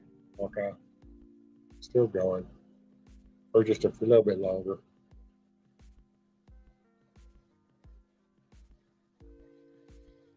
I think poor old Scat Pack's not going to get to go outside today because I don't know if I want to do it today, Scat. I thought about it, but being honest, ma'am, I don't know that I want to today. I might end up calling it here in a little bit and then just kind of chill for the weekend. And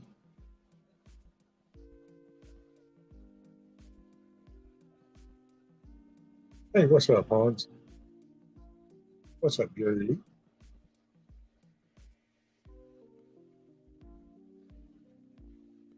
And yeah, it's a troubled mind catchphrase. It's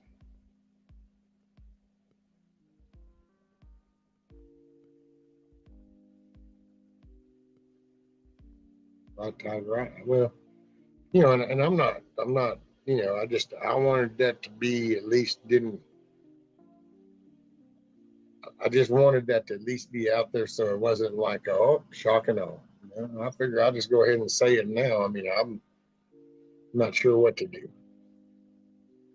because I like hanging with everybody, but at some point too, like I said, I know that if some of the shit that's gone down, if I say something out loud, because I will say it kind of, I don't mind being a decompression spot, but I don't want to be, I ain't the dumping ground. So, you know, and I ain't the one to come. I don't want,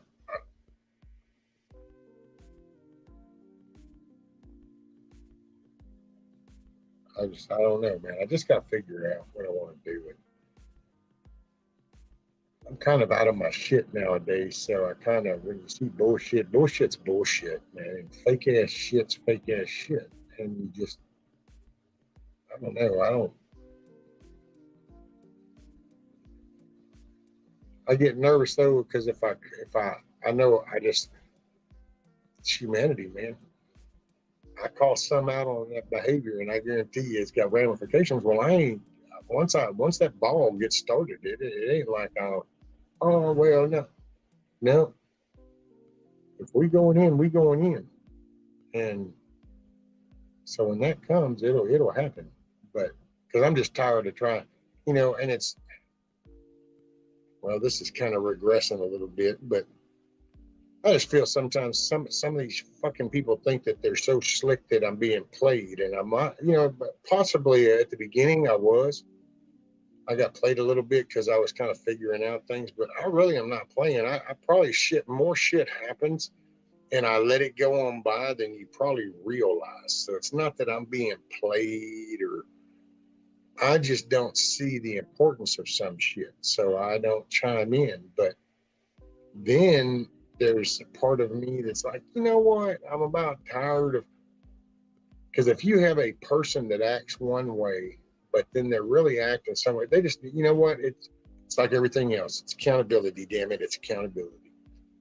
And I'm about ready. I'm tired of talking about it. And then I'm watching people not do shit. And it's time for people to become accountable, you know? And if you crawfish on shit, and if it's in front of me, I'm going to start probably saying it. See, and that's what worries me, to be honest, because that never goes over well. I just have real life scenarios, much less this digital freaking place. people don't like this shit out in real life, and I'm that way in real life. Nikki's probably still here, and Nikki met me face to face, and I think she'll tell you that I'm pretty much that way straight up. Nikki's seen the video of the incident that went down out here.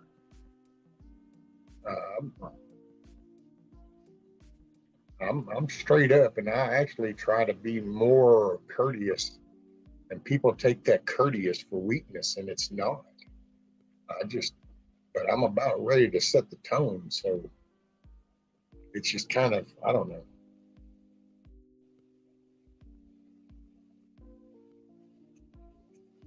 Time for people to fucking be real, you know?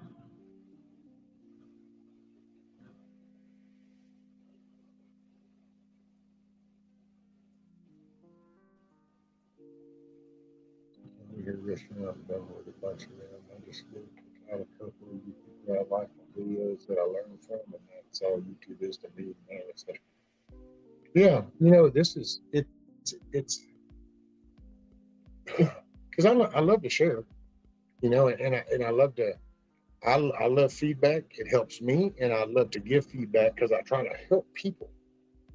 But man, this day and age, man, people, it's like, oh man, dude, it's some crazy shit, And it's kind of like, come on, man, we gotta be real about this shit.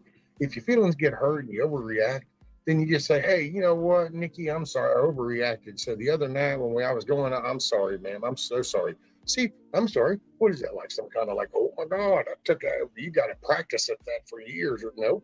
It takes a whopping 5 seconds to do.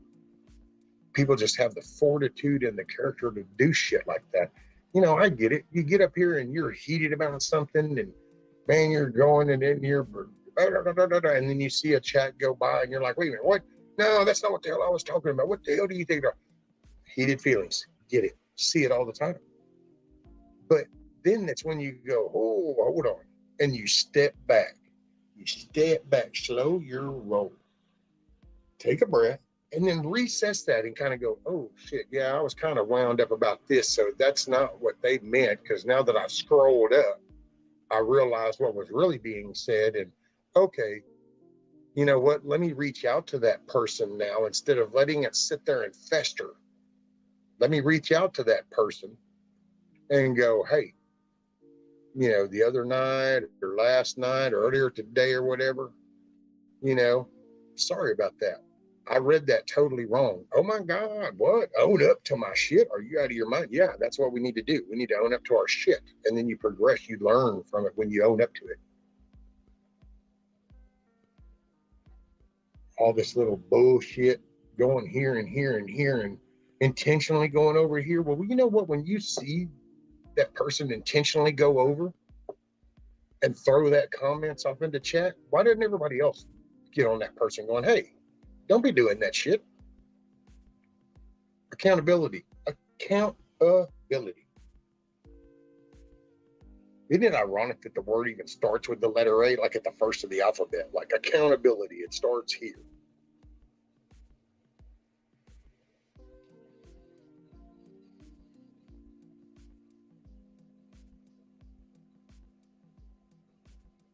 What's up, David? Hey, Billy. What's up, Billy?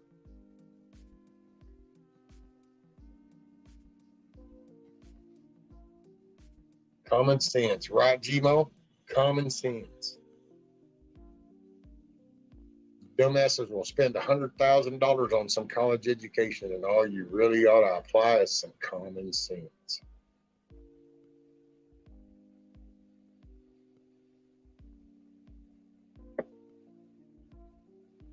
Unbelievable.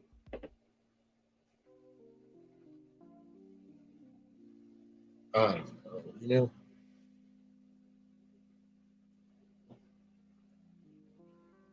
When he says, geez, you should have heard me going off at Mad Shad yesterday. He said, this is where you voice your grievances. Open door.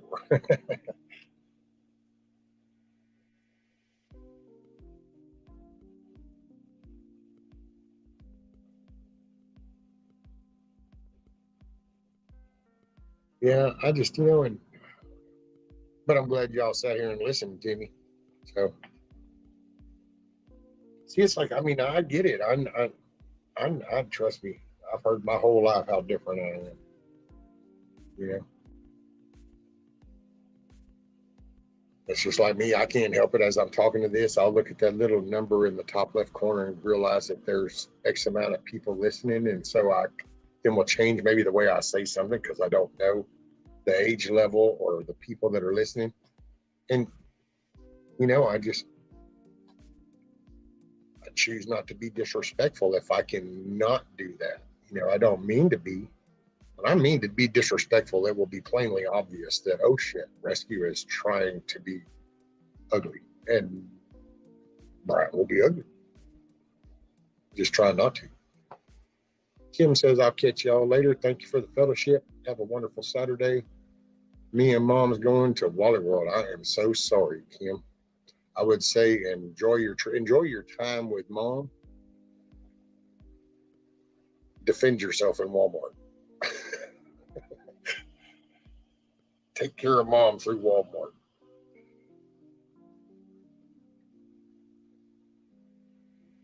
Wally World. By the way, just food for thought. Somebody, I forgot who it was because I was just listening to somebody, but somebody mentioned getting some flour and they got a big bag and the date on it was good and everything. But when they got home and they dumped that big bag of flour out, that had beetles. So be sure and pay attention to food that you guys are getting.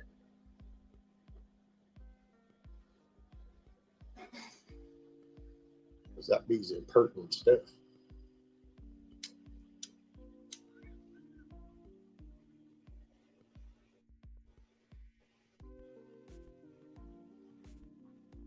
Hey, what's up, Rank? Good day, mate.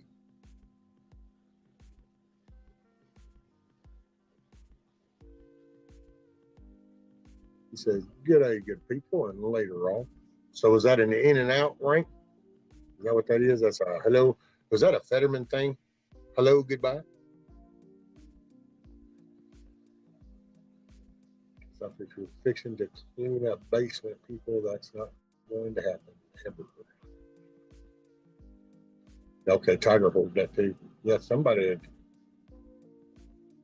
come in with some fresh flour. You know, the date and everything was good, but when they really dumped it.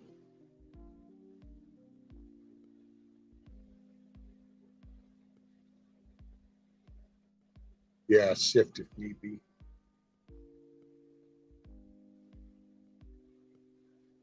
Oh, it's 3 a.m. bedtime for you. Right on, Rank. If I'd have known you sitting in chat, I'd have got you up here, bro.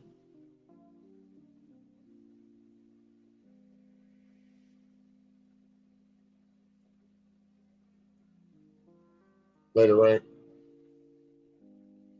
Have a good day down under, sir. Kiss off. OMG, I hate it when you do that. Hello, goodbye. Well, hey, man. You know, that's your senator.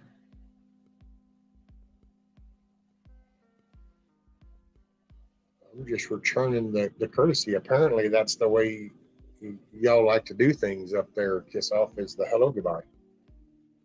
I mean, you elected him, so it must be what's it looked for.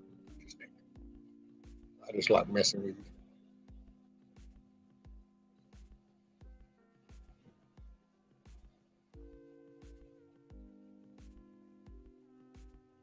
Right.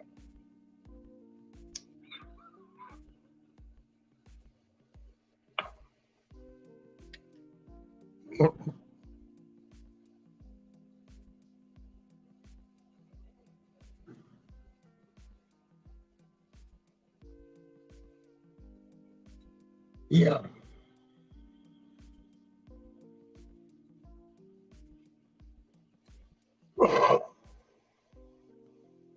Oh, I know. Is Moose here? Beetle chip cookies are good for what's coming, though. Yeah, okay, I guess. Well, while people are trying to catch the beetles, Hans, I'm going to be popping the birds and the possums and all the other wildlife that are trying to eat the beetles, too. That's what gets me about this insect thing. I mean, man, people get so caught up on that insect shit, and it's like, I don't know. I'd move out the city if you can't see any wildlife but some damn insects and shit. Because you can't look outside your door and kind of go, well, you know, if I have to, I can go ahead and set that live trap up right there. Or I can go ahead and just, you know, throw a little something out there. Food will come. Oh.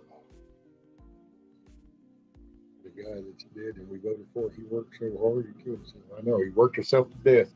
Kiss off. He campaigned himself right into the ground.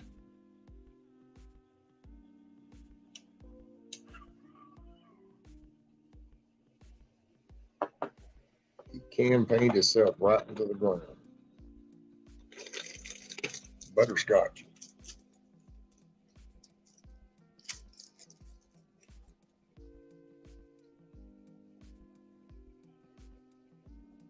I live in the city and we have plenty of wildlife. See?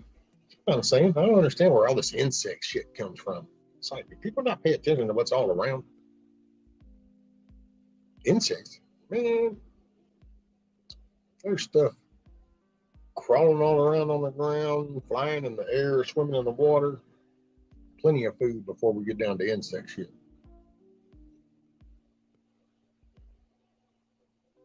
Hey, what's up? I bring it every day. Welcome.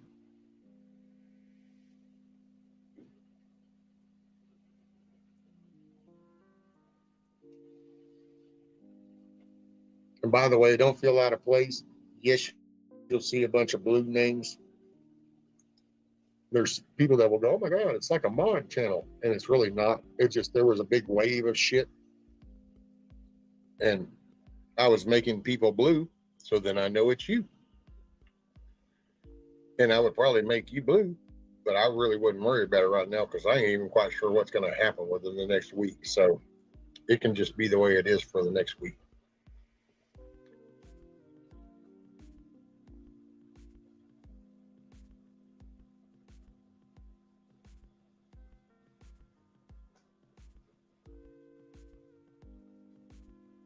So I would say that again, by the way, which I will reiterate it before anything were to happen. But if anything were to where nobody's mods, then just don't read more into shit than it's there. That might mean I'm trying to figure out something. So, but I will keep y'all in the loop as I do.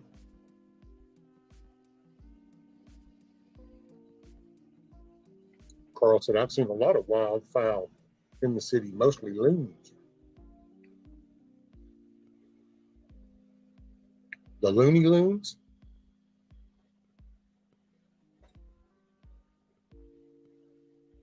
Billy says, welcome to my life. I'm not sure what's happening in the next hour.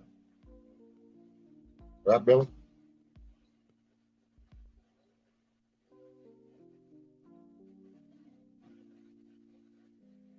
Hey, Billy, you going to try to get up on panel next Saturday when Nikki and them are here?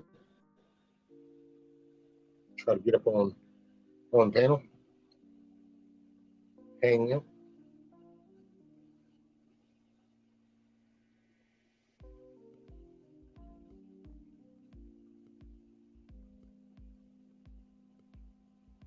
I sleep good naked so the haters can kiss my...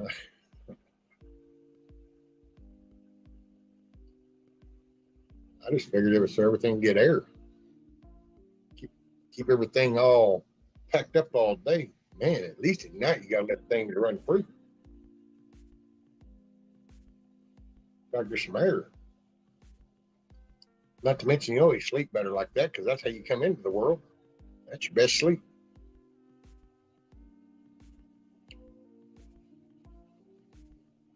The loons hang out with the birds. I will say, if you do leave us, it's a breakdown of our hope in mankind. I understand it's stressing you out, but some of us need you and your words. We all know you are, so I hope for the best. No, it's just, you know, and I got to figure out, because I don't want to bullshit, you know, so I don't want to go, okay, well, let me go and, let me act like this or something. It just, I just got to figure where next is.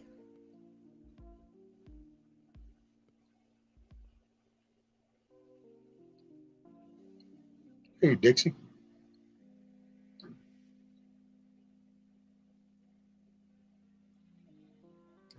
Oh, I got you, Billy. Trust me, I get you. That's actually the same kind of part of the stuff I was talking about. See, it's just that it's this whole, there's like this vibe shit that goes on, and you just kind of sit back, and then at some point you kind of go, man, I don't know, and I want to play along with this shit. And this isn't directed at you, Billy, but I will say it's just like there's people that don't, it's like we don't talk in the open anymore, I guess. Then it's like, well, wait, what? Why? And I like, who knows? And it just kind of got me thinking, and I was like, what the hell is going on? And then what am I? This is cool. This is like, yeah, no.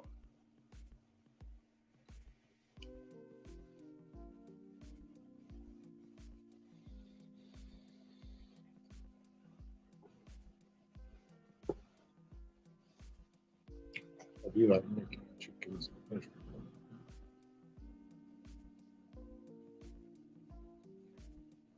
Well, it's like, because it's like that, man. That's all I tried to do when you think about it. All I've done was, so I was depressed and I was down. And then I got introduced to like Ron, Dangerous Freedom. So here's all this panel of talking. Hey, cool. Okay. Get to meet people and met some pretty cool people along the way, and as I did, then I'm getting out of the muck and I'm kind of getting up out the depression, kind of slapping myself in a little bit around and making myself, get up. And so then I kind of reach a point. Well, then here these past couple of months have been kind of really tough. So I'll share this shit. And so I guess that's what I wasn't prepared for. I wasn't prepared for just how shallow social media is. I mean, I knew it was, but I guess something always kind of made me feel like, well, there's people on the other end. So there's got to still be a connection, But then, man, over the past, I won't say the year because hell, I really didn't pay attention to shit for the first 3-4 months, other than just which way's up. But then the last 3 to 4 months, there's been some weird shit, man. And you kind of go, oh yeah, cool. And then one day all of a sudden it's like, wait a minute, what? And you just like, I don't know. It's kind of like the green screen gets pulled down and you kind of go, oh, it's really that. Oh. And you see, I don't know, man. You see so much bullshit and then you hope. This is why I'm an antisocial person. People suck.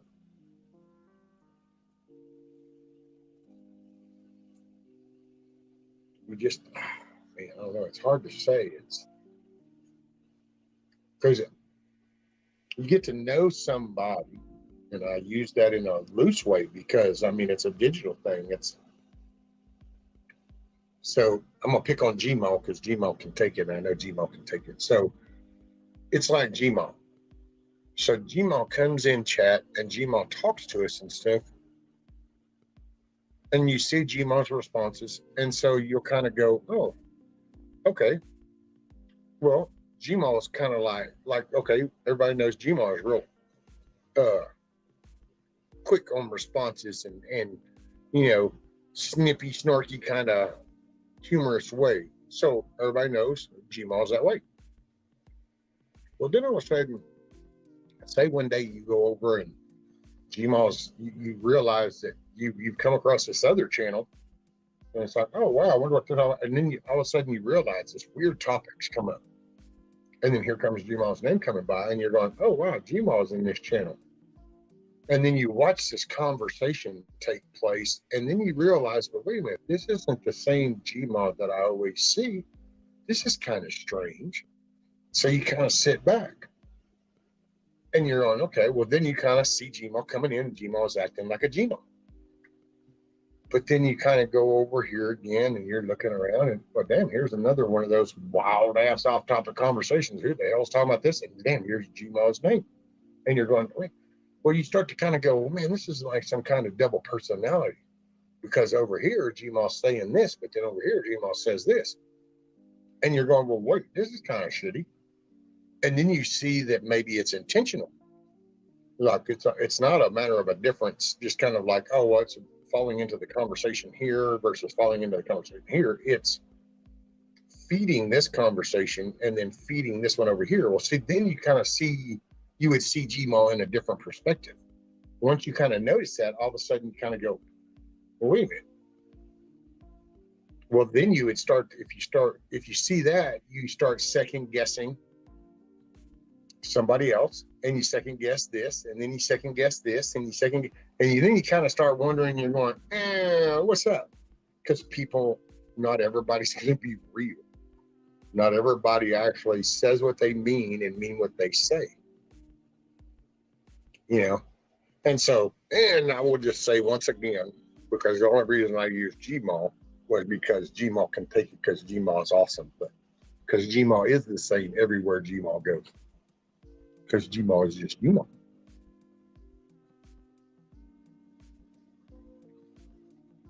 But you just,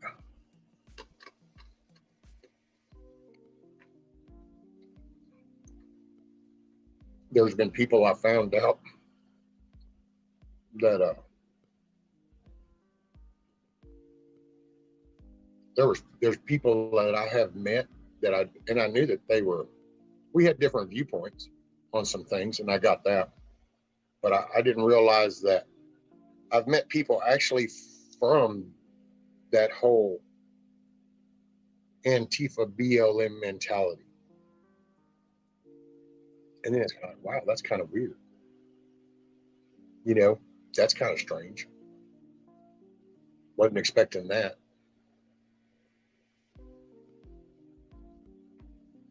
A long time ago for all those chicks in there. That's how my missionary was taking people. Bill, I feel your pain. You're the ones in the house. Right. Basically, part of why I enjoy streams like yours is I can be myself. I know I would offend in some places, so I filter it out. Well, you know, and see, and it's just like that word there, Carl. It's not so much filter as it would be just respectful, right? I mean, if you're sitting around the burn pile in your yard and a couple of buddies are there, you're gonna kick the shit around and talk, but then if you go into the store and you're around, you know, some kids or women or something, or just other people, you're in the store, then you're gonna just you change perspective a little bit. But I have always carried myself as I do it out of respect from where I'm at.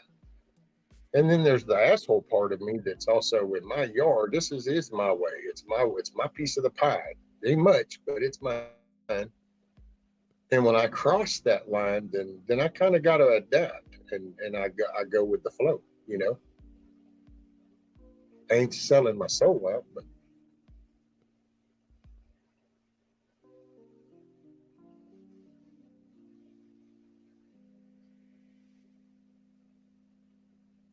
that's it. Jamal, there's no utopia.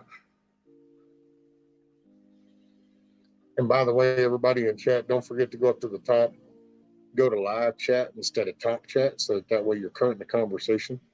Morning, Katrina.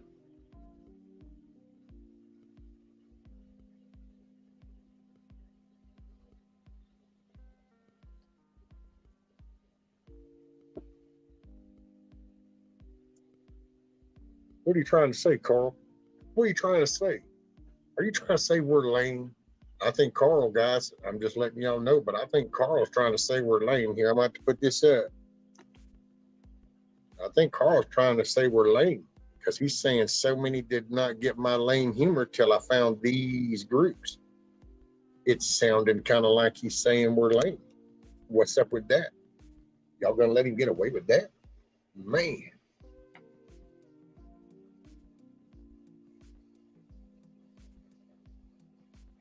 He's calling us lame. You would think he'd be like, yeah, I used to have these real quick humor, but I couldn't find groups that could get it until I found this one. And see, and then you made people feel like, aha. But oh no, Carl comes in going, yeah, I got some of the lamest jokes and I never could find anybody to take them until I found this group. Lord have mercy. Oh, thank you, Mama. Oh no, it's my glass of milk.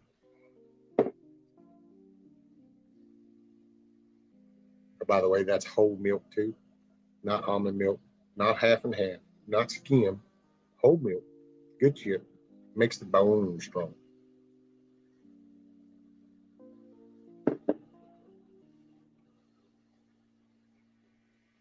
Let's see, I'm about to do the chat on the bigger screen. Can't look at that little shit.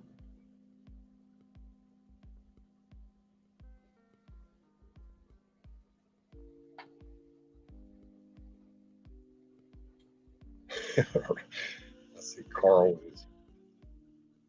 If that Carl guy.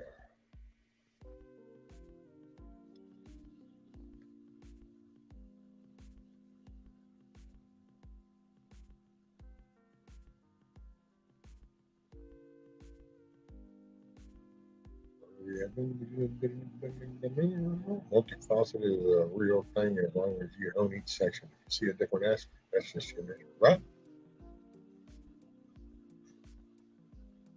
Yeah, but see, that's the thing I will say, because when you're kicking around ideas, it's that acknowledgement to be able to go.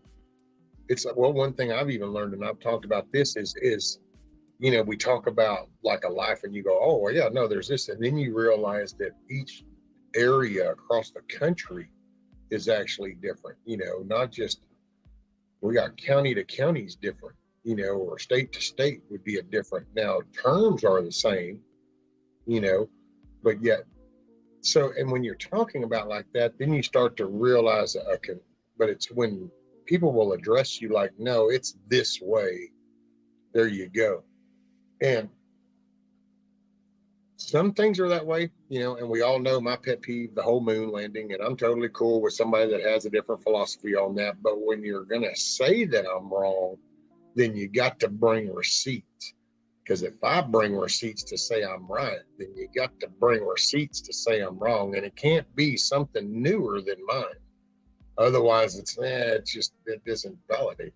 And so it's just different like that. Oh, hey, Milky. And welcome back, Hawkeye.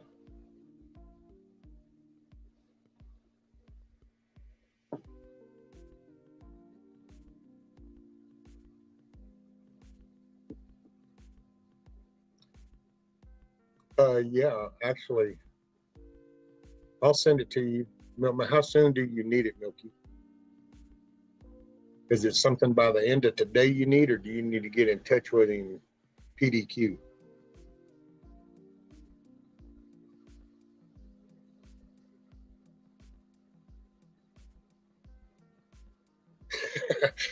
Oh, that's funny. Katrina, that's so funny. When I read that, and it was following Milky's comment, and I was thinking, all the crew. It's more like Milky's brings everybody to the yard, because that's her little catchy phrase that Big Chat did it.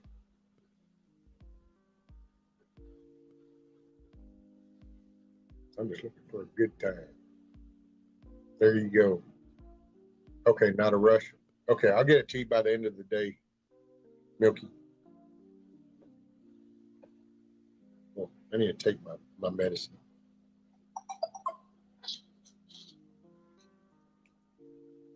supposed to take these nerve rebuilding pills or some shit.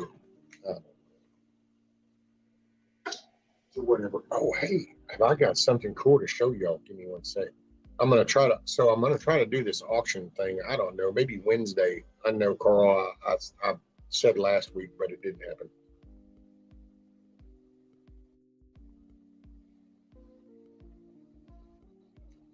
Pills don't ever go past that stupid plate. Hey, you want to see something really cool? Check this shit out. Ooh, yeah, boy. See, you know what that is? That is a biscuit with egg and cheese. Some shiz in it.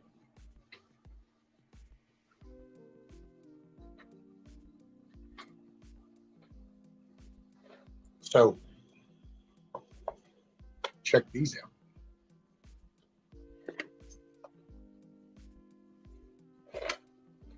Does anybody recognize these?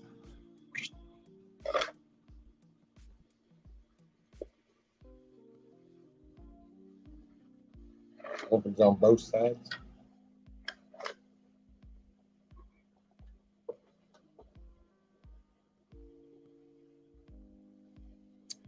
These are warmers. These are roll warmers. Yep. Put rolls all down in here. You keep those closed and they keep them warm. These are 70s, I guess. 70s, I think. Anyway, I'm going to put those up. I was going to maybe put those in the auction. They ought to be a few bucks.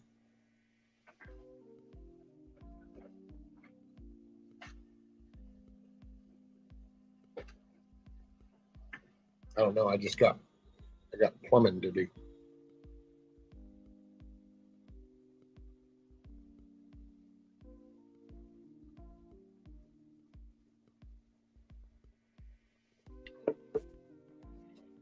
I will say, Carl, there was I was watching somebody and they did some little review thing, and I thought of you because they were making these pouches and they were making pockets on other things, kind of like what you had for that little lighter type pocket, but they were doing them for scissors, phones, all kinds of stuff. And I got to thinking, man, I wonder if you did that kind of stuff, because people will buy that stuff just to put it on their backpack stuff, which I understand the backpack thing.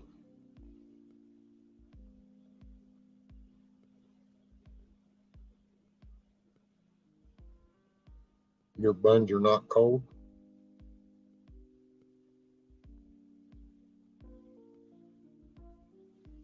Well,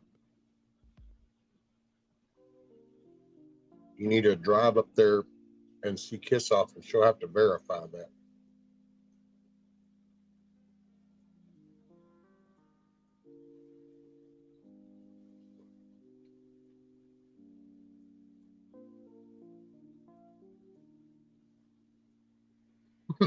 Later, Milky. Be safe and enjoy the family time.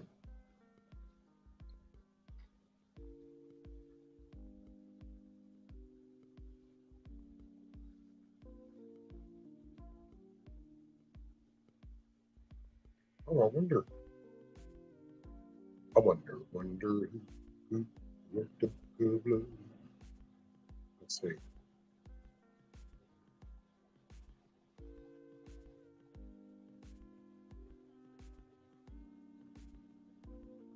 Oh, let's see. So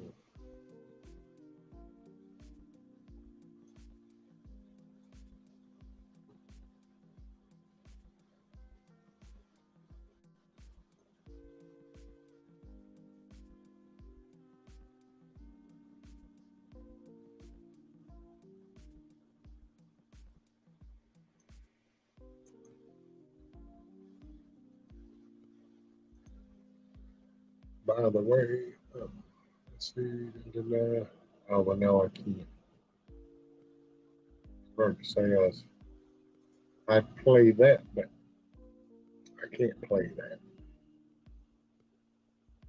Hey, a new subscriber, Magic. What's up, Magic?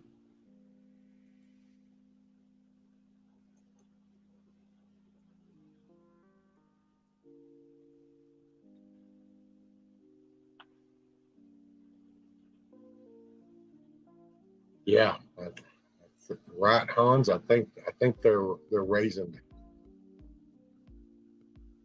Some people might even, I don't know.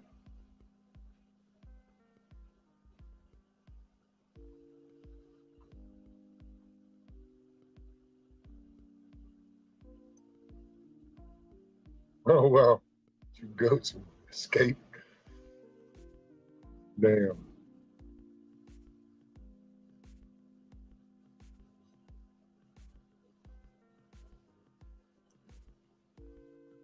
What's up, TT1? Man, I'm glad you're doing all right. I was in a couple of other chats and I just didn't see it. And that's why I got to want to make sure everything was okay. I wasn't sure how the weather was, going up there. And so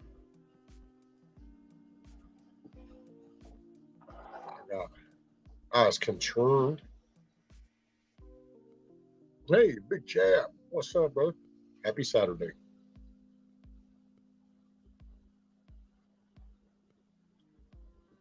Why don't people put raisins in their oatmeal cookies anymore?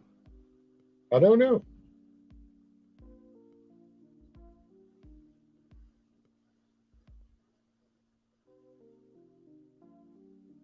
No, it's just sesame seed buns.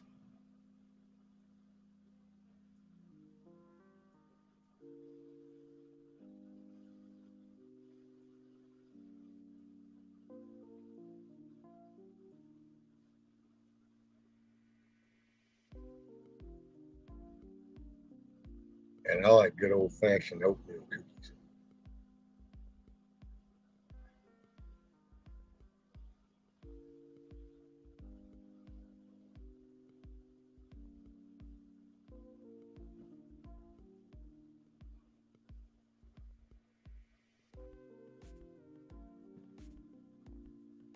Tell you what,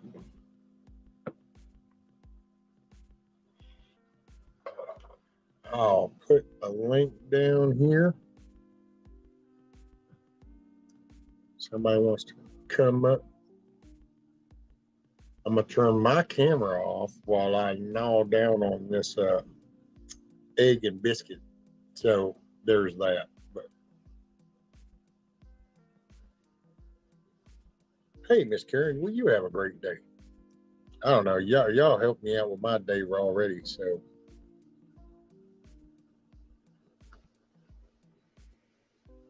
and by the way, somebody mentioned my vest earlier. I don't know I forgot who that was.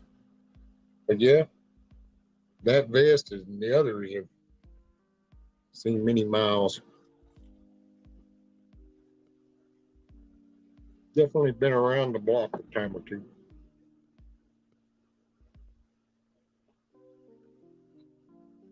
Hey, Snips. Happy Saturday.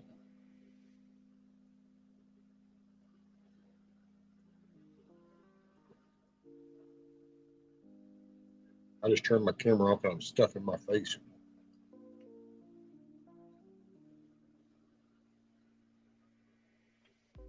Probably wouldn't be too polite of me to do that in front of the world.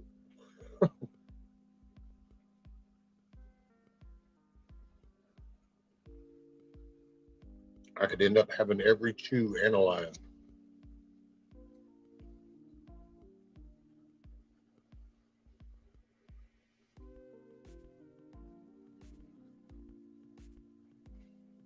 Well, I'll tell you what I'll do. I can give you peeks in between bites. I don't know nothing about all this handsome thing, but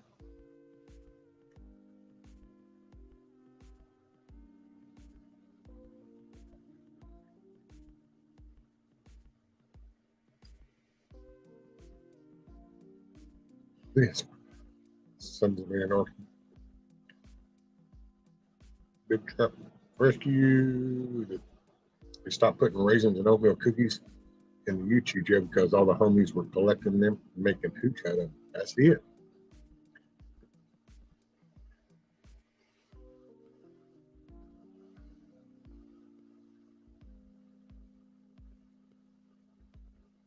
Shoot, make some potato wine.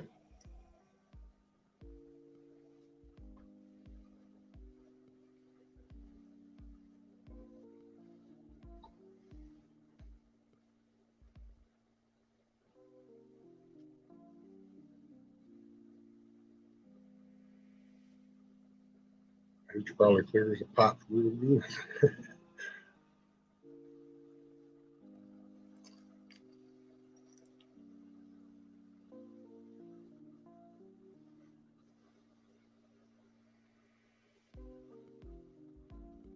Man, oh man. A small piece of cranberry pecan loaf with my coffee. Oh, what's a cranberry pecan loaf? Is that like a bread that has like then pieces of cranberry and pecan in it? Is that what you mean by loaf?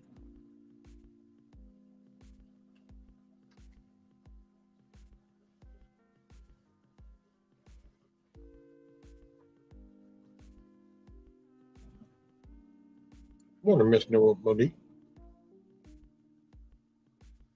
Sorry, I'm chewing my food.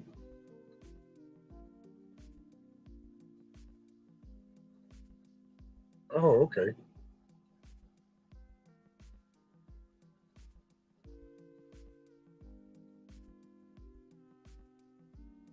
So more of a cake, not bread.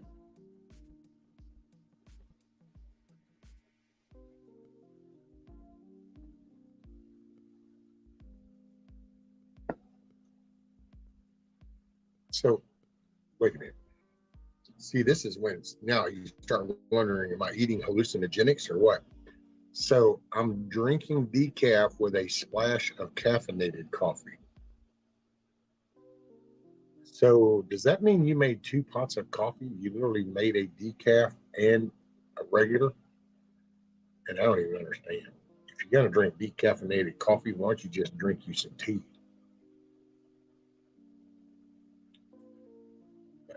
I'm speaking. Yes, sir. Okay. Yes, ma'am, Monique. It is biscuit with egg and some cheese. Get my protein in. Plus, it's the only way I can get these damn nerve pill things down. Talk about some nasty shit. Let me tell you what. Son, a pill that is coated and it sits there long after that coating wears out and it's still up in here. Oh, that's some nasty tasting shit right there. Let me tell you. There's a reason why they put that coating on there. Because if you knew how that shit was really tasting, you wouldn't want to put that in there. Chris says, I don't feel like I have a vice rub my chest all day with caffeine. Oh, shoot, I go to sleep on. I drink coffee and go to sleep. Coffee's just a fine.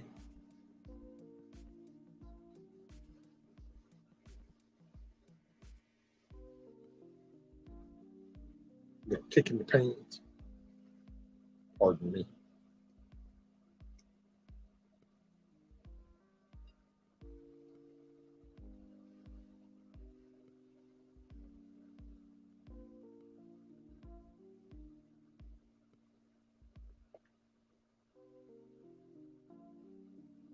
Right, Monique? Coffee is the water.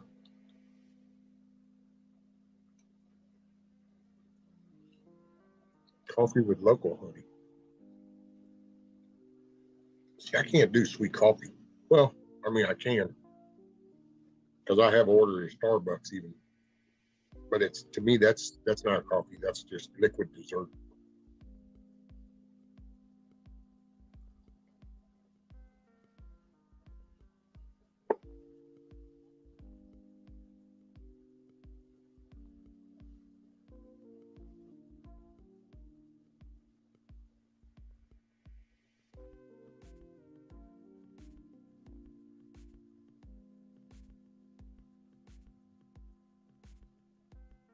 Don't you know?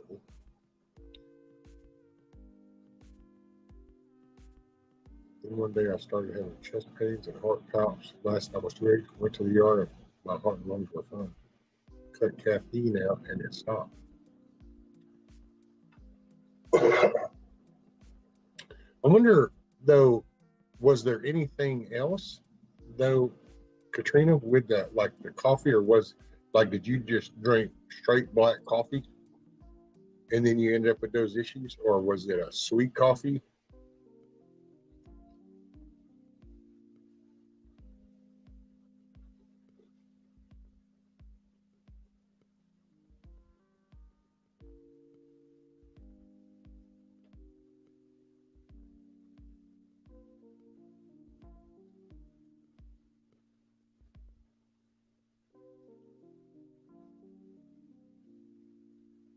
Never been to Starbucks.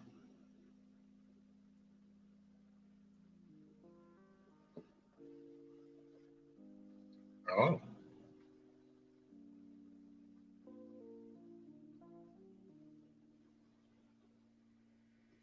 I will say it's funny because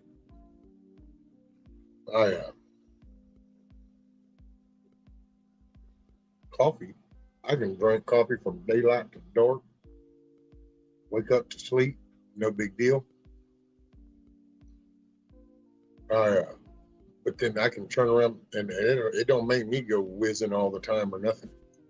I can turn around and in any dairy product, milk, ice cream, or anything, my system will filter the water right out of that, and I can finish this glass of milk and I'll have to go.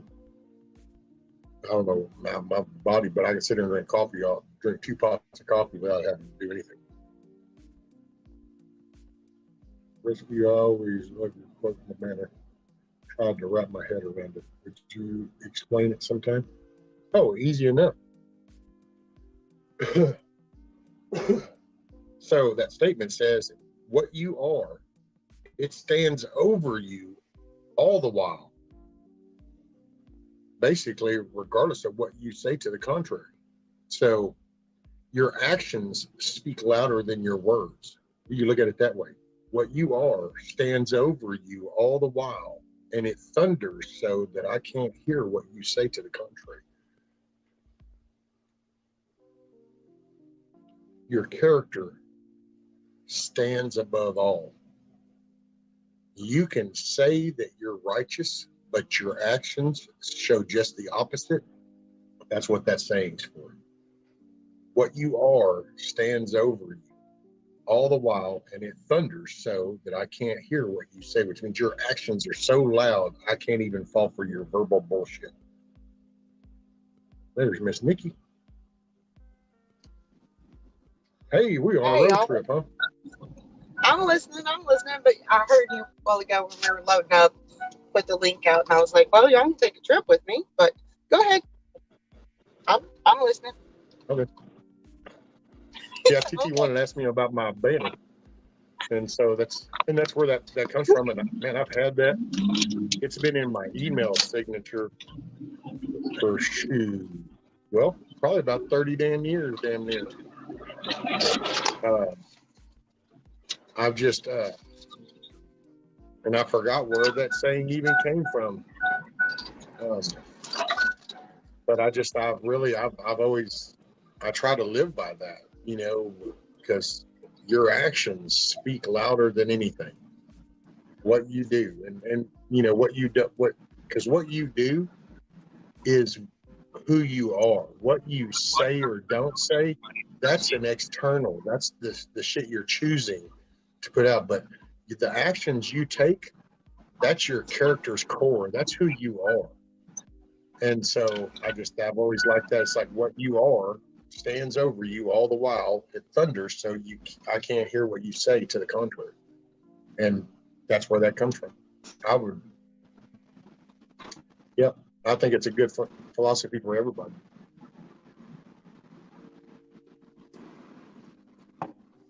I had some biscuits and egg and milk this morning. I heard that. I heard whenever Your wife brought you in your milk, and you're like, it's whole milk. It's not.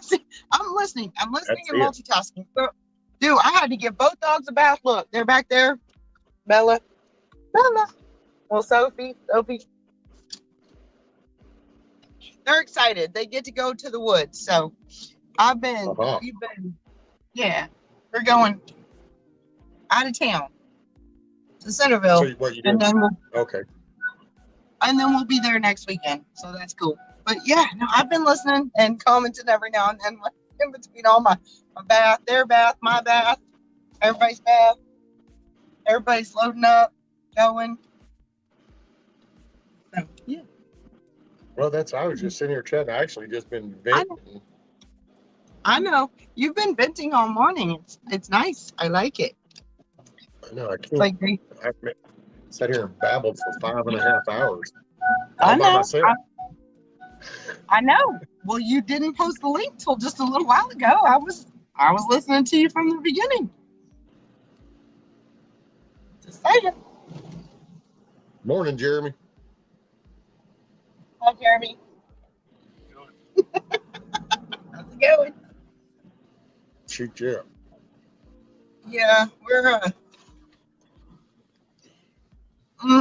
there's been numerous times when I wanted to comment, but I was busy. Busy.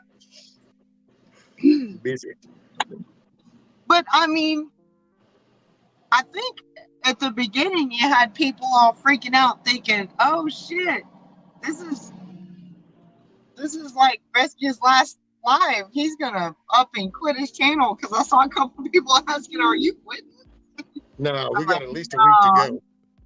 He's gonna be around. We got at least a week. Different. Right. I'm just saying, there are people like, oh shit. Well, you know, it is what it is. It is what it is. That's right. Woo. You know what? Sometimes you just have a Hiroshima, and you gotta just let it be what it is, and you kind of deal with it after the fact. So, Yep. Hiroshima, here we come.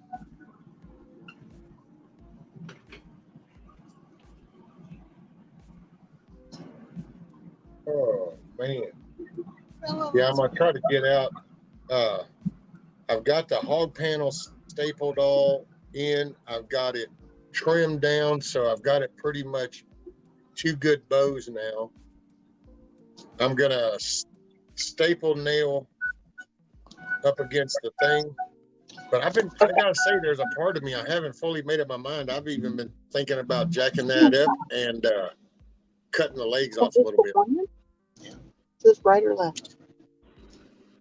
All right, I'm gonna try to. Oh, this is weird. I'm gonna try to do the switch over thing to Jeremy's phone so I can put the earbuds in and hear you.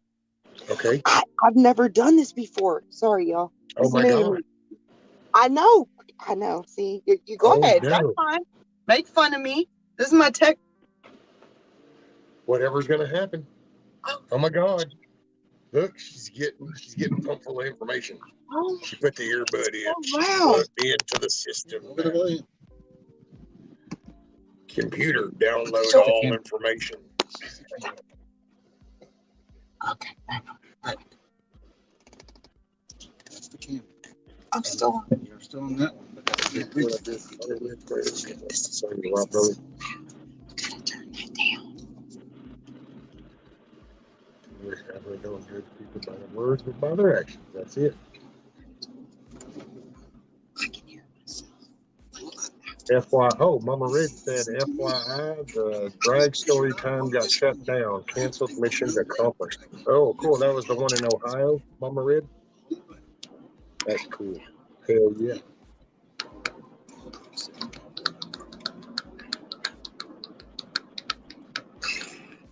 TT1, I'll be there for SandLot 5,780.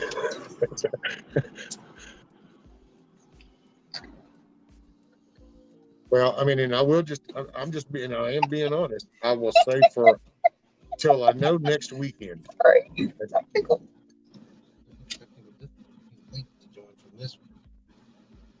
Uh-oh.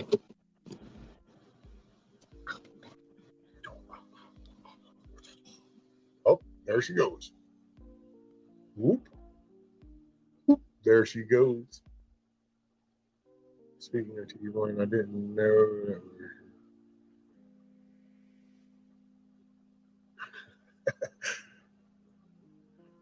oh, Camel Cross. Sometimes you have to make choice between what's more useful and loyal. My choice might be the horse. Okay, so yeah, I was up in Ohio, right on Mama Red. That's good. You know, it's that gotta just say no.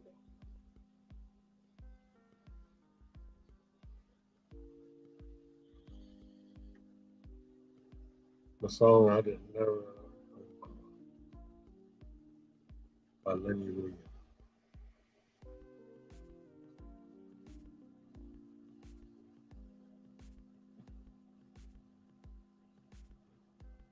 Oh, I see what you're saying, Gmo. You're saying that speaking of TT1, that the song I Didn't Know That Was Your Mama by Lenny Williams would be a good tractor video.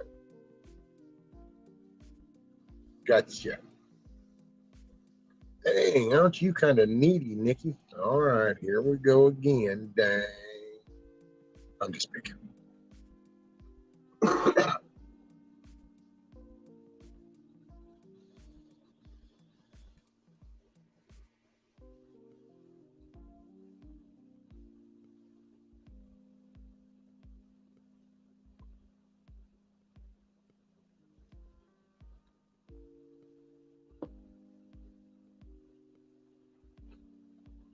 Sucks. I turned the damn coffee pot off too early. I think the coffee's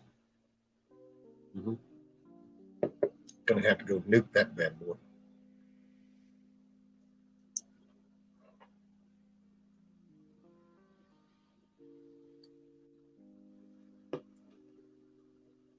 I'm writing it down. I think that's an Uncle Cracker song, TT1. I'm writing it down. I think that's a cracker song. I'm writing it down.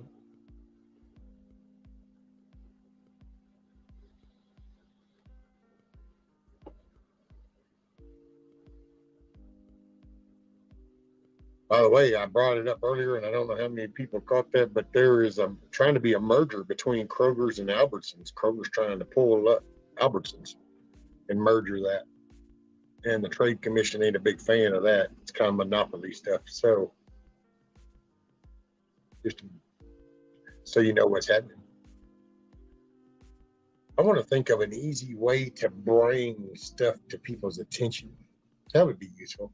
Thought about that. We could do like a little House and Senate bill review. Maybe pick a couple to go through. We'll see who all signing off on what, what's about what. There she is. Sideways? I don't know. Jeremy had. Oh, this is weird. Look, no. See, now he's put me on his phone with his earbuds, and this is just bizarre weird to me. Don't do that to me. Don't mess with me. He's messing with me. No, I know him well enough to know he's messing with me because it sounds like I'm in a tunnel. I'd never do this. This is bizarre. Echo. Hello. Weird. It's weird, y'all. Oh my God. Go ahead. I can hear him. It's just sounds weird when I talk. She's plugged into the system. Yeah, the Apple thing, which is not me. Oh. So whoa. I'm on the. That means somebody's in both ears. I actually have to listen to somebody now. I can't just tune them out. They're all around me now. That's what I was like, oh my God, this is so weird. I can't do this. Look at this. Whatever. Anyway. Can't get away from I can't tune them out now. It's coming in stereo. It's bizarre. Y'all are going to have to give me a minute because this is going to take me a minute to get used to. I feel like I'm in a tunnel. You are. It's called the cab of a truck. Well, no, I mean when I talk, I have these things in my ear and I can't really hear myself. Where do I you mean, hear yourself? well, you know how when you he's rolling out the windows. It's Well, okay, weird. let me ask you this. Do you have to have both of them in, or will what just one work? Can I use just one? Like, can you hear Okay. me now? Yes. Oh my God, that's See? so much better. Holy Jesus. You know how when you're all stopped up and clogged up and you're talking and you're trying to Yeah, talk and you you hear feel the like you're in a echo. tunnel? That's why do you now you see why I do background music when I have the headphones on. He gave me both of them and I have them both plugged in and I was whispering. He's like, why are you whispering? And I'm like, because I feel like I can hear myself talk I louder. It's know. weird. And you'll Holy breathe and you Jesus. feel like you can hear yourself breathing and shit. And it's like, Yes. yeah, I don't like Yeah. it. That's That's why I do exactly what that background was. It music. was bizarre. Okay. So I can just do one. Okay. I'm cool with one. Yeah. Okay. That's better. That's better. I was looking at him and he's looking at me like you shouldn't hear yourself talk. I'm like, it sounds louder. Sounds like I'm in a tunnel. You see my hat? Oh yeah, I saw it earlier, but I was in the tub, so it's not like I could get on or whatever. I was literally in the bathtub listening. So cool. I've got to say, dude, this is the first time. Look, I like those little vent holes. They have Yeah, screens. They've got like little screens to them. it's like a little rivet with the Well, yeah, instead of like the a little hole, rivet with the screen. it's a Yeah, rivet.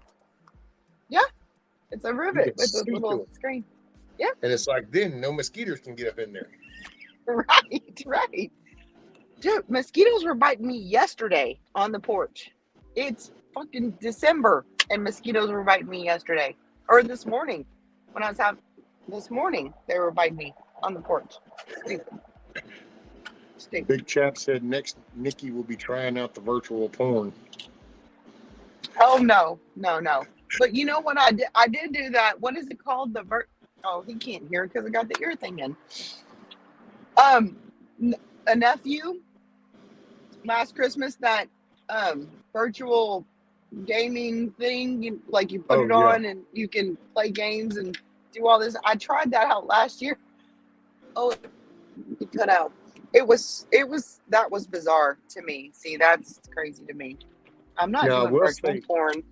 That's not there's my a thing. game that's on there that's actually really good for exercise, Fun. believe it or not. Yes. And it's a lightsaber game, and you That's what take I the was doing. controllers. Okay, Yeah. and you And sitting you there and you're hitting like the you hit the yeah blocks when they're coming at you and you have to duck and yeah. hit the blocks, and that's what I was doing. That's It was actually fun. that's a good exercise one. But see, It now was that one I fun. got to give more credit than the Wii, because the Wii, I used to kind of brag about the Wii and go, well, I could see the usefulness in it because you move the little controller. So, but then I got to Yeah. say, I was just as guilty because the kids had it, and I used to just sit in the chair and I'd take the controller and we'd play bowling, and I would just hang my arm over the edge of the thing and I'd go, whoop, yep, ball, okay, cool. Golf, See, okay, whack, there we go. that is funny. The only thing I've ever played on Wii, and it was because my cousin had one, an adult cousin, and we would go hang out in his apartment. That was like a dozen years ago, but it was Wii bowling, and we would play partners and we would do bowling tournaments, and that was actually pretty fun. But I never owned one. I just played with them, every now and then when we were hanging out. It was good. It was fun. But no, that lightsaber thing where you have to, it's like a whole course and they're coming at you and you have to duck or jump over or hit this way, hit that way, duck under, all that. Man, I only did Right. it one time, but it was fun. I have to say it was fun. Oh, But yeah. I'm not a big gamer. I'm not a Well, I've gamer. got one of the first Oculuses for the phone.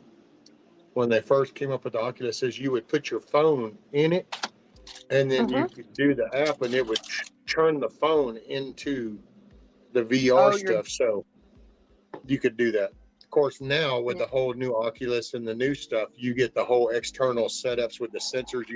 It can go pretty in depth. You can spend 50, 60 grand on that and end up with a fully mobile one. They make platforms with rings around them, and you put a so you don't harness run on out of and you put these 4 cords attached to you, and you literally will run, and you have your little fake gun type stuff. So the war game, you run, you crouch and dug, and it reads all that shit. So I'm like, yeah, well, see, I don't know about all that. If I was doing that, I'm just going airsoft. But Okay, well, the thing about that, I know I've seen people like some of the games on commercials and stuff, and I'm like, how the hell do you do that in your house? Won't you be running into your walls? Like, won't you be running into shit? You know, you got the whole thing on, and I'm like, how does that work?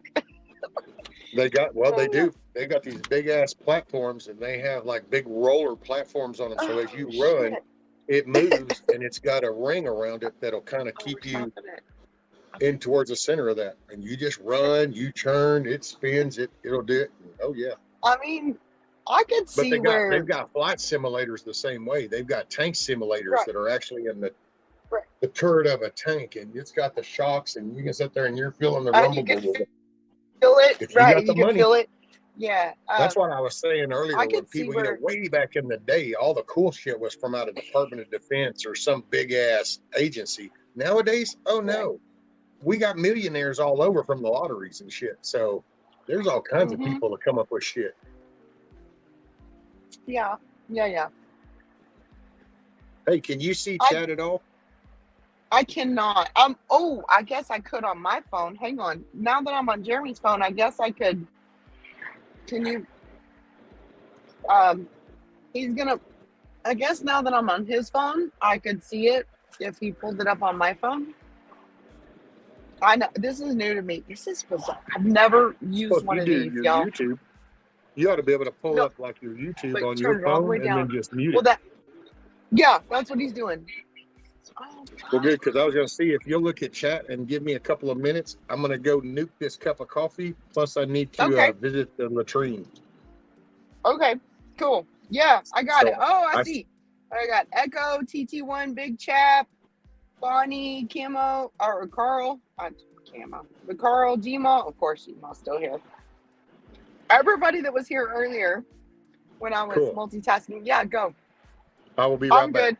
I mean, if they can tolerate me, like, riding to the country in the car, we're cool. Right. They can tolerate me. Had the dance mad too, right? Okay, see, I was never a big gamer. I mean, I'm not a gamer at all. But are you talking about like Dance Dance Revolution or whatever? I've seen people do that. I just watch. I'm like, I don't know how the hell y'all do that. That's funny.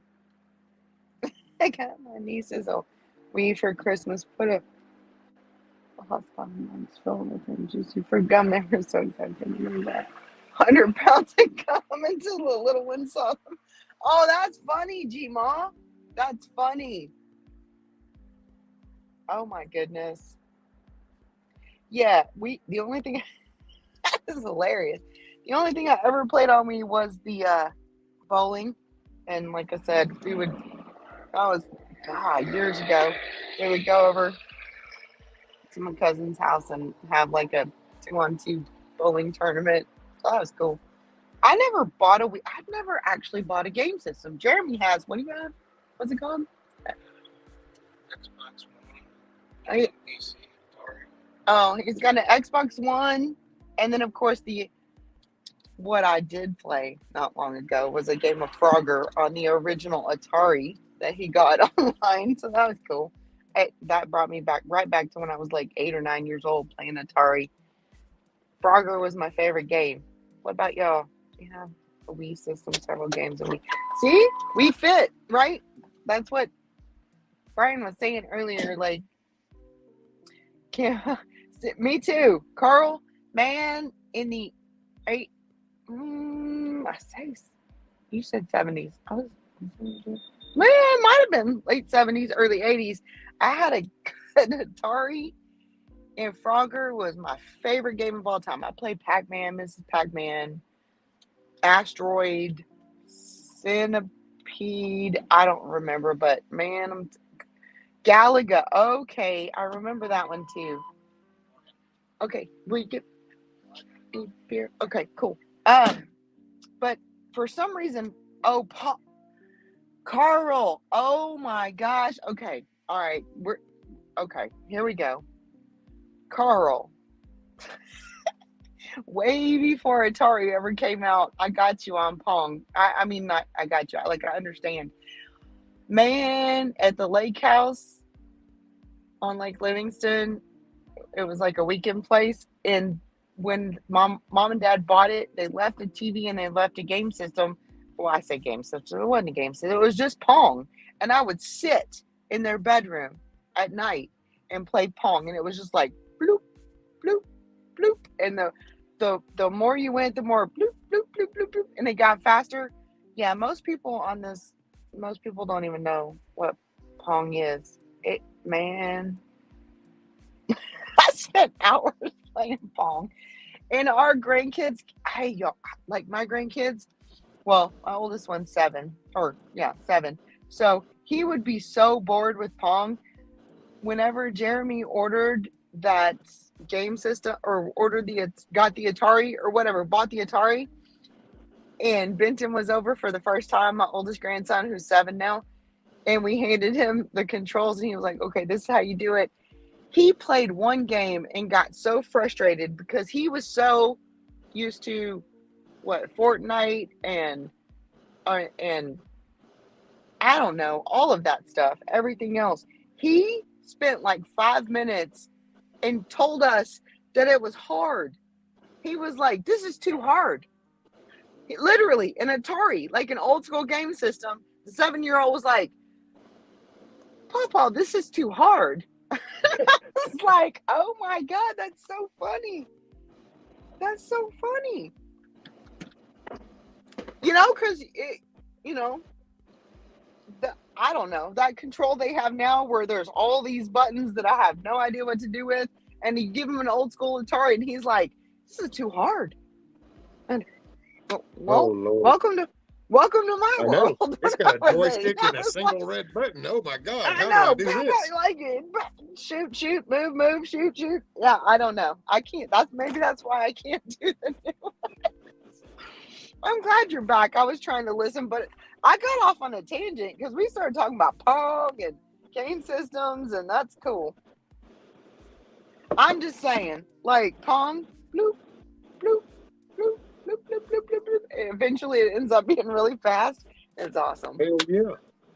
Pong was the original. That was like the OG game.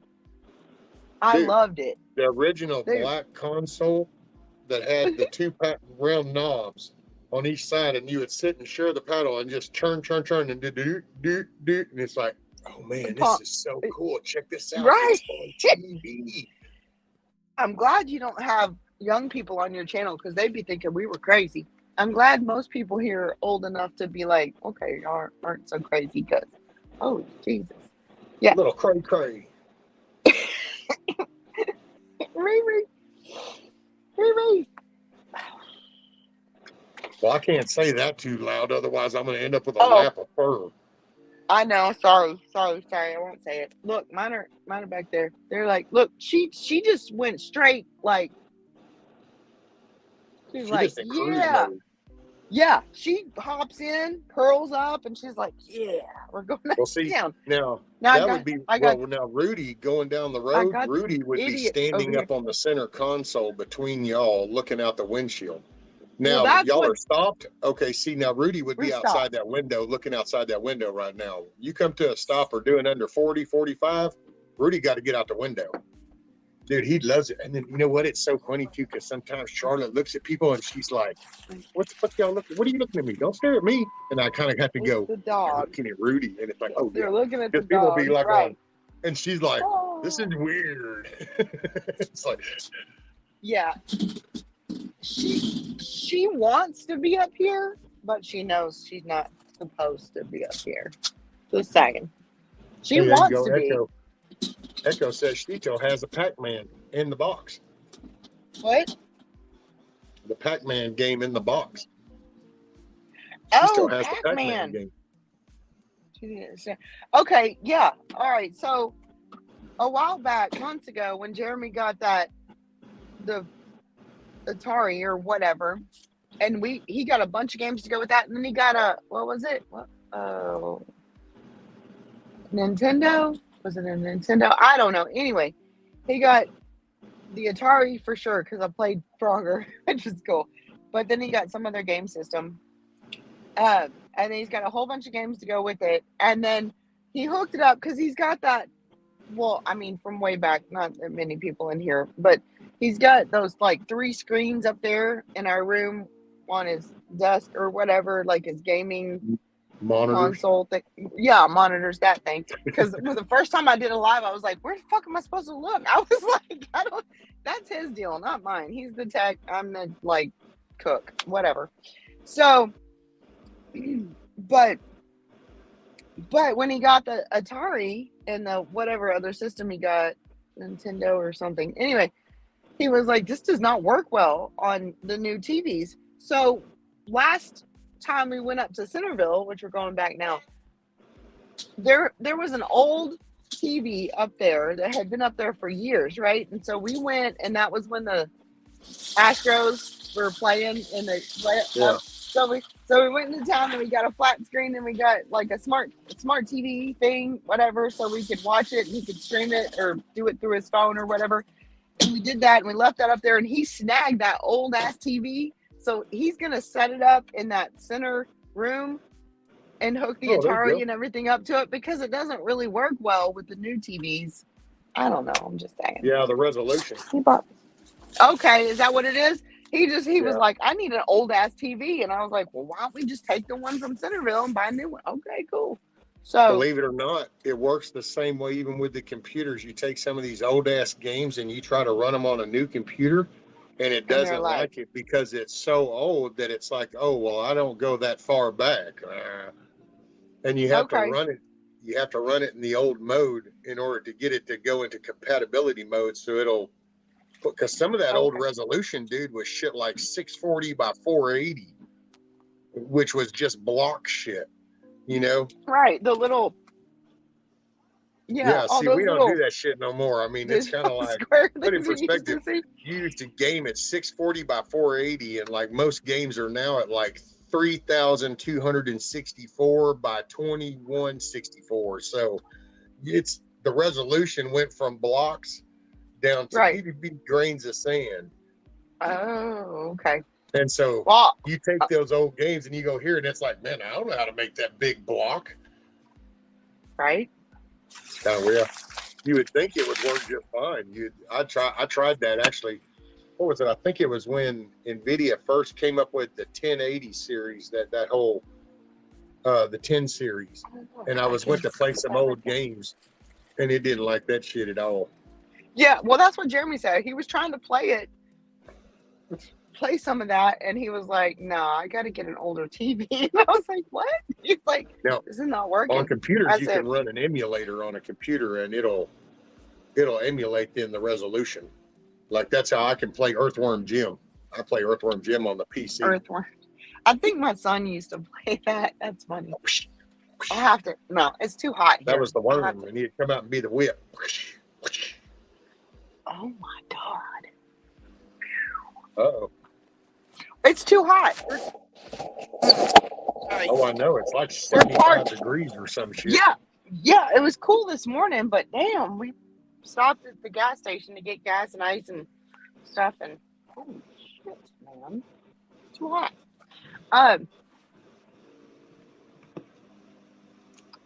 Hey, what's up, Diego? What's up, dude?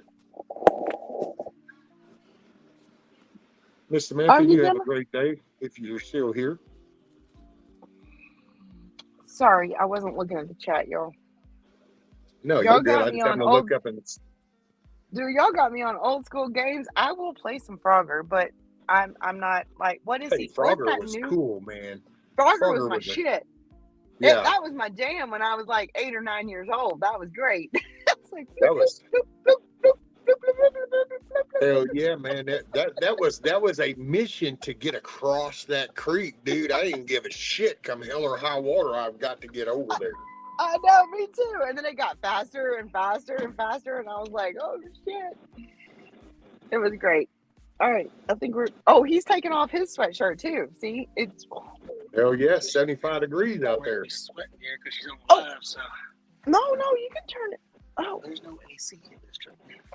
that's what I'm saying, but it should be fine. But the windows, okay. Whew. Yep. Hot. Hot. Like hot. Dude, I'm surprised you're still on. I just was gonna pop up and say, "Hey, we're going out of town. I might, holler at you, whatever." But you're just like on the road with us now. But look at Bella. Bella's like, Gmail "Are we said, show going?" some nipple, Jeremy. Nah, he's got a tank top, or not a tank top, but nah, he won't do that. Y'all know better. He won't do that. But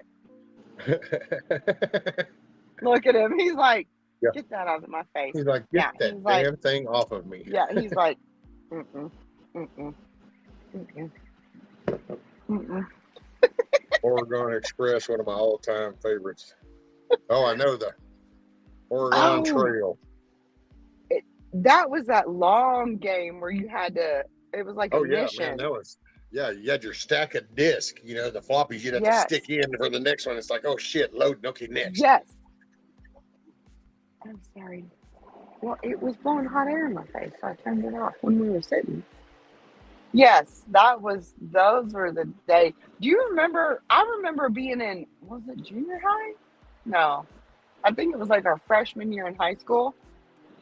When we took our computer programming class, and we actually had to go in and put in the like enter the data. It took like a whole semester, and you had to put in the data to make this game in the computer where you had to program, where they had options to do this, that, whatever, and you got a grade on that. Did you ever have to do that? I had to do that. No, you know what mine were? Mine Oh were my two, God. and they're still actually in existence to this day. They're there. The first one is Hello World. You learn to program Hello World. And then Okay. the second one was you programmed and built Hangman, the game Hangman. With a Okay. gallows and a platform and everything, and a little stick figure dude that would go dink. Yeah. See, ours was actually a thing, more like the Oregon Trail kind of thing.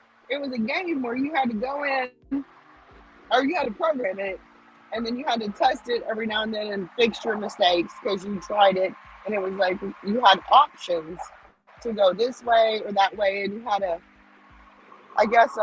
mission sort of to do. I don't know. Jesus, that was like 1980 something. I can't remember, but I just know it was a long 6 weeks of sitting at the computer typing stuff in, and I was like, man, this sucks. Maybe that's why I don't like games, because I hated that class.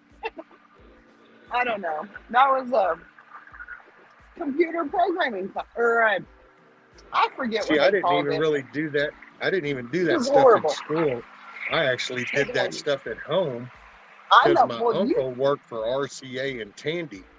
So I actually played around with that stuff at home on the Tandies, but then I quit my senior year so I could just join the Army, and I didn't get back into it till I came back out and got my shit together. right. But I mean, you like that kind of stuff. I did not like it. That was just something they made us do, and I was not happy about it. So maybe that was the beginning of my aversion to tech, everything. I was just the opposite. Hell, I took shit apart when I was a kid. I had lights that blinked to music before that was a thing. Because you just take shit apart and figure out why it works and how does that do it. And I would take radios apart and the little indicator light that would blink, and I'd wire that up and solder shit. And So I don't you know. could My you mom could used be to one of laugh and those. say, don't buy anything you don't want him to take apart because he'll take it apart eventually. So you could be one of those Christmas, like the Christmas lights people, that they put the lights to the music. You know, those people. Oh, yeah, That could dude. be Whenever I you. was, what was I? I think I was 12. Anyway, somewhere between 12 and 14. And at one point in my mind with my mom, she had a townhouse And I just somehow, I remember way back then, I thought that the room underneath the stairs was like the coolest shit ever. So I Right. actually moved my bedroom down to the room under the stairs. And so I would go in the little door under the stairs and I would go back in and go into my room. And I had the lights hanging all up in there. And I'd sit back in there and listen to my 20 Listen to music, 20-foot and I would- curly cord headphones and have the lights blinking and shit. And I'd be jamming. I had the whole wall full of records and I'd just put another one on. And Yeah, no, that's right. That's right. Because way back in the day, we didn't have wireless like this thing in my ear. We didn't have any of that. It had to be attached to a cord. That's awesome. God, I'm old. Old. Jeez. Yeah, yeah. This is all new to me. Hang on. Okay, I'm looking at it. I couldn't play Galaga. Galaga, what do you have? Atari and what else? Is it Nintendo? He has an Atari and a Nintendo. I said Sega. It wasn't Sega. Sega No. Genesis. He has, The good no, old Sega it's Genesis. not a Sega. Right. Well, I said maybe a Sega. I don't know. He's got the original Atari and the original Nintendo, but not a Sega. I was taking my PS3 apart and got it like. Then See, you that's have to cool. get you a GameCube. Look what a GameCube. Look what he got me as a snack. Do you recognize that? Uh-huh. Yep. We stopped to that's my snack on the way. I'm just saying. See, you know what I mean by that. I told you that pricing stuff is awesome, but this one is actually a pork tenderloin. We had turkey at your house. Pork tenderloin and smoked pork and beef dry sausage and cheese. So we got different ones today, but I love that stuff. That pricing stuff is so good. All right. Let's see. Garrett said the real queen opossum. Well, sometimes those possums come in hurricanes. That's all I'm saying. Yeah.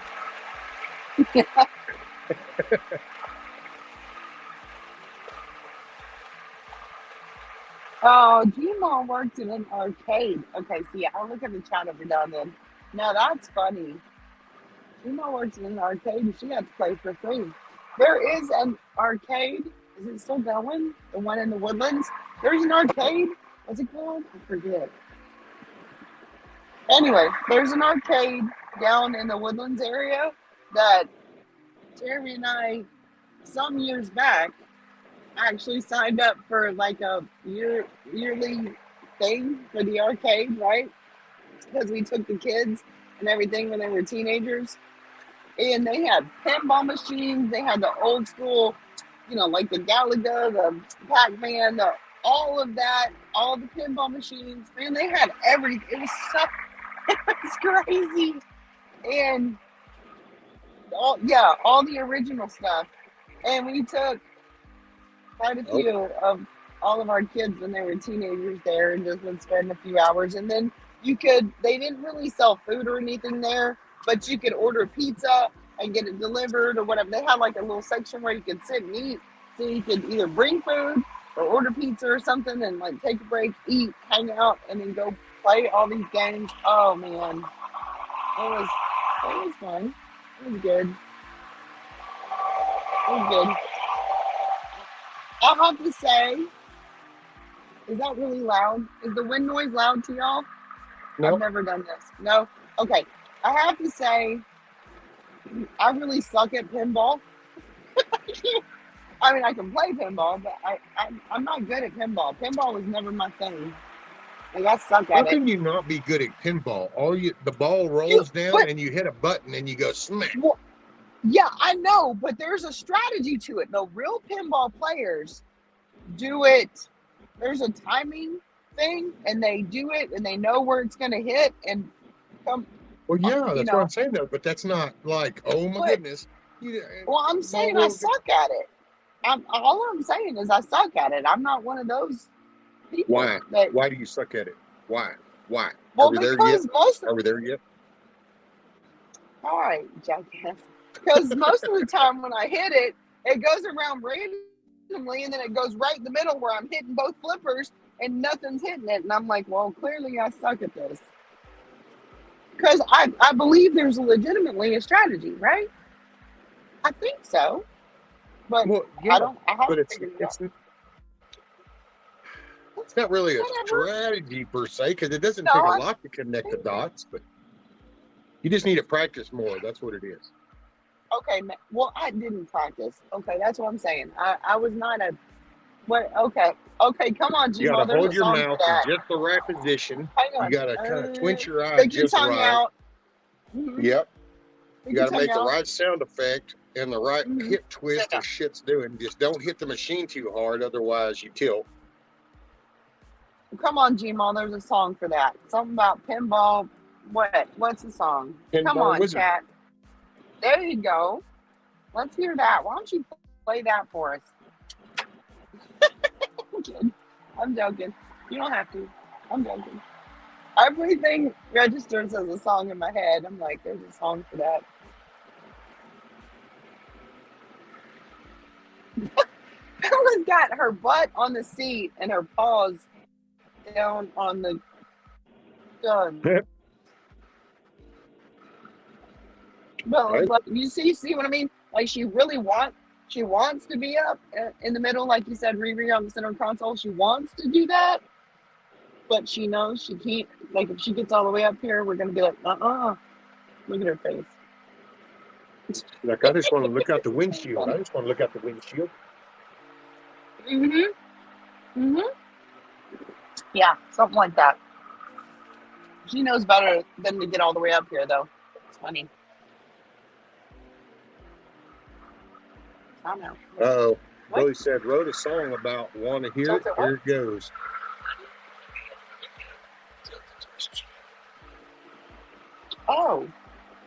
Oh, he said, I don't want to be on video tilted to where it's just you. He was telling me something, but I can't hear because he had this stupid thing in there. He's like, get me off the camera. Well, I can tell you that the audio is not connected to the video. So just because you have it pointed at him doesn't mean you're going to hear him any better. We're right. He just doesn't want anybody to see him. He does not. He's not a, Oh, we like, done he'll saw walk you. by and be like, hey. I'm going to back that up and put it on clip and put it on repeat. And that's the only thing I'm going to show for the next 4 hours. I'm just going to have Jeremy sit in the driver's seat. Yep. Face only. Yeah, there you go. Just on loop. But see, that's the thing. It's funny that now that I have this thing in, he can't hear what you're saying. So I'm laughing at it, and he has no idea. You should see the looks I'm getting. He's like, we got you. We got you. He said, I'm going to back it up and get that picture, just Jeremy, and I'm going to put it on the screen. Now he's laughing and going, no. Yeah, I forget. When I have this in, you can't hear what he's saying. That's I know. Matter of for fact, me. I need to back it up and get the clip where he's taking his shirt off, and we'll just have that play on repeat for about 4 hours one day, where it's just Jeremy taking his shirt off. It's like a striptease. Then you can put music to it and stuff. Well, and I'll have to do the little clip where you've got him where he leans over and goes and looks at you. You got to get that look every now and then. He can be stripping off and then give you the look, and then stripping off and then giving you the look. It's so funny that he can't hear me right now. This is the first time I've ever used his fancy Apple product ear thing, whatever. Did he just put chapstick on? No. Oh no, he's Looked vaping. like he just put. It looked like he put chapstick on. Oh. That's his views vaping. It's like, are you really going to Centerville or not Montrose?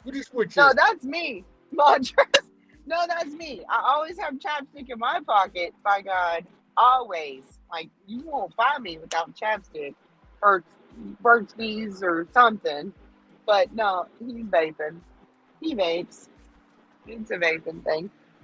He said, did he just put chapstick on? I said, no. He never put chapstick on. In fact, he used to not like to kiss me when I had chapstick on, but now he tolerates it. Stop. Nikki, tell your dogs, get the squirrel. Oh, D-Dog.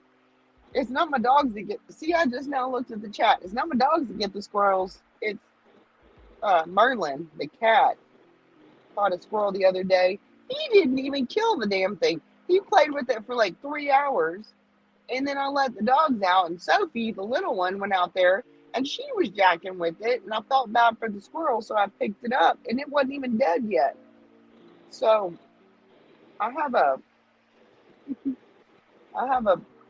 we had a cat that is a squirrel getter, but he doesn't want to eat it because he's spoiled, and of course he gets fed. So I'll be right back. I'll be right back.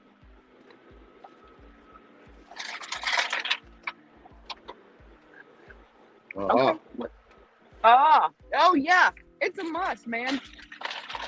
You gotta have the cooler in the back seat on a road trip where I can reach it. What's that one? Oh, that's Jeremy's. Lone Star. Oh, okay.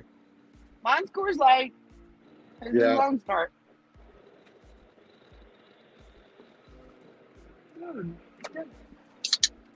Oh, hang on. Yep. That's how we roll in Texas. You know, you gotta have there's a song for that too. Chilling on the dirt road. Or what is it? What is that song? Ice cold beer sitting in the console. Or look at your honey crown or whatever that. Yep. I can't wait. Next weekend.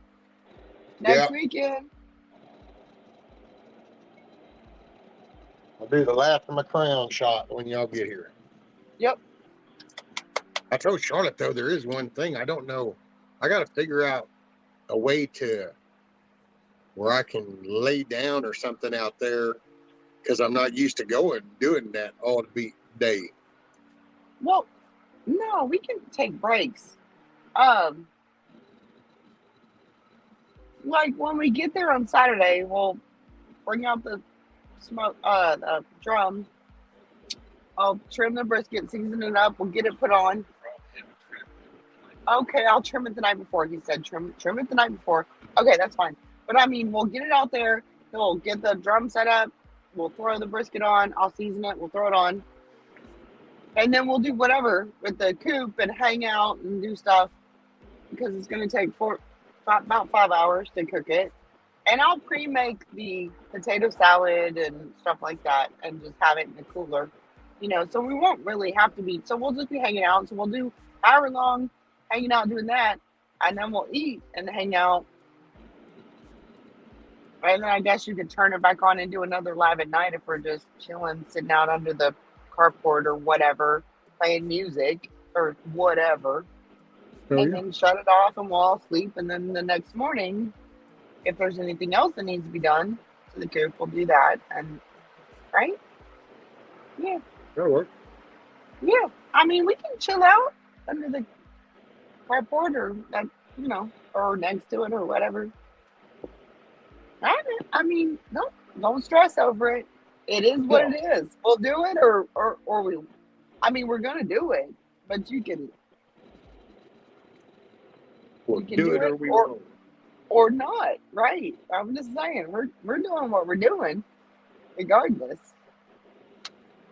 It is what it is. You can hit that live button, or you can go, we're hanging out, or whatever. Doesn't matter to me. Oh, look at this. Look at that. Oh, see, I miss so much. You're still. She's a mess.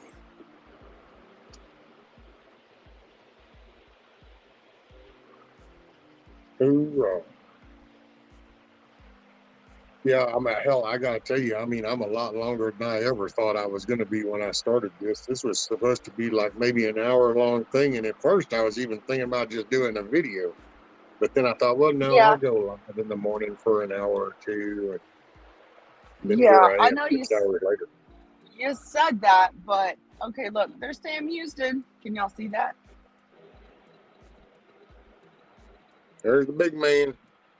Uh, By the so way, I don't you know. know Y'all exactly. really probably can't tell, just so y'all understand that statue. So those trees are not little bitty Mark. trees. Oh So no. that your head would come up to that dude's foot. Well, I know you knew where we. That That's why I was statue is showing you. that I was like, tall. look. So you know where we. Yeah. I mean, you know where we are, but right. And I'm like, hey, here's Sam. Oh, right. Here's the beginning of the prison system in Huntsville. You, Yep. you know where that is too. Oh yeah, that was my service area right there. Yep. More than once. Right. Hey, Miss Emily, how are you? Right. I know. That was more for you than. Well, I mean, everybody else could see the statue of Sam Houston. But Yeah. Oh yeah, it showed on the thing. That's why I just wanted people to understand the perspective of the size of that. That was actually full size trees that he was tall of. That it's not. That wasn't like oh, well, that must be some shrubs with a statue kind of thing. No, that was full grown hardwoods with a full size statue out there. That's I think was he like 75 feet tall or some shit. yeah, like full size pine trees around that. Yeah. D-Dog Milky was here earlier. She is something about opening presents with her nieces. So they were doing present opening or something. So she was here earlier. Yeah.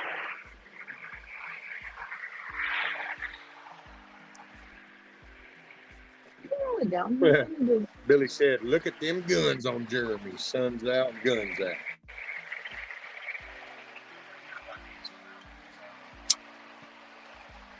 I started to wear my Rock Rally shirt this morning, but I was going to wear my little camo hat, so I thought, no, I'll grab the green t-shirt. That way I look like a match.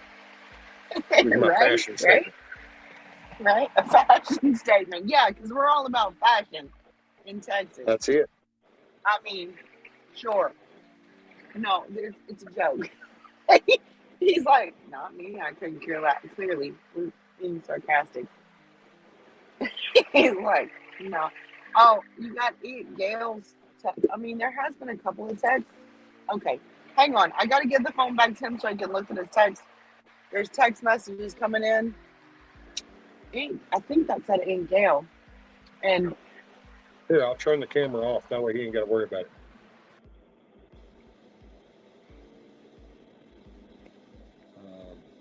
He asked me a few minutes ago, am I getting texts? But he was only worried about his work text. And I was like, no, you haven't got any work text. But one came in and I was like, I think that was just Aunt Gail, which that's no big deal. He's only worried about work. Angle it towards the door a little bit more. Angle it towards the door a little bit more. There you go. Oh, sorry. Yeah, I know. He doesn't like to be on camera. That's fine. Well, that's just, he knows.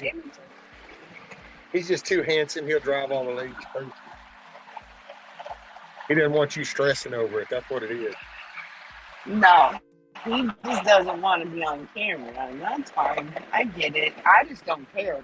I'm at the point in my life where, look at me, my hair was still wet when I left. I think it's still wet. Like, oh, really? Mine's wet too. Look at that. It's so wet. Oh, your hair's wet? My hair's wet too. Look, in my hairdo, man. I haven't even done my hair this morning. It just, what am I going to do? Yeah, I know. Gosh, I'm just saying. I just need to like, comb that clearly, over to the side. All right, smart ass. Clearly, at our age, we just don't care. I just don't care what people think about me. I don't care. I'm not saying he cares either. He's just like, leave me alone. I'm driving. Okay.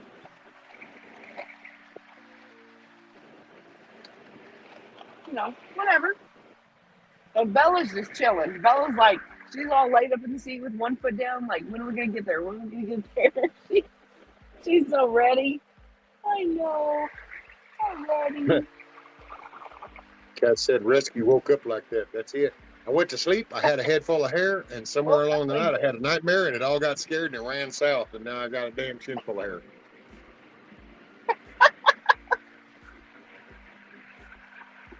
It is, Billy. It's hard work having Y'all are long, fun. beautiful hair. It takes a Y'all are funny. lot of Hang on. care for this. Man, It's hard work having long, beautiful hair. No, it's not. Well, a long, beautiful beard is hard work, I guess.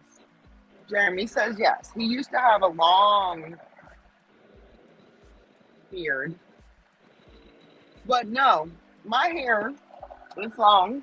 It's long. And it's not hard work. It just dries the way it dries. It is what it is. it is what it is. It is what it is. And it's straight as a board. It's funny, my neighbor one time, Jeremy and I went dancing one night, and like the next morning I was sitting on the porch drinking coffee early, and my neighbor walked over and he was like, oh shit. We're going to Huntsville to your I totally forgot. We're going to his neighborhood. But anyway, my neighbor walked over and he was like, he was like, man, you're up early and ready. You got makeup on and straightened your hair and everything. And I was like, no, I was sitting out there drinking coffee. Oh, there Shit. went the phone. Sorry. Whoops. Sorry. Anyway, he turned. I was sitting out there drinking coffee, right, early in the morning. And he and I had gone out dancing, and I was like, no. I just told Terry, I was like, no, this is just what I look like the next morning when I wake up. So the makeup, because I didn't wash it off, because we got home at like 3 a.m. or something. I'm going in. I was like, no. And then I was like, no, I don't even own a straightener. This is just what happens to my hair when I blow dry it. My hair's straight as board. You know, he was like, you straighten your hair and you put makeup on? Damn, you're ready early. And I'm like, no, no, Morning, you Miss don't Ellen. understand. I'm like, How are no, you? y'all. So now he knows. I'm like, no, y'all don't understand. This is just, it is what it is. This is the morning after dancing with Jeremy, drinking coffee on the porch. Isn't that crazy? My hair is really, I know some people, you know, that's funny. Back in the 80s, you know how many perms I got back in the 80s? You know, because people with straight hair always wanted curly hair, and people with curly hair now want straight hair, and it was a thing. But I got so many perms back in the 80s because I wanted curly hair, and I went through the perms were awful. They were terrible, y'all, back in the 80s. And then we got to the late 80s where we had the hot sticks. I don't know if you knew anybody who had hot sticks, but you would, like in the morning, roll them up. And then, but my hair was so damn straight that if there was any humidity outside, and there always was, because clearly we're in Texas, that it didn't last. It just like straight. It was stupid. All right, you don't understand, but the women in the chat know what I'm talking about. They know what I'm talking about. Like, it was a thing, for real. It was a struggle. If your hair was straight and you wanted it curly, it was a struggle to keep it curly. If your hair was curly and you wanted it straight, it was a struggle to keep it straight. Right? Right, y'all? Come on, y'all. Well, Ellen says she dyed most of hers all different colors. Different colors. Nobody liked them in red. She didn't use purple, blue, or any of that dumb ones. But I went from red, blonde, and black. Right. I see that. Sorry, I had to hold the phone, so we didn't look. That's just way too many options. I just run with what I was given. That's what I do. This is literally what I was given, and I brushed it once. I did wear mine out a little bit early, but it is what it is. I brushed it once earlier when it was still wet. And then this shit grew so fast, I could tell it would stay pinned up for so long, it was ready to get out, so it'd come on out quick. Oh. Wait, LL goes to bed for an hour, wakes up, and you're still all here. All right. You only took an hour now. Look. I goes to bed for an hour, wakes You're sorry. Oh, Rink. I didn't even know Rink was here Yeah, earlier. I just let it be Um, same as now. Curly, so it's easier to just go in. I didn't straighten my hair then, still don't. we, There you go, Emily. oh my God, look how big that reindeer is. Later, Cat. Have a great day. I'm just saying. All right, so we're swinging through one of Jeremy's neighborhoods. Um, side, yeah, side trip, right? Side trip on the way out of town. So we're in Huntsville. Side trip on the way out of town because he's like, oh, what was it? That, oh shit! You're supposed to put up fans. Okay, so There you go, Patrick. so you're not putting up. Oh, never mind. All right. Well, Get there. okay. Now he's pissed. Now he's mad. Now he's mad. Just so you know, he works for Do what? Century Homes. Okay, so Jeremy works for Century Complete Homes, right? So that's what he does. And we swung by this neighborhood on the way up to Centerville because somebody messed up, and one of the guys or the crew that put in the plumbing upstairs on one of the houses, they didn't put the gasket, right? And so he showed me pictures yesterday where they had this like leak. Like the dude didn't put the gasket, and so when they were doing their water test, they run the water through and everything, and it leaked. It came down, and it came all the way down through the Drywall. sheetrock and everything, right? The sheetrock and everything into the So somebody's not a happy camper. garage. Right, Jeremy's not a happy camper right now because we literally pulled through because he did tell me yesterday, but I forgot. He was like, "Hey, on our way up there, I'm gonna have to stop and put some fans out to dry everything because there's a crew coming to tear all that sheetrock out first because when we did the water test, they fucked up and they didn't put the, I'm sorry, I said the F word. They messed up and they did not put the, gasket or whatever. And so that's their bad. And he called the people, subcontractors that did that. And they were like, oh no, we'll send somebody out there to bust out all the drywall and do all that. And he said, okay, well, I'll swing by and I'll put fans in and all that. And then they can re-put all the drywall, replace and do it properly. Yeah, we just pulled through the neighborhood and he's pissed. He's mad. He's like, son of a bitch. They didn't pull out the drywall. So anyway, that's what we're doing right now.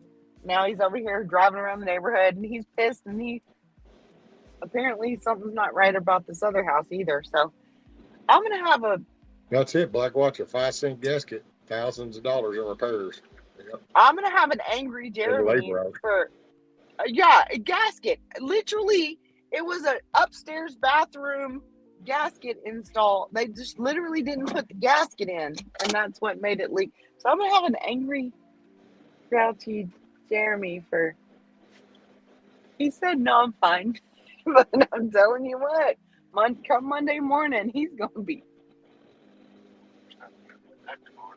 Oh no! What he just told me was, no, we're stopping here on the way back tomorrow, and if it still ain't done, then I'm gonna have an angry Jeremy. I don't know. Anyway, this is the neighborhood that this is the neighborhood that he. Yep, Miss Ellen says almost one has to stick around just to make sure that the jobs are done right. That's bad. That contractors will try to pull slick ones on people. Well, yeah, Ellen, it's the quality. Look at that. See, look.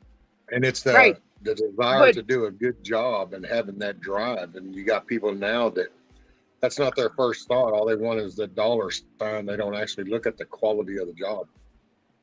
Yeah, y'all see him? He's pulling through. Like, this is the neighborhood that he's responsible for, and he just stopped and he. Is that what they call a bunch of homes when they're all built together? They call those neighborhoods? That's the company he works for. That's what they build for these things, and people buy them up like crazy. But He just stopped and got out. He didn't say anything when he stopped and got out. He did not look happy. So, oh man. There's nothing to Yeah. say, man. Yeah, I mean, my hood's a neighborhood. I consider it a neighborhood, but I cannot reach out and touch the next door neighbor like these people can, pretty much. Like, I wouldn't live in one of these neighborhoods just because that's way too close. But, oh, I think he's in there chewing somebody's ass out right now. That's not good. That would totally suck, Frank. I gotta say, Frank said it. I have a mate who was a pilot. He had a hot water pipe burst on the second level of his house when he was flying a plane to Europe. He came home to Oh, all the God. hardwood floors and walls. So, Yes, it was days and days worth of, ugh. oh man, Chewing somebody's ass. No, that's Oh, good. that house has to close in less than 2 weeks. So just Oh, well, they're working on it, so that's good. Okay, good. No, he's not mad. Ooh, yeah. He's not mad. Not yet. He's pretty chill, considering somebody told him they were going to do something, and the reason we swung back here was to put fans up because they were supposed to have all the sheetrock taken down, and they didn't. And considering that, he's pretty chill. they're probably Oh, letting it he ruin said- today. Oh shit, it's because I'm on a live. Because I'm on his phone. He said it's only because I don't have my phone right now, because I'd be on the phone right now chewing somebody's ass out. That's funny.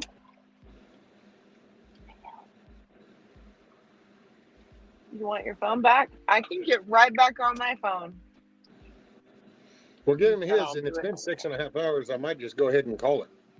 As soon as you shut it down, I'm gonna give him his phone back, and then I'm gonna just be like over here chilling, listening to music, because he's gonna be on somebody's ass quick.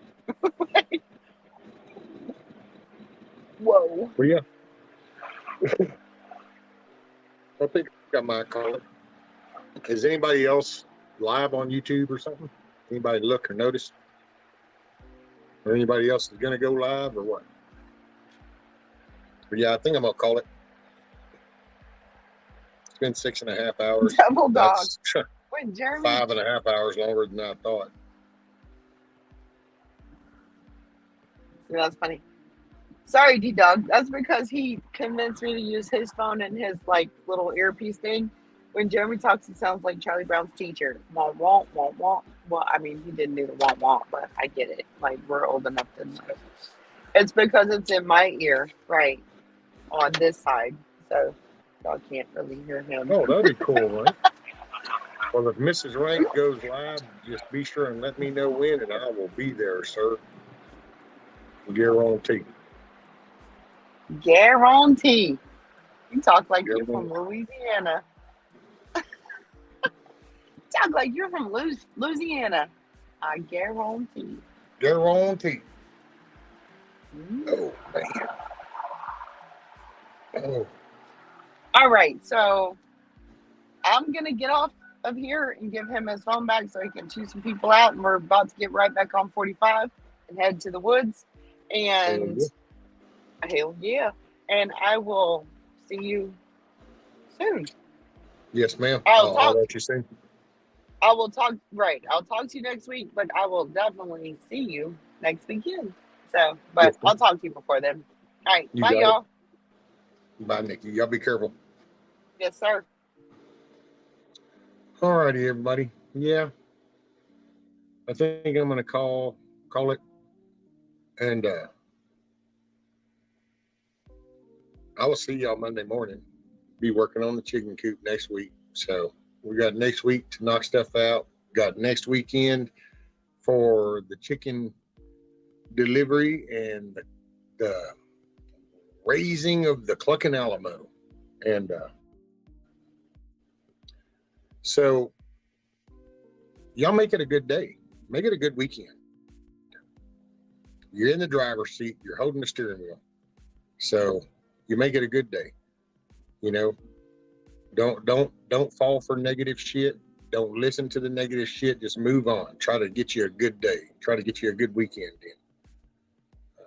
All the bullshit, it's still gonna be there Monday morning. So it ain't going nowhere. So take some family time, some personal time, you time. Go out and enjoy the world. Just enjoy nature. Get out there and soak up some sun. I appreciate y'all sitting and listening to me all morning. Longer than I expected.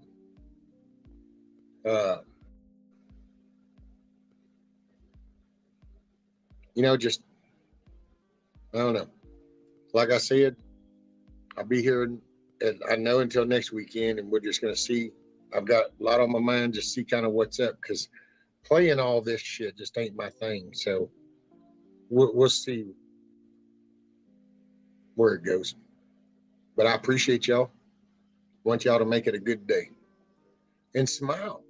Smiles are contagious. And help somebody else smile. And with that, y'all take care. Appreciate y'all. Look out for one another. Take care of your neighbor.